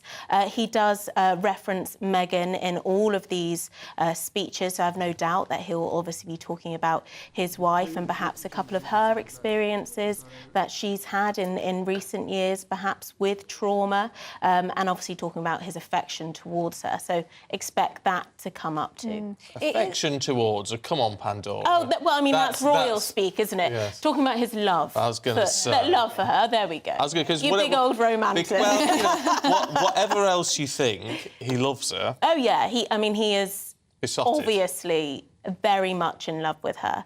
And they've obviously both come from backgrounds which perhaps some would perceive to be quite traumatic. So I think they've bonded over their trauma, and obviously he's now, you know, created a family with Meghan, and he loves them all very, very much. That's obvious to see. Yeah. I was reading a little bit earlier on about this event, and the questions to Prince Harry have been picked by the publishers. It is going to be controlled in a way. Yeah, the kind of questions that are going to be put to him. Yeah. What do you think Prince Harry will want from this? Will he want to give more allegations, more detail, or do you think this will be just digging into it? I mean, the choice of who he's speaking to is a trauma expert, as you say. Yeah. Will he just be digging deeper into what he's already said and perhaps sharing more? I think also he'll want to be able to share his battles perhaps with mental health and giving perhaps some advice for viewers and listeners who are tuning into this event. I mean, you say it's not going to be recorded, but any journalist will obviously be wanting to hear what he's going to say. So let's say you can't make the event this evening and it's a Saturday night. Not a lot of people will perhaps want to go. I'm sure we'll hear in all the headlines tomorrow about this event. Yeah, we'll get the details. I mean, what I find a little bit troubling, and I can understand is on the healing side of things. Yeah. I can understand that they are people who want to talk about, you know, the nature of healing and in a bit more of a new agey sort of way, perhaps. And I'm not saying that's a bad thing at all. What I would question is whether he's healed at all. You know, he strikes. You know, he's coming across as someone who actually hasn't healed and is lashing out a fair bit actually. And so it's a bit. I also find it a little bit rich that he's talking about all these healing processes that he's supposedly gone through and. Well, he evidently thinks that he has healed, hasn't he? And he's surrounded himself with people who obviously think that he's healed too. But, I mean, as we all know as humans, healing does take time. And he was in, you know, an institution which is very strictly controlled about what you can and what you can't say, which over the years has got better. You know, we're seeing more of a modern monarchy is what people say now. And his brother has also spoken about mental health, etc. But now that he doesn't have those constrictions in place, which is why now he can talk more about it. But I think this is what kind of gives him the financial independence. But that argument, I'm not sure, is really going to go down well anymore. He got millions of pounds off this book. He got millions of pounds off a Spotify deal and all of the other deals that he's got going on. So, but this will be part of a bigger deal with Penguin. And, you know, he has indicated that maybe that's not the last book we'll hear from him. So he doesn't want to give his whole game away because he still has to, you know, make money over the years. But how much more money is there to be made? But it's like, what about, we were talking earlier on about Partygate fatigue, right, that people sort of feel a bit of this. Have we not got Harry fatigue? I think some people do have royal fatigue, actually. And obviously this is a coronation year, so only last week we were speaking about will he be seen at the coronation? And then obviously we had the Frogmore Cottage story this week. What's your gut feeling on the coronation now? Do you think he'll go or not? Personal prediction, I think he will go. I think it will very much be a flying visit. I don't think the children will be coming across. I'm not sure about Meghan, if I'm totally honest. Maybe, but I think there will be very much precautions, etc., in place. And the Frogmore Cottage story, which blew up this week about the fact that, you know, that's coming to an end. They're being evicted, as it were. They've still got access to that until the end of summer. So the security argument, which Prince Harry has had going on with the Home Office, he'll still be able to use that cottage within the Windsor grounds, which means that he will have royal estate protection. So that security argument for when he comes across here for staying there actually won't be relevant for the coronation whilst he stays there. And do you think, has been indicated, that Charles has turfed him out because he crossed the red line talking about Camilla in the book, or is it just a case of it's a property that's hardly being used, we need to just rearrange things? I think there does need to be further digging into how many estates the royal family does have. I mean, it is vast. But aside from that, there is a thing about timing. All of these things are very much planned. Charles would have known and spoken to some advisors around him what the next steps were from the memoir. And I think there's only so much you can push and prod before there is some kind of repercussions from that. There is obviously going to be speculation about the timing of that. And I do think that was a little bit of a, OK, if you want to slam the royal family, then perhaps, you know, about time that you can't use these residences anymore. Go and live somewhere else. Lovely Pandora, really good to see you. Thank you very much indeed. Thanks. Thank you. Right, we're back at 6 o'clock tomorrow. Up next is Esther and Phil. They're here with the Saturday Morning. Hello, a very good morning to you. I'm Aidan McGivern from the Met Office. It's turning much colder this weekend and into the start of the week, but at first, mostly dry this Saturday. A lot of clouds still across the UK and increasing